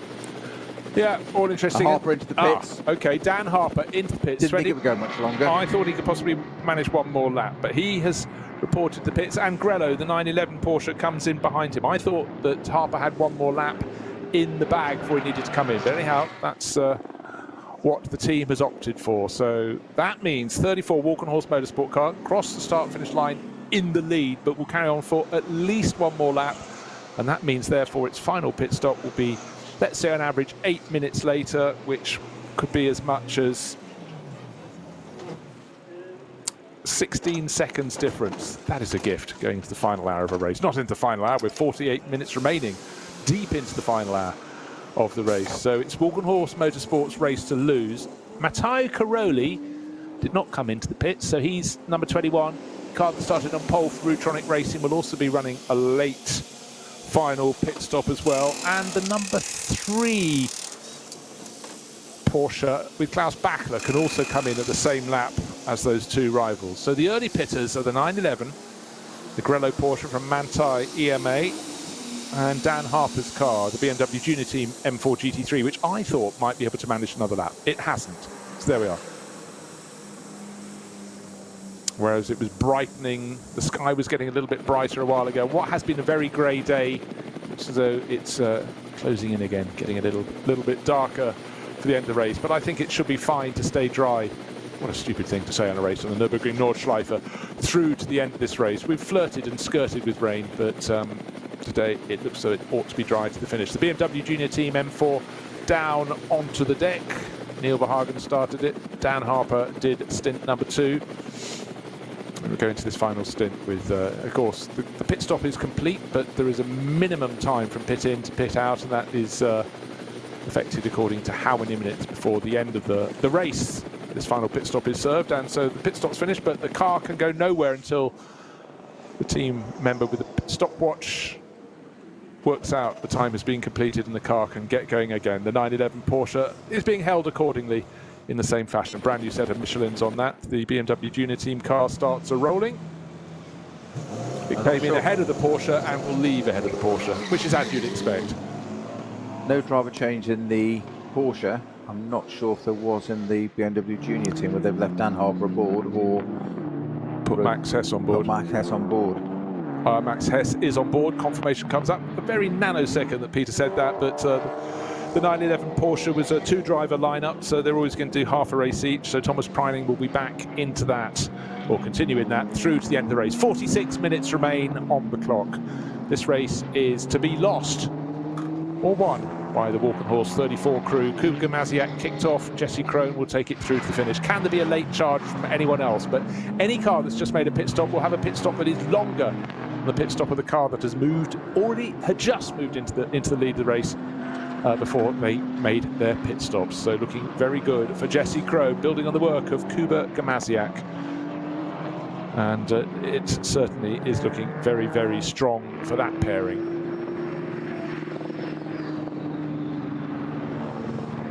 Remarkable, we've got, we often use the phrase full course yellow. We don't very often use the phrase full course green. It's taken 3 hours for that to happen. Oh, is that the very first? Yeah, first time we've had it for 3 hours. Extraordinary, so. Yeah, so because it's always quicker to recover a car than it is to fix the barriers. We've had a few barrier repairs needed today, and it does mean that those slow zones are out for some while.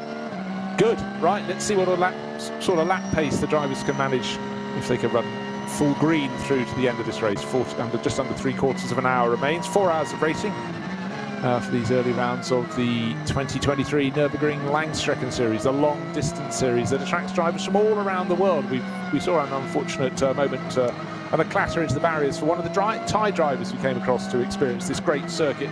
Not just a great circuit, great field of cars. We've got drivers from the States, we've got drivers from all around the world coming to play here. This championship gets more and more well known and more the sort of event, Snowy, that drivers go, you know what, I have a bucket list in my life, and there are many ways in which one can do around the NLS. And you know, you look at the website, there's normally a drive or 10 up for the next round if people want to put their money down, have the right license, and you can just see why it's such an enticing championship in which to come and have a crack. This time of the year, of course, you're always gambling a little bit with the weather. It's been relatively kind, wet in qualifying this morning, slightly damp, rain from time to time in yesterday's practice session.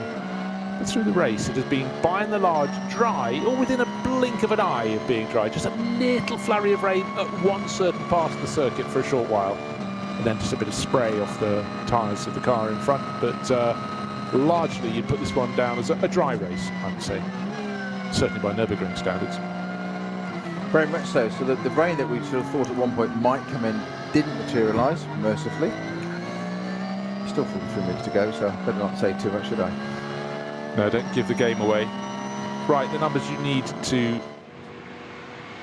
reflect on is if anybody has only done 2 pit stops at this point in the race, their third one would be coming either at the end of this lap or at a real squeeze the end of the next. I would think at the end of this one, which will be 22 laps completed, and I expect the number 34 Walk and Horse Motorsport BMW with Jesse Crone to report at the pit stop. Won't have to be too rushed, but it will be a faster pit stop, a shorter pit stop than those of the drivers who came in last time around after 21 laps.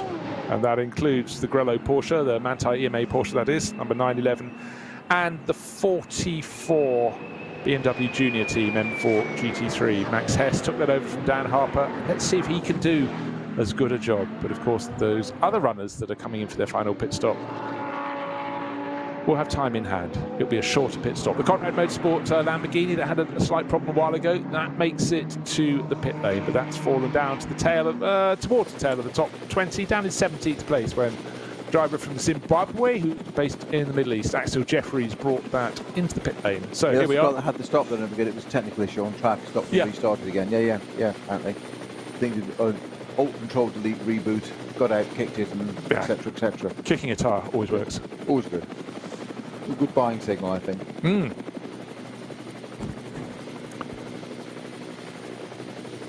So conditions now fully dry around the circuit.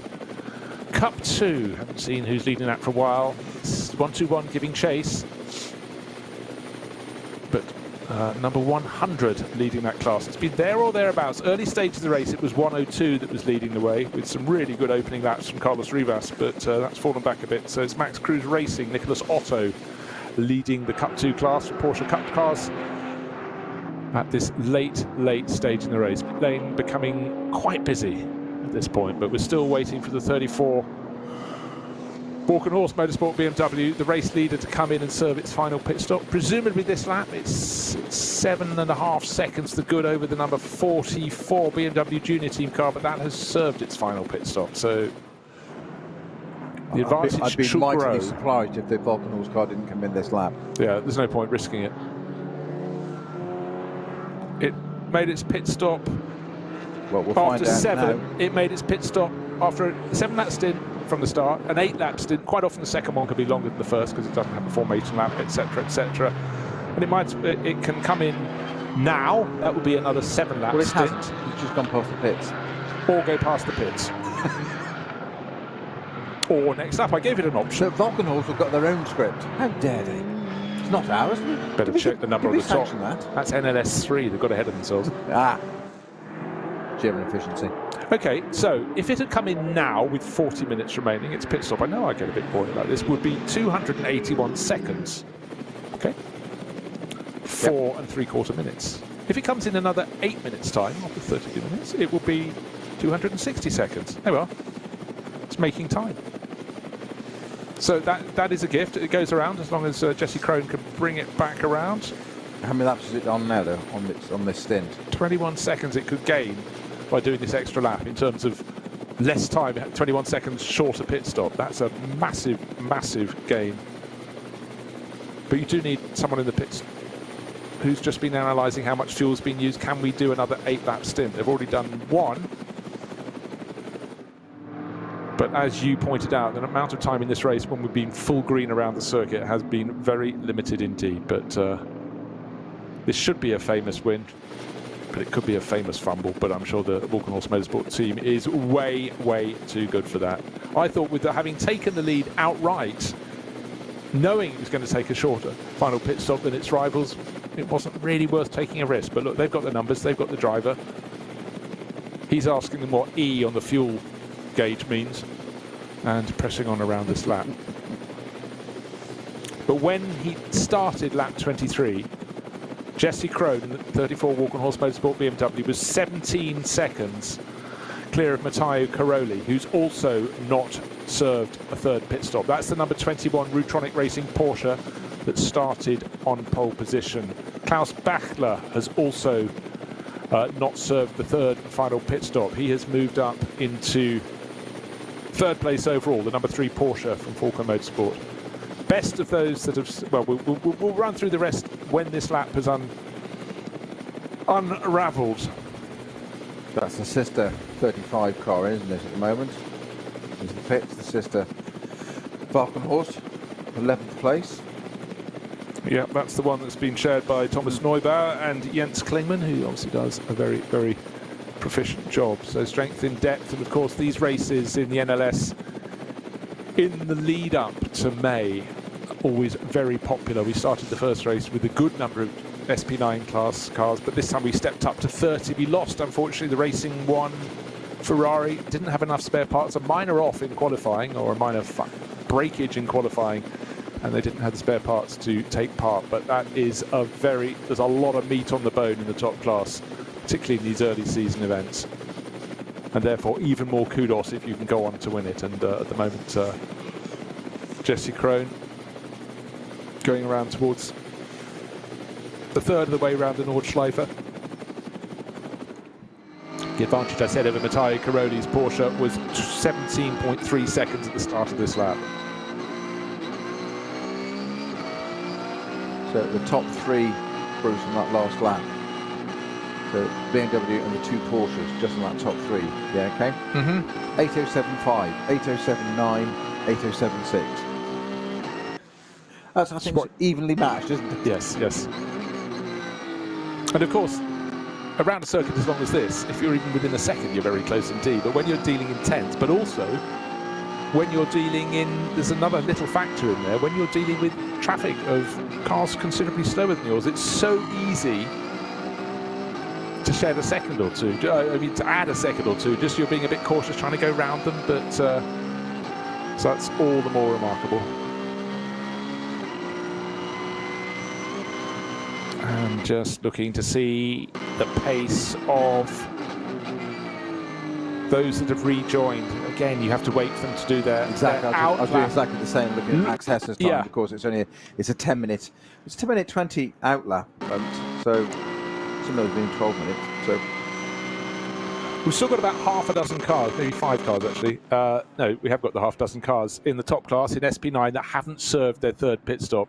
They will be coming in this time around. I think this will be the last knockings, but by stretching it as close to the finish as possible, that limits the number of seconds they will have to be at a standstill. And I reckon just by staying out one extra lap closer to the finish meant that the 34 Walkenhorst Motorsport BMW, their final pit stop will gift them 21 seconds. So that should put them comfortably into the lead of the race after this final round of pit stops. So it's for them to fumble, but really for them to go on and seize victory. Brilliant opening stint from the 2022 NLS champion Kuba Gimasiak, and being ably supported by Jesse Krohn.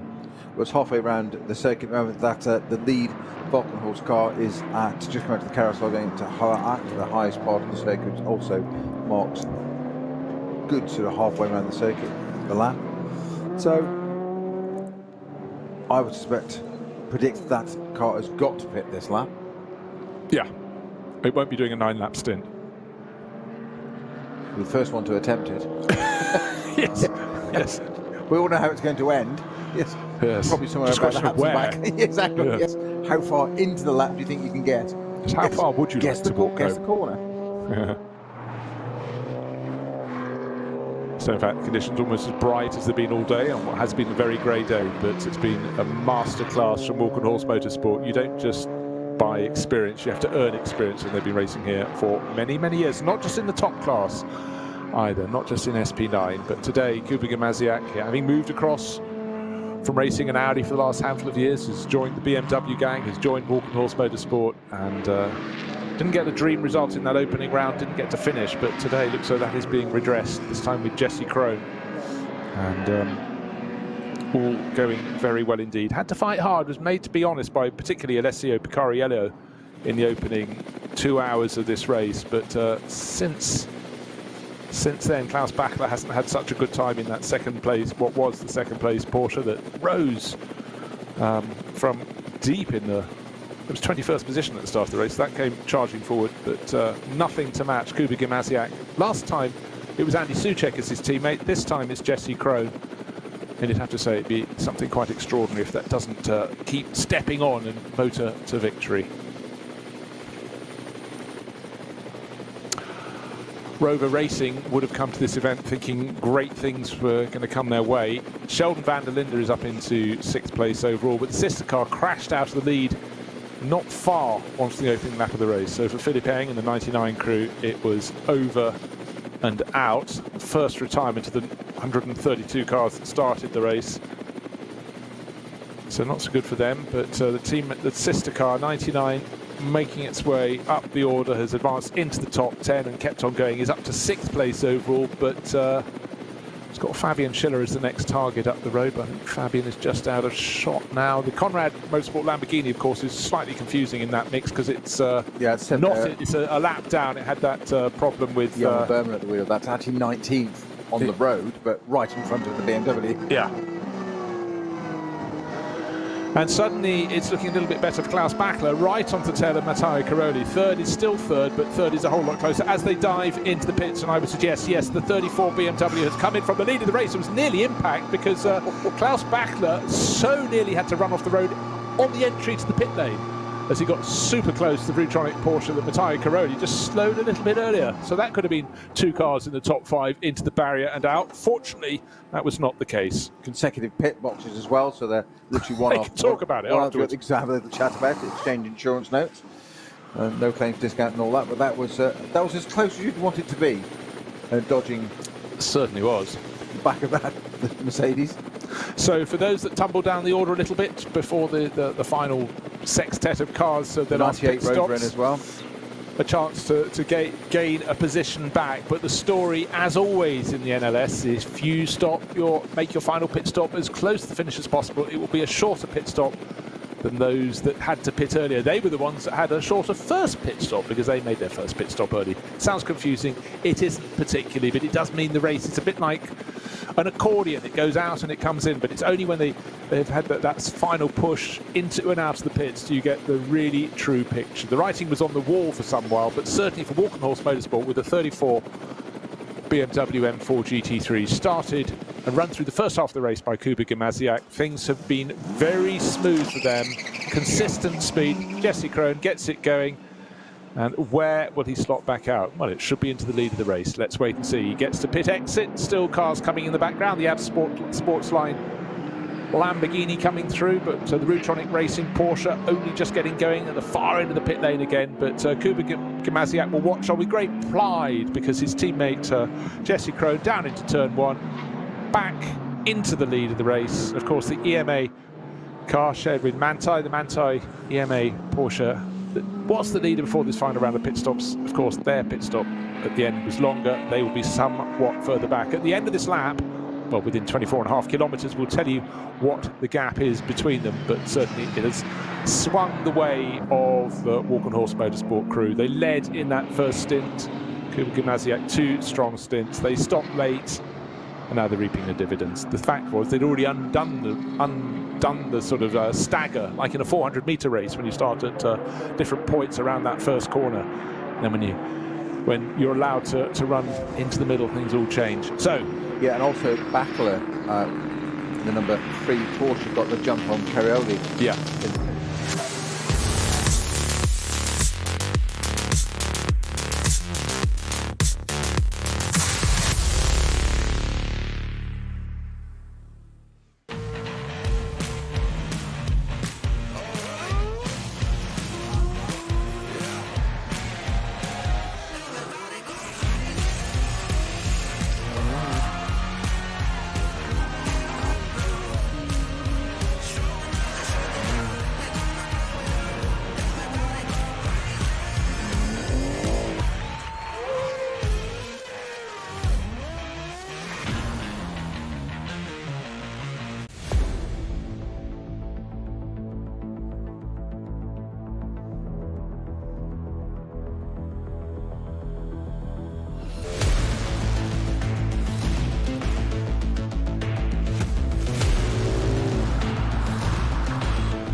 Falkenreifen.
Liebe Fans, besucht unsere Social Media Kanäle auf Facebook, Instagram, YouTube, Twitter und TikTok. willkommen bei der NLS.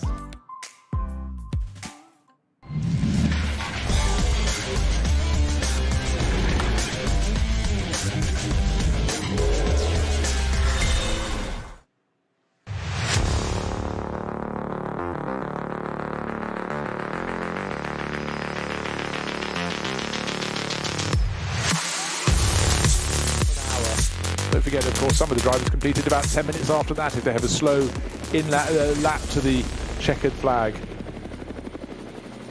The circuit never fails to provide exciting racing. Just watching cars go around one at a time would still excite me because it's such an amazing place. But today we've had a thick field at the very top of the field. We had 30 entries in the top class. That's for SP9 class, that's for the GT3 runners, but only 29 started. One of the Ferraris, one of the three Ferrari, the new 296 GT3s, didn't get to start the race because it needed a few spare parts that it didn't have.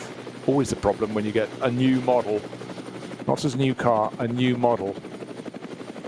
Since then, though, the racing has been good. We had a few fallers, and a few of the very top names dropped out of the running, notably number 9 from Get Speed, the Mercedes that Mauro Engel didn't even get to drive, nor did Danny Juncadella, because Jules Gounon, by possibly 20 or 30 centimetres off his racing line, kissed some wet grass, round he went, slammed into the barriers, was in the top 6, then he was out of the race. And on these small margins, a race can turn. And it was a big impact, wasn't it? It really was. And we saw for quite a long time the car with the bonnet up, but it was only later we realised it had actually clattered the barriers. There was an area that had to have oil cleared up. We wondered if it had been a blown engine or something untoward, but no, it was the fact the engine had been pounded into the barriers on the left-hand side of the circuit and possibly the right as well. Still the battling goes on. 22 minutes remain in the race, and just waiting for Jesse Krohn to get towards the end of the lap, to cross the start-finish line, to complete 24 laps. And then, and only then, we'll see how big his margin is, but I think it looks very tidy. If we judge him against those who also served their final pit stop on the same lap, that was at the end of lap number 23, they were just under 20 seconds down on him. 19 seconds was their deficit.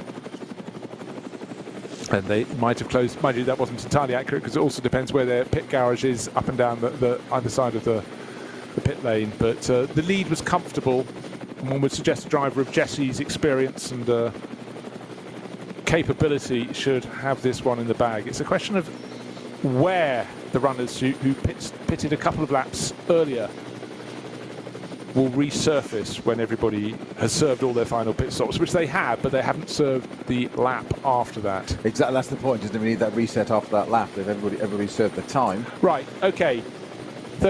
24 laps completed, 11 seconds is the margin now, so it's gone down for Jesse Krohn over Klaus Bachler. But look, he's got 21 minutes remaining, he's got an 11-second lead, he's got the capability.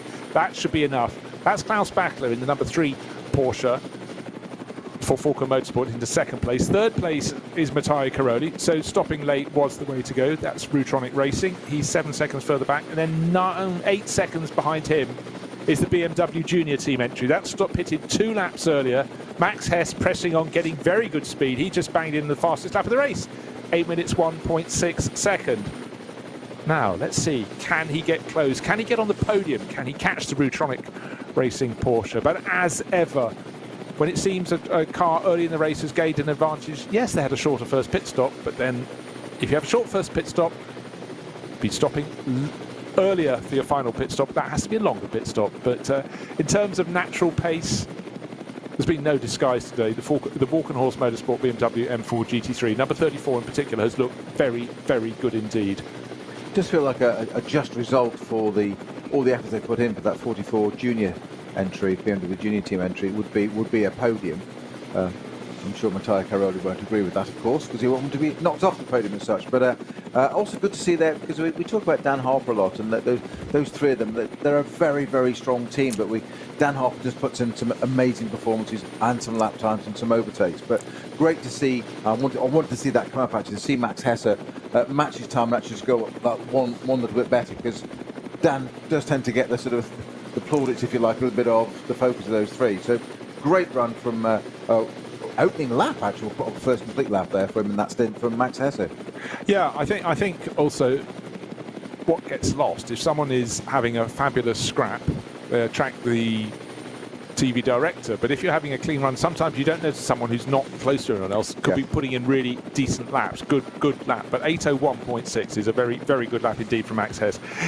Do the maths. He is 8 seconds down on the car he's chasing, which is Matteo Caroli, who seems to have just lost out the final stint. Klaus Bachler's come away, but we'll wait to see because they're just getting up to speed after their pit stops. And can there be any other changes? Who is close to whom?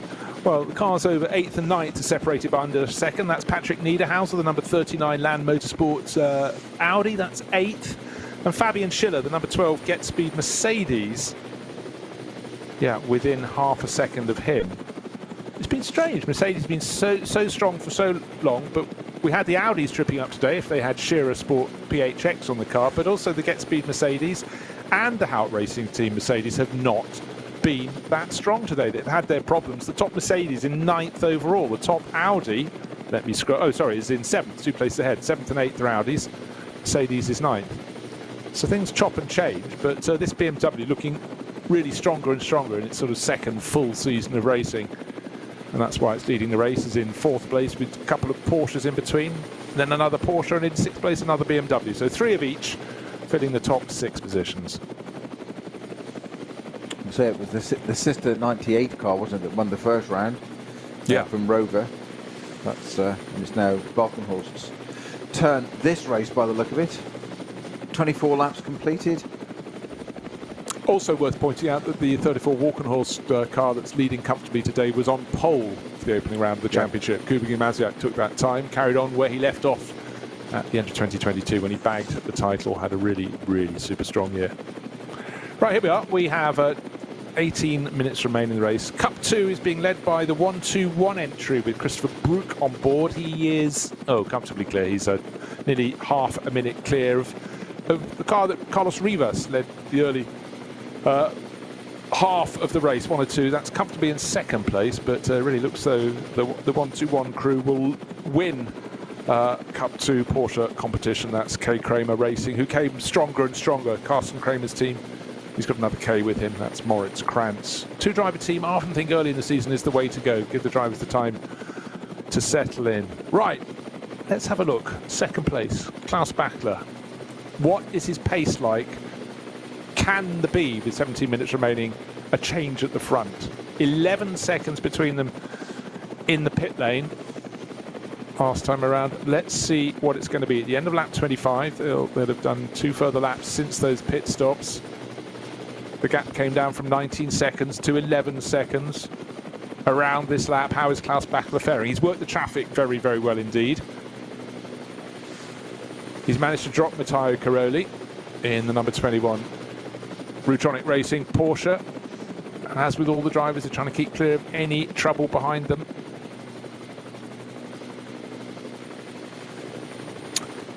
SP9 Pro-Am, haven't talked about that for a while. Still in 26th position, still Charles Espinal, CP Racing, and 3 positions ahead is the number 17 Pro Sport Racing Aston Martin that is the only entry in GT3, SP9 AM, but Maxime Dumouriez, building on the work of Christophe Breuer, is looking very good in that position, 23rd, still ahead of the best of the Pro-Am cars. So that's a real credit to them that an AM crew can beat a Pro-Am crew. So job very well done so far, and let's hope they can take it through to the finish. A quarter of an hour remains. That is very impressive, beating a Pro-Am crew. Very. Yeah, we all know sometimes there's a fine line between an AM and a pro, but it's a deciding line, and someone has decided where that line is. And oh dear, we've got a spinner, a Mercedes rather shorter than it was at the start of the race. Sideways on, blocking a third of the track. We're just looking at a great little battle between a couple of Porsche Cup cars, and it's an SP10 Mercedes, I think. Off the top of my head, it's the 177 Waldo Performance entry. I think. Okay, I don't think it's the Hout Racing one, because I think that was a lighter colour. That's the only other one in the class. So unless there's I think you've nailed it. But So that's the one with the Turkish It's going to be a code 60, which it is already. Yeah. Yes, so it is. whereabouts is that one? Just going on to Hoa Act. Okay. Yeah, it is. It is sadly that car. Gosh, too much green. Yes, we spoke too soon. Yeah, well, who will that affect? How will that affect? Right. What we can tell you, just waiting for the latest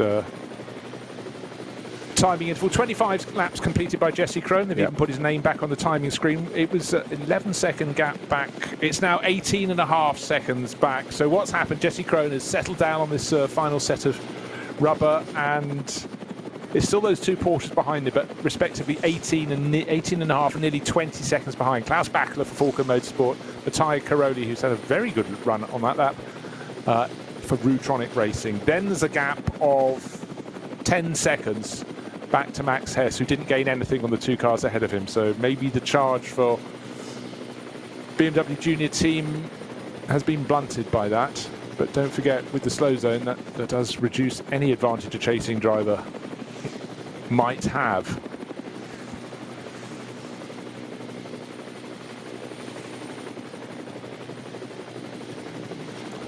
So that was a very good response from Jesse Crone. Going down, put a lap on the Sportsline car, the Lamborghini that was running, I think, in 13th position, now 12th position. Jordan Pepper. In fact, I think that's the sorry, I beg your pardon, that's the other Walkenhorst Motorsport car. Thomas Neubauer closing in 13th position, right off the tail of Jordan Pepper. They're 13th and 14th. 12th and 13th, sorry, 12th and 13th, just move up one, but some distance back off the tail of Lawrence Van Tor, who hasn't had the greatest of runs since he took over the Dynamic GT car, and I think Dynamic's slight lack of experience at the Nürburgring possibly showed in these slightly mixed conditions, because with the driver lineup of Lauren Heinrich and Lawrence Van Tor, more than good enough to be a little further up and into the top 10, but in some ways surviving today was a bit of a lesson in tricky conditions in those early stages.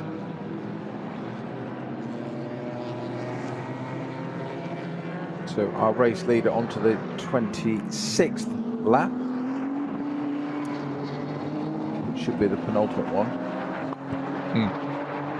12 minutes still on the clock, and average lap times just north of 8 minutes, but of course they will all be slightly slower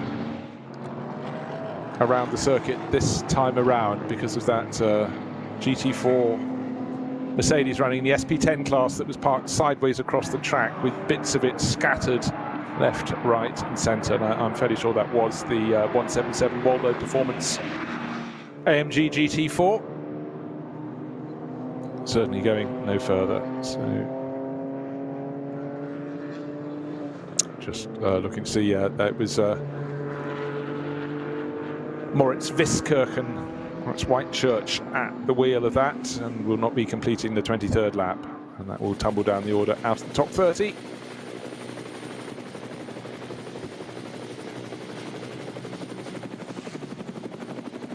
Just looking at our race leader here, 34, sitting behind.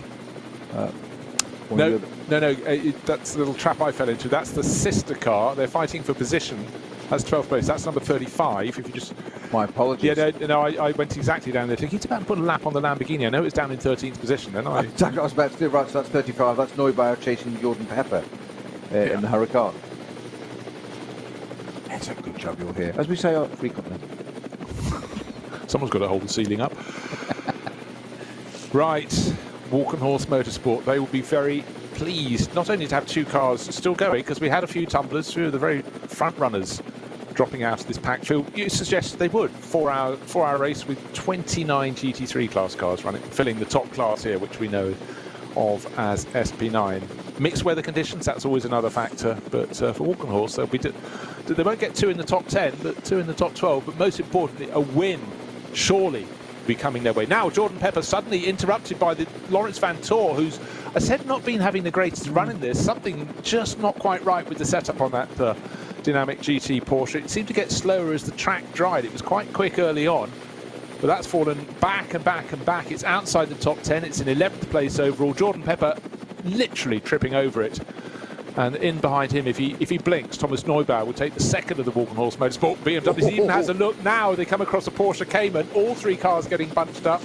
And a moment sort of, well, wasn't really in attention from Jordan Pepper. He was trying to work out where Lawrence Van Tor would go. And then Pepper had to work so hard not to be obstructed. He went to the right of the Porsche Cayman that was a bit in the middle of the track, then realised there was no right-hand side, and dived to the middle of the track and just across the nose of Neubauer. Kind of had to quadruple guess that, yes. didn't he? Entirely so. And I tell you what, we're just trying to see if anybody's close behind them. No, Lucas Stoltz is about another distance behind, a dozen seconds behind, so he won't move up from 14th place in the number 12 Get Speed Mercedes. Again, a car that had a crew and likely quick pace, but it just hasn't worked for them today. And I really do think quite a lot of the crews had to guess this morning. It was wet in practice. Was it going to stay wet? And certainly, you normally, if you've got uniform setup, uniform weather expected and track conditions, the cars can be a little bit close. There's been some brilliant racing, but certainly some of those that were better in the first half of the race, when there definitely was still dampness on the circuit, are falling back. And you don't see Lawrence Van Tor struggle for pace normally, and here he is in 11th place, and if he doesn't watch everything for the next 8.5 minutes or maybe even 10 minutes, he'll be going down another place out of the top 10. This isn't sort of normal territory for either of the Van Tor brothers. Indeed not. And last year that you know, the fabled incident in the N24, you know, the brothers coming to blows, and one exiting, couldn't get more diverged results, one exiting completely there and then, the other going on to win the race. And it was only about 3-4 hours in, if I seem to remember. It was quite early in the race. Yeah, absolutely so. Gave them time to chat about it. Well, I think it was perhaps looking for the humour and everything, as I tried to. It wasn't very long after that when Lawrence Van Tor put a tweet up, you know, apologising for it and letting the sibling rivalry overcome, and been karting since whatever, so and so. And the guy that responded and said, "I just want to be at the Van Tor Christmas dinner," was Marcello. Yeah. Yes, Marcello. Please go to have an invite to Christmas dinner. What's that turkey drumstick sticking out of your ear for? Rolling yellow flags with 11 minutes to go from Exmuller. Oh dear, okay, so it's a course intervention vehicle trying to get back into position, but as the minutes unravel, 7 minutes and small change remain in the race. A slow zone here or there won't affect, and surely. Look at Neubauer now, positioning himself on the back of that Lamborghini. It might be, that's that very, very badly damaged Mercedes. There's not a lot of that left, is there? It's going to require quite a lot of work there, but Neubauer and that BMW sitting, he's just not quite been, has he been caught out? Well, they're up behind an SP10 class Aston Martin. Now, who can guess right? This is potentially manna from heaven for the driver who's third in their batch, which is all outside the top 10. It's Van Tor in 11th, Pepper in the Lamborghini in 12th, and Neubauer in the second of the Walkenhorst BMWs in 13th. So can someone make a move stick? It is literally the last chance. This is the penultimate lap. Already on to, any second now, our race leader will go on to lap 27. As I say, he goes on to lap 27. That is Jesse Krohn. His advantage will probably be close to 20 seconds. Klaus Bachler had gained a little, and then the next lap lost it all over again. Bachler listed as 19.875 seconds in a rear, so about 20 seconds is about right, isn't it, through the final sweepers. And unfortunately for him, he's got a Schnitzelarm Racing BMW Junior Class car slightly in his way as he sweeps through the final corner to start the final lap. The gap is now 23 seconds. Matteo Caroli moved ahead on that lap, and in fact Klaus Bachler's been given a penalty. No, he's fallen back. Max Hess has passed him. I was trying to work out the colour of that car ahead. The brake lights came on, that didn't help, but it's yellow, it's black, it's red, it's the shell livery of Max Hess. So both Matteo Caroli for Rutronic Racing and Max Hess for the BMW Junior team moved back ahead of Klaus Bachler. And again, I reckon that both of the number 3 and number 4 Falcon Motorsport cars were at their best when the track was a little bit greasy, but now it's fully dry. They have largely worked their way backwards down the order. Yeah, not good news for them. Fourth and 10th, yeah. but good news for their opposition. So we wondered if the BMW Junior Team crew could get onto the podium. We thought they deserved it. Well, you know what? I think asking 8 seconds to be found and an overtaking manoeuvre is a big ask for Max Hess, but you can be sure his teammates in the pit lane are waiting for him to pull off some magic. But really, the magic today has been Walk-on-Horse Motorsport. It has been just such a fabulous run for them. They've got one car in the lead of the race by 23 seconds. That's Jesse Crone. It's his. It's almost in the bag. The sister car, Thomas Neubauer, 13th, still there behind the black Lamborghini of Jordan Pepper, but down the Dottinger Her, the Dynamic Motorsport Porsche pulled clear again. Dynamic GT, have to remember their new team name for 2023. So Lawrence Van Tor, just like I thought he was going to be caught and passed. He did those restarts rather better out from behind the slow zones where we had the Volvo Racing Mercedes in shortened form sitting across the track, and clearly just got enough of a jump to give them no toe down the Dottinger Her, and that saved him. Otherwise 11th would have become 13th in the blink of an eye. Yes, and Neubauer now really onto the pit straight. They've got a great run and sitting down the Dottinger up through Tiergold and sit behind Jordan Pepper's Lamborghini for 12th position. So just outside the top 10 going on to their last lap. Just under 4 minutes left on the clock. Cup 2 seems to be very much in the pocket of the number 121 crew. Christopher Brook leading that comfortably. Cup 3. Oh, again, another very, very tidy run. This time it's the number 960 crew, but their advantage isn't much. It's only 1.5 seconds. It's 960 from 959. 960 is Avia W&S Motorsport, and 959 is Team Sorg Rennsport. How many battles have they had over the years between them? But they pushed on, and between Moritz Oberheim, yeah, and quite a BMW day it's nothing. In SB10 as well. We mentioned earlier was that Wurtenhagen still leading in the M4 GT4. So that M4, as you said, it's only its second full season of racing, but it's becoming quite the product to buy, isn't it? Yeah, yeah. But you can be sure their rivals will be building cars to challenge that for next year. You know, you have a year or two when you're the new car on the block. Absolutely. But their cycles aren't all interlined, and I rather like that. And, you know, it does lead teams to dilemmas. Do jump ship to another manufacturer. But you know what? I almost feel if you keep faith with your manufacturer, your time will come at some point in the sort of cycle of life. But well, if you do jump ship, the trick is to predict and jump at the right time of the cycle, not the wrong time. Yes, don't jump because the other manufacturer, just your manufacturer, is bringing in a new car. Yeah, Lawrence Van Tor's worked the traffic very well indeed. He was under huge pressure from Jordan Pepper and Thomas Neubauer, all outside the top 10 extraordinarily, but thus is the quality of this field, the depth of the expertise and the talent. But they're 11th, 12th and 13th, but Lawrence Van Tor has opened up quite a margin. Not as big a margin, of course, as our race leader has got. That's Jesse Crone.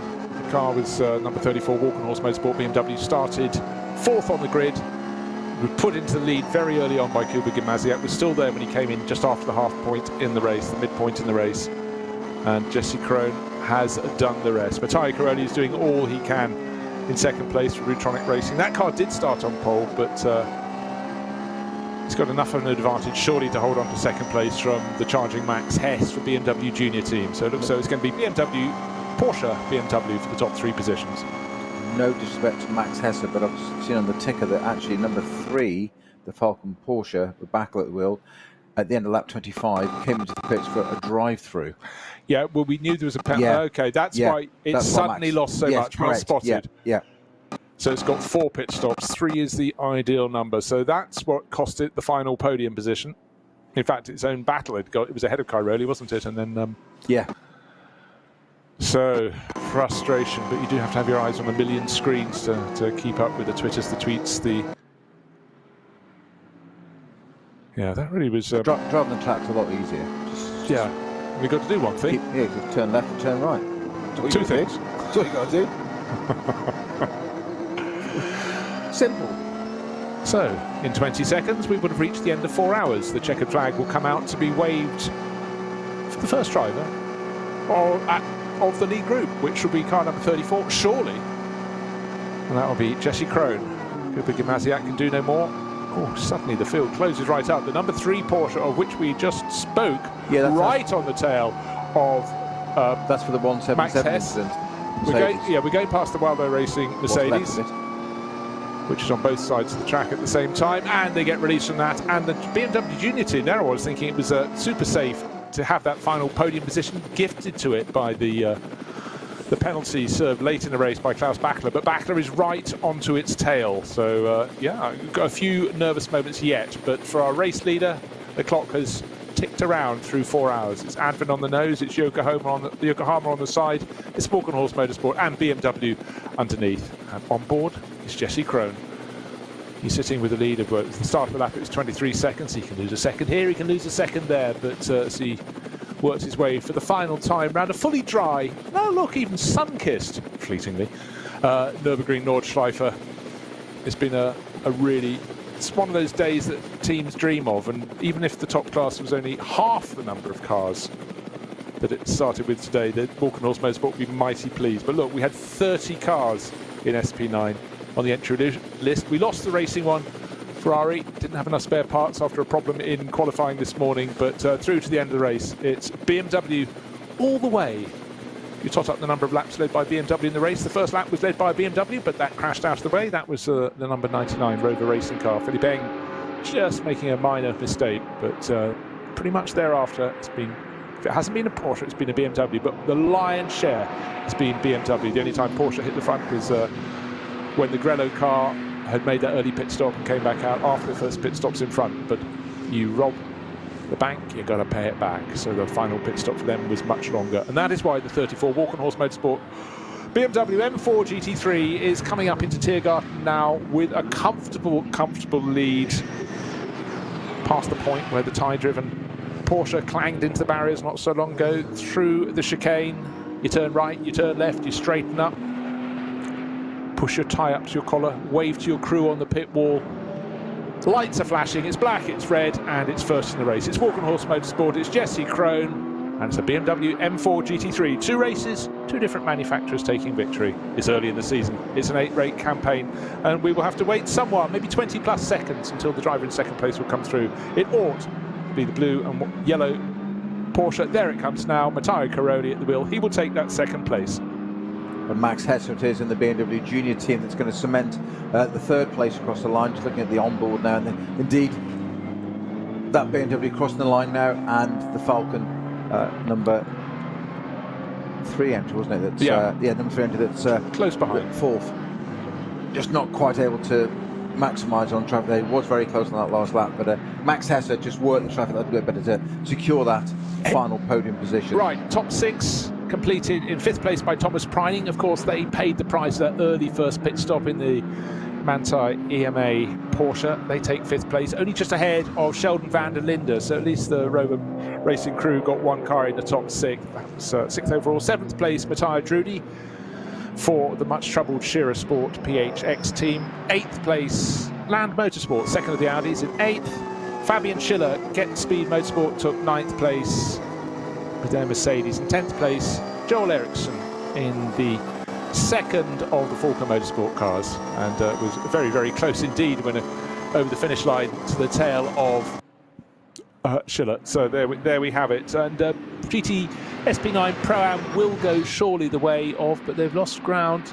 Down, no, 26th place, it should be Charles Espinal, but I shan't confirm that yet, because of course a lot of cars are still having another 5 minutes or so until they get to the checkered flag. So many a time I've scribbled down the results and found they didn't tally with the final results when the changes happen, sometimes as late as the final corner of at the end of the race. But SP9 Pro-Am ought to go to CP Racing, SP9 AM ought to go to the Pro Sport Racing Aston Martin crew, several places ahead of them, so very good run for them. But in confirmation of the winning margin, 21.7 seconds, Jesse Krohn clear of Matteo Caroli, who in turn was 7.5 seconds clear of the BMW Junior team entry with Max Hess taking it to the finish. Just a second and a bit clear of Klaus Bachler. And don't forget that Bachler was in the number 3 Porsche that got to serve an extra visit to the pits close to the end to serve a penalty. That took it from 2nd place down to 4th. As we speak, 3 and 4 on the door, coming to a standstill as the winning car, Walkenhorst Motorsport, written large on the flanks. And Jesse Krohn looking comfortable as he fishes around to get the door catch to open the car door, and will clamber out. Yeah, he looks very happy indeed. Pats the roof of the car, marks it with the underside of his racing boots. He stands aloft, punching the air. So yeah, a really good run for them. I mean, to win by half of that would be very, very impressive, but nearly 22 seconds, and a delighted Kuba Gimasiak, now fully bearded, comes out to greet him. Champion last year and a winner in round 2, which in some way makes up, to a degree, for scoring 0 points in the opening round for last year's champion. Just waiting for others to cross the start-finish line, but it looks though victory in Cup 2 has gone to the 1-2-1 crew, with Christoph Bruck taking that to the finish.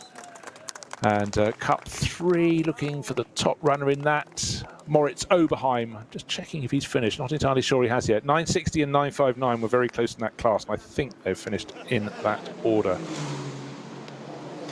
But certainly great delight from several of the runners who got through to the finish. Rutronic Racing, Matteo Caroli just being given a pat on the back for coming through to take that second position overall. And Max Hess, well, yeah, they've had victories before, but third place for the BMW Junior team today.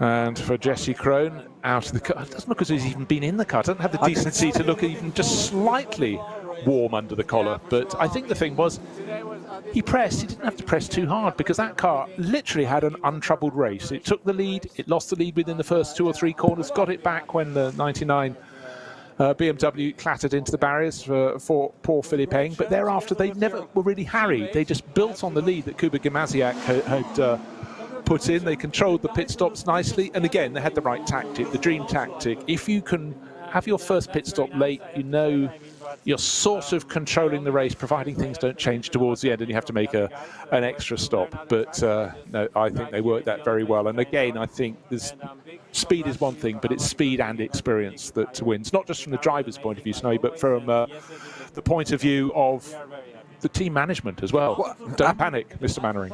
Absolutely so. And, the driver is the focus of, because they're the one in the car. It sounds a really stupid thing to say, but that's the bit we all focus on. It's that proverbial swan, isn't it? Of we see this bit above and through all the work that goes on behind. The driver's guided so much by strategy and etc.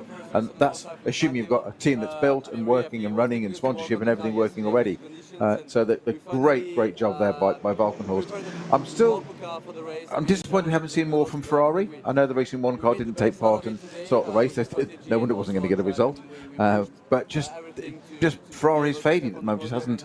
This 296 just hasn't shown anything yet in reality, which is a shame. It does mean it's going to come out more in the future. It's going to be a car we're going to see a lot more of, I think, and I think it will be there. Ferrari don't make bad products, but it is still this Nürburgring series. It's still the home of German manufacturers. Might be a different order this time around, and Porsche still not quite much better this time than NLS 1. Another round in 2 weekends' time. That time Porsche got up there. Yeah, I mean, let's split the top 6. I'll offer you 3 BMW M4 GT3s and 3 Porsche 911 GT3Rs. The gap between first and second, nearly 22 seconds, but at the end, frankly, Jesse Krohn was able to back off a little bit, so it could have been by more than that. That is a major win here. Best of the rest, the 2 Audis, 7th and 8th. Another Porsche in 9th. That was Joel Eriksson, the second of the Falken Motorsport cars. 10th place for the first of the Mercedes. That isn't something you get to say very often at all. That was Fabian Schiller bringing home the number 12, one of the Team Get Speed cars. The pendulum will swing. Its first non-German car. It was 13th place overall. It was passed on that final lap by Thomas Neubauer. He moved the second of the Walkenhorst Motorsport cars up into 12th place, but a lot to discuss within that race. But for a lot of the crews with all the experience and top driver crews, they'll be going, That was very impressive. Walk on Horse Motorsport. They made us look rather silly. I'm just laughing at the TV pictures we can see in the background, Bruce, of the BMW Junior team being interviewed, and it's Neil Verhagen being interviewed. You can see Max Hess is standing there going like, next thing, I did the fastest lap. Interview me. I did the fastest lap in the car. He's desperate to get his word, and Dan Harper's just standing to one side going, well, I'll just wait. It's always interesting how body language, as you say. Body language, the dynamic. Yeah. These are drivers who need to promote themselves. Their driving does the talking, but they in a packed field of real stars, if you're the young guns, you've got to get your elbows out and work your way to the front. I'm very impressed with this trio. BMW do a great job with them. They also know the BMW could be a winning car. They've won twice in it in last year, but this year they go, we were beaten by some margin by another BMW from Walk on Horse Motorsport. But anyhow, that's the end of NLS 2. If you're fans of BMW M4 GT3s, you'll be very happy. 2 of them in the top 3 positions. But today, it belonged to Kuba Gimasiak in the 34 and Jesse Krohn and to Walk on Horse Motorsport. That's all from us. We'll be back for round number 3. Thank you very much. That's it from me. Nicht nur die spannende Endphase für euch kommentiert haben, auch zu euch in die Kommentatorenkabine.